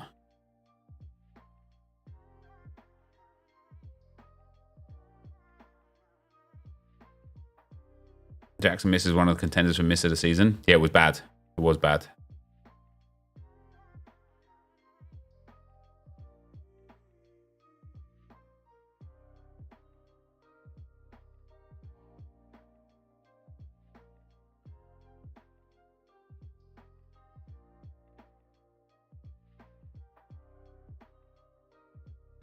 Another one.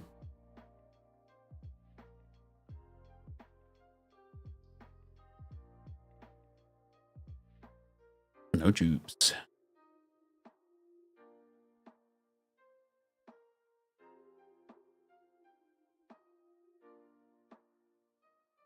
Do you think the fact that Chelsea hasn't gelled is a result of bad admin or unlucky? Like I say, like both really. I think it's hard. It's really hard to like you see it with City. You do see it with City. Like they like it's the thing with City. Somebody said like when I said having so many good players is hard to like navigate as a manager or whatever. Somebody said City do it. The difference is City are winning things, and City have just won the Champions League. You don't mind being the person that plays only 30% or 40% of the minutes in the season at City because you're winning things. You don't want to be playing 30% or 40% of the minutes at Chelsea because you're not winning anything. You'd probably rather go and be go and play somewhere where you're going to get 100% of the minutes or 80 or 90% of the minutes instead of getting 30 or 40% of the minutes. And so you don't mind it. Yeah, Calvin Phillips is a prime example, right? And that's why it's real easy for like Pep, or easier for Pep, to manage those egos because people want to be there. For Chelsea, it's like we're building this project. We brought all of these players in, all of these big names for all of this big money, and they're not performing, which means the rotation is crazy. The morale is low. The money spent is high. The expectations are high. And they're just suffering and struggling from it. What needs to happen, whether it's going to please everyone or not, is the manager. And listen, I'm saying this as a fan or as a football fan, not as somebody who actually knows the ins and outs of Chelsea Football Club. But in my opinion, what needs to happen is Chelsea need to decide on a first 11, and everybody else just has to accept that. And if that means that there's some really expensive, high-profile players sitting on the bench because of that, then so be it.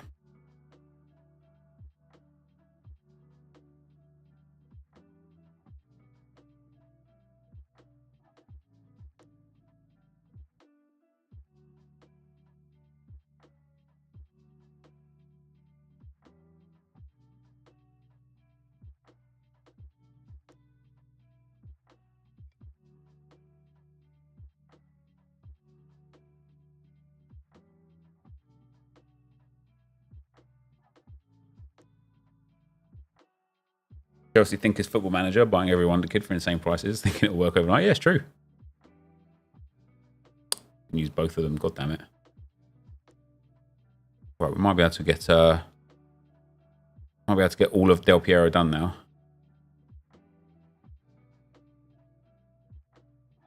That's why Xhaka had his contract terminated. Wait, Xhaka had his contract terminated at Fulham. What? Ruben Neves. That was a nice pack, that one.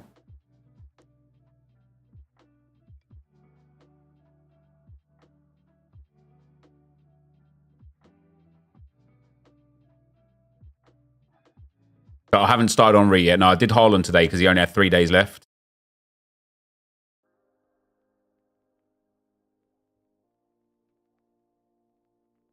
I need to save one team of the season for the next thingy-my-bobby.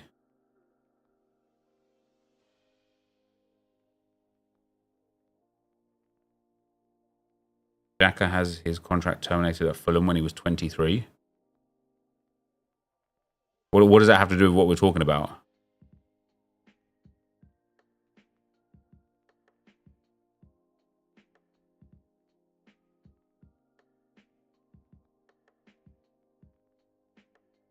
Not every one of them is going to like signing from the Samsung sheet as Poch. Yeah, just find out who soon. But in future, you would like to think is actually picking them.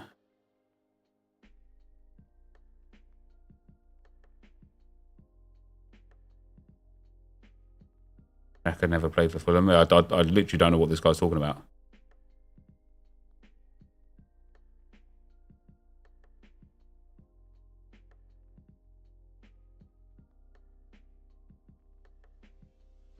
Is this going to be made into a YouTube video? The whole stream will become a video once it ends. Must be talking about a different Xhaka. It literally has to be, yeah.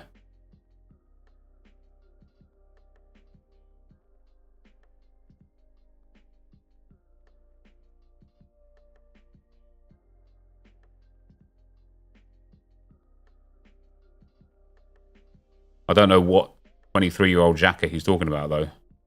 Or how it's relevant to the topic that we were talking about, either.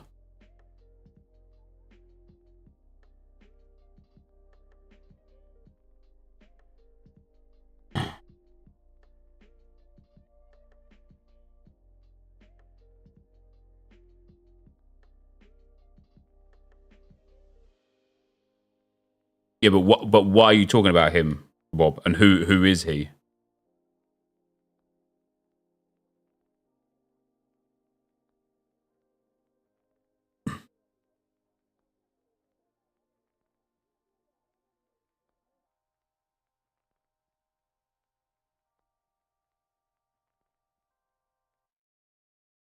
Man, you very, very, very small portion, but some of you guys have had some terrible takes in chat today. Still going? Yeah, we're gonna complete Del Piero, and then we'll carry on again tomorrow. We're gonna do some gameplay stuff tomorrow.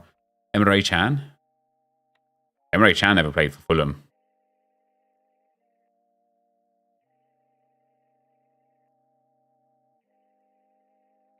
One of my best pull out of these packs so far. 99 Ronaldo.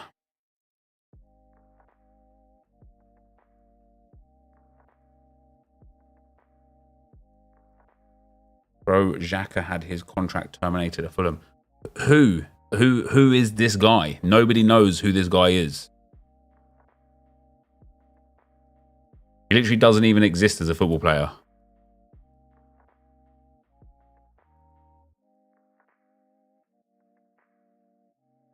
If you even Google Emre Xhaka, nothing about anyone other than Granit Xhaka shows up.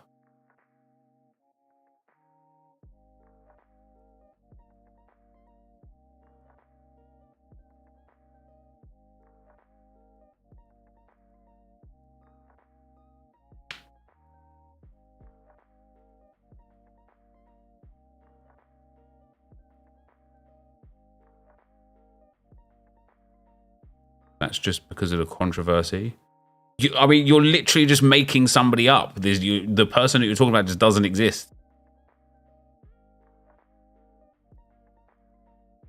Streets won't forget Emre Xhaka. That's because Streets don't know who he is.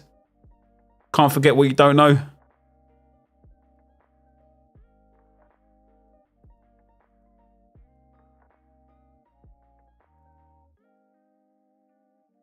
My guy named it FM1 the kid. He did. He named a career mode regen. Oh, what a guy.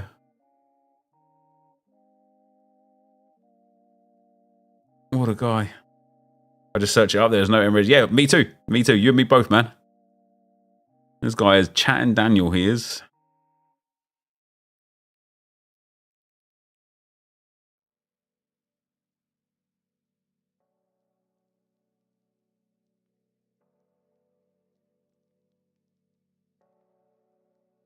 Emre Xhaka had a Future Stars card on FIFA 11.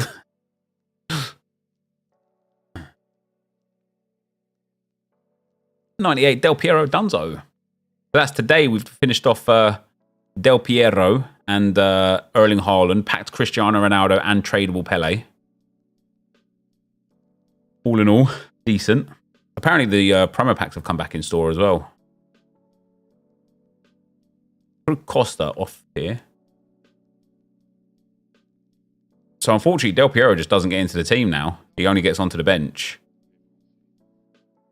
We're going to get 99 Jude, 98 Jordi Alba. I can't believe, man. I can't believe I forgot to do Declan Rice. He would just be there in at centre-back.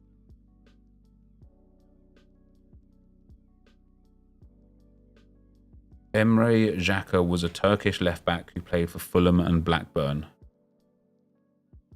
Okay, but let's say he was. What does that have to do with what we were talking about?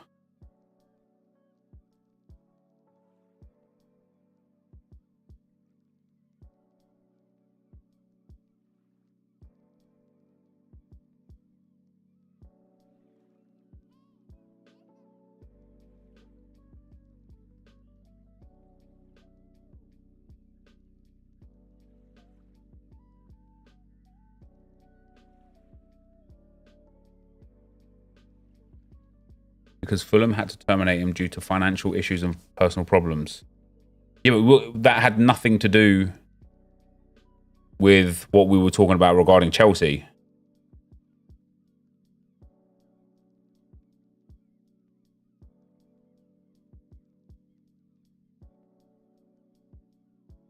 Emre Xhaka literally wasn't a football player. Like, I'm on Wikipedia now.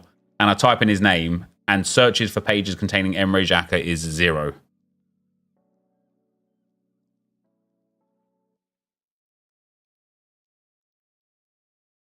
Yeah, he's literally just chatting absolute bollocks. No offense. Sorry for swearing.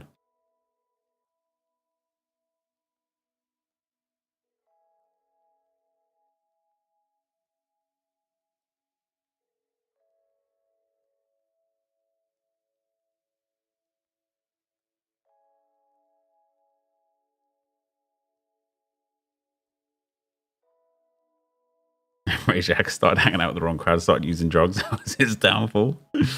Oh, he definitely doesn't exist, but I still Googled it. Yeah, you and me both. What players left do I want to do? So we're going to do, tomorrow we're going to do some of the gameplay stuff tomorrow, because I want to get those packs for FC24. But we're also going to do Rafael Leao because he's 99. Jude Bellingham because he's 99. Probably not Ricardo Carvalho because 7 segments CBA. We'll do the dynamic duos because there's 2 big players just for simple stuff. Kim Min-jae will definitely do. Mihailo Mudryk will do, 97. Erdegaard will do for sure as well. Henry we're going to do. Lothar Matthaus we're going to do. Paolo Maldini and Eusebio we won't. Torres we won't. Shevchenko will finish because there's only 3 more segments. It might even be the bronze and silvers. No, I've already done those. Wayne Rooney will do. Iker Casillas will probably do. So that's what we're going to do. We're gonna grind through all of these. Whichever one's like got the least days remaining will be the first one that we crack onto. So tomorrow we'll start with Mihailo Mudryk. We'll do a lot of the guys that have got just a few segments. Like Erdegaard, super easy to do. Kim Min-jae, super easy to do. In fact, we might be able to do like dynamic duos now as well. I think he's trying to get a reaction off me just to troll. Yeah, I think so. Yeah, I'll stream probably like all day tomorrow. So we'll try and start streaming at about like 11 o'clock midday. And we'll go all the way through till about this time again. Nice long 8-hour stream or so.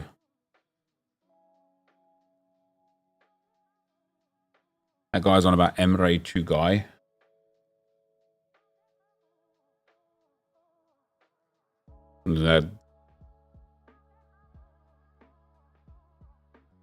He doesn't exist either.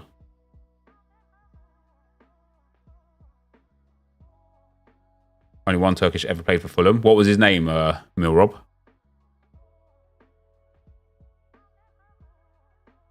Yeah, we can get rid of Go Gomez.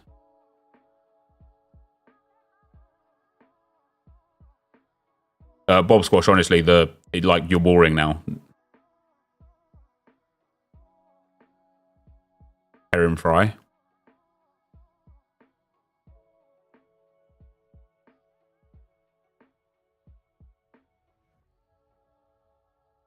Guy.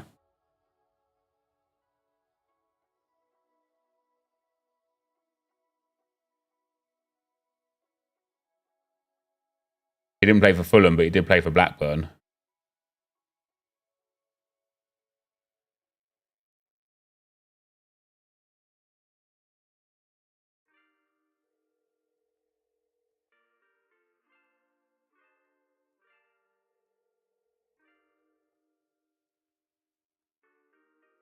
Raid? We're getting raided? Let's go. Thanks for the raid, whoever sent that one through. Much appreciado. Hugo live raid. Hugo, thanks for the raid, brother. Much appreciated, man. That guy, Hugo. Thanks, man. What was you streaming? FIFA as well?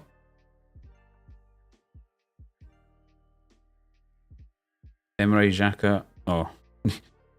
The memes are funny. The Bob Squash meme is not.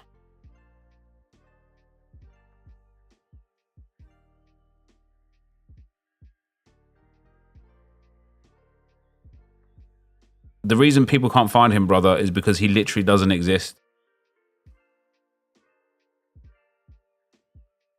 Yes, sir, streaming FIFA. Nice. Damn, I'm getting called sir. That's when you know you're old, guys.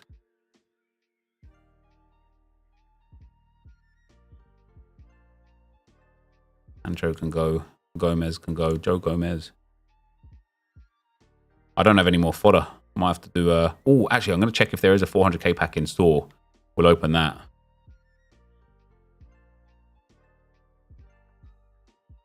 Would I like you to prove to me Israel? But you said he played for Blackburn. And you said he played for Fulham. And then we've established that only one Turkish player ever played for Fulham. And it wasn't the guy that you're claiming. Also, Google offers quite literally 0. How to pack CR7? 85 by 10. With regards to this so-called player. Oh, there isn't. Oh, damn, somebody said the 400k packs were back.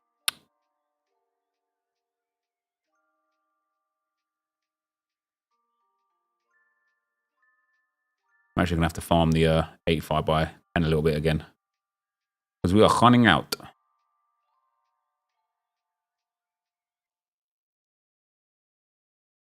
You don't have to be famous to come up on Google, Bob Squash.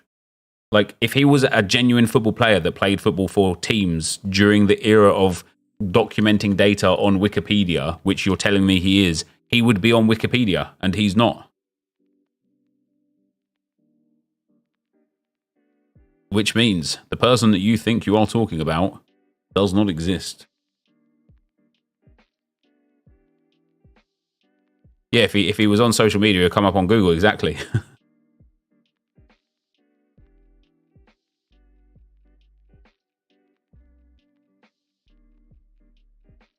I still don't understand, Bob Squash, how it relates to the discussion that we were having about Man City players.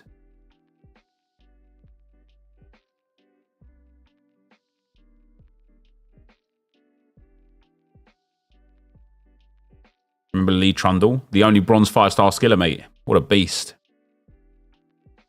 My guy decided after 30 minutes he made up a guy.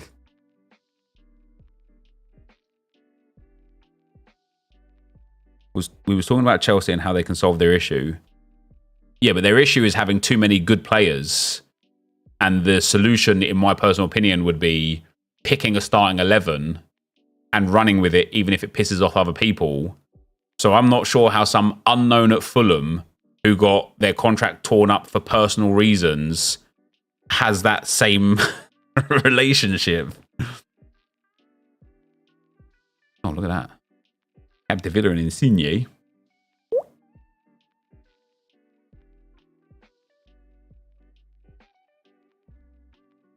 I was wondering if the solution to Chelsea's problem was bringing in someone like Emre Xhaka. But that isn't a real player. So how can that be the solution to the problem? I'm very confused. Thanks, Aiden Powell.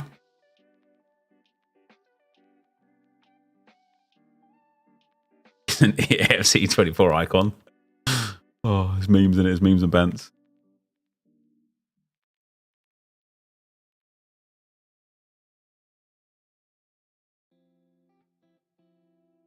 This guy been waffling it. He is. I think he's the other guy that got banned earlier, and he's back here on another account. I've obviously got Emre Xhaka's name wrong, but someone with his background and experience would solve their issue. But whose background and experience? You're talking about the background and experience of somebody that doesn't exist.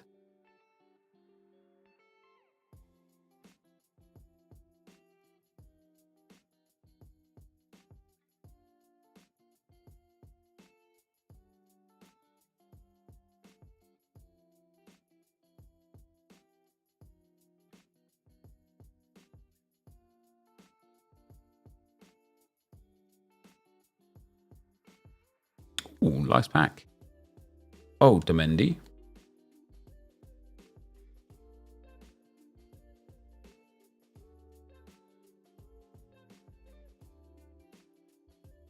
He knows how to get clubs out of difficult scenarios like Chelsea are in right now. Who does? Oh. Guys, I'm just going to ban him. I have to.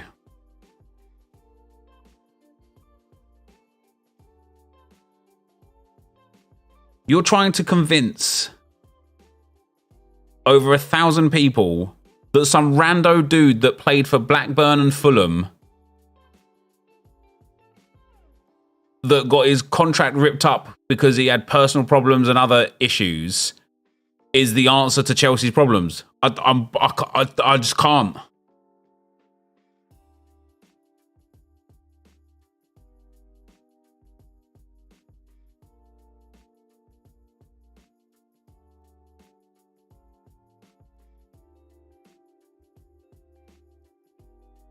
The Mandela effect is crazy. Yes, but not as a footballer in some sort of admin role. But you just told us he was a left back for them. Now you're telling us he's not a footballer.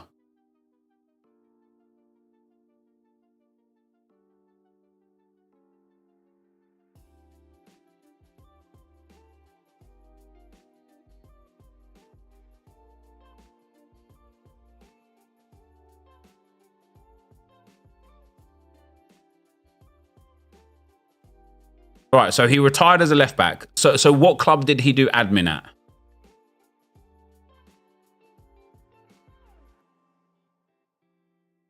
And how does somebody that can do admin at a club solve Chelsea's issues?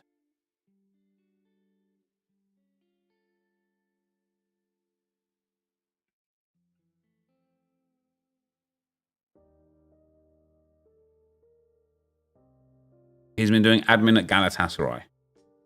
Right. Let's pretend that's true. How does that solve Chelsea's issues? A guy that couldn't keep a job at Galatasaray got fired as a football player for Fulham and Blackburn allegedly. How can he be the guy that solves Chelsea's problems?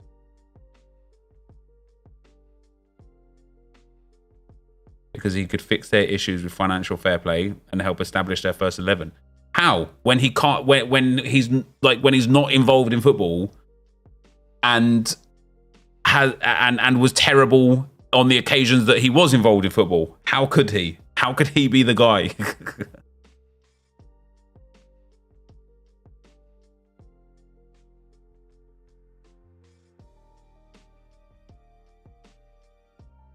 Rumendish.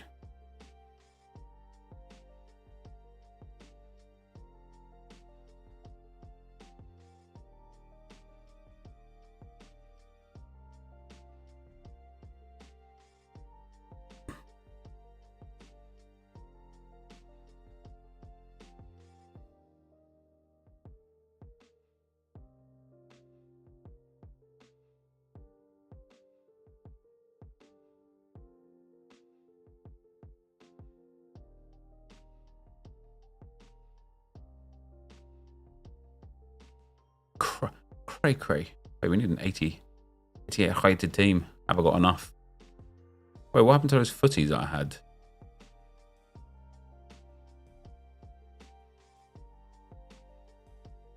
Oh, has lost plot? He has. He's off the rails, mate. He's gone off the rails.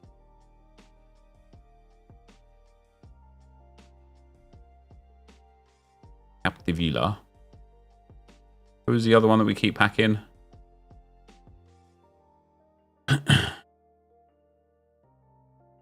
We packed Royce a few times. We could drop him again. Oh, it's Insigne we pack a lot as well, isn't it? Insigne.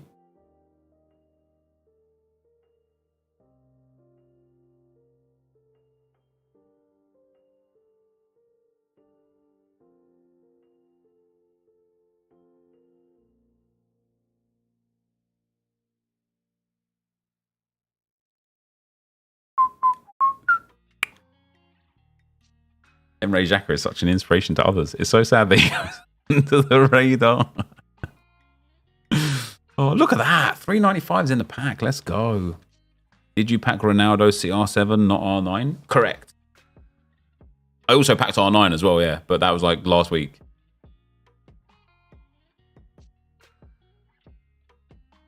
Yeah, so we'll do one more 85 by 10 for today.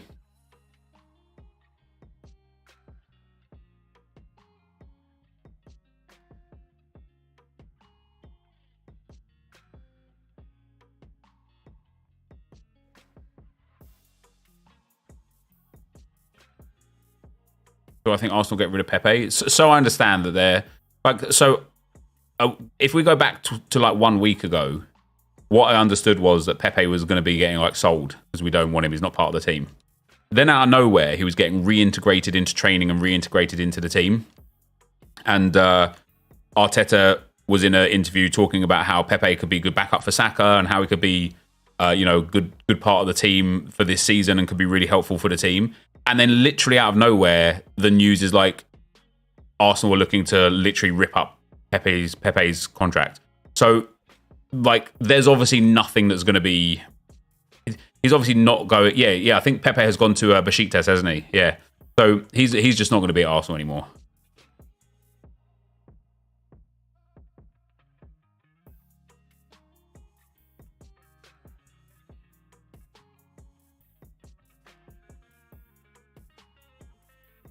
All right. Di Lorenzo. Oh, damn, that's a bad one to end on. We can't end on that one. I can't believe we're ripping up Pepe's contract. It's just like what happened to Emre Can. and Pepe's gone to Turkey. Oh my God, it's written in the stars. Pepe is Emre.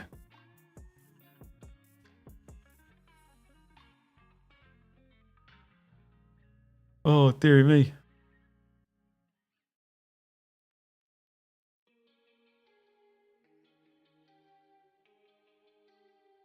We have fun here, guys. We have fun. Pepe Xhaka. That's what I believe his name was. Yeah, I do believe he was. He's now known as Pepe Xhaka.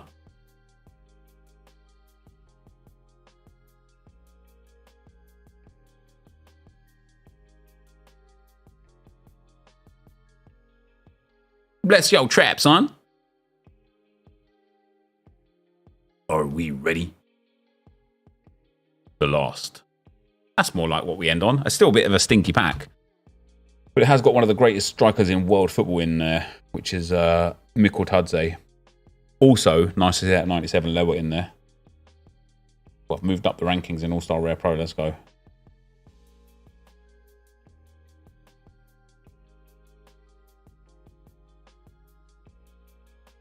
Guys, thank you for a good stream. Oh, look at those sweat patches, baby. Please turn the aircon back on. Love you all. And yeah, I'm going to try and be live for around midday tomorrow. And we're going to do a nice long stream. We'll do some gameplay stuff. We're going to do some more SBC grinding. And yeah, we'll catch you guys tomorrow. For now, good night and God bless.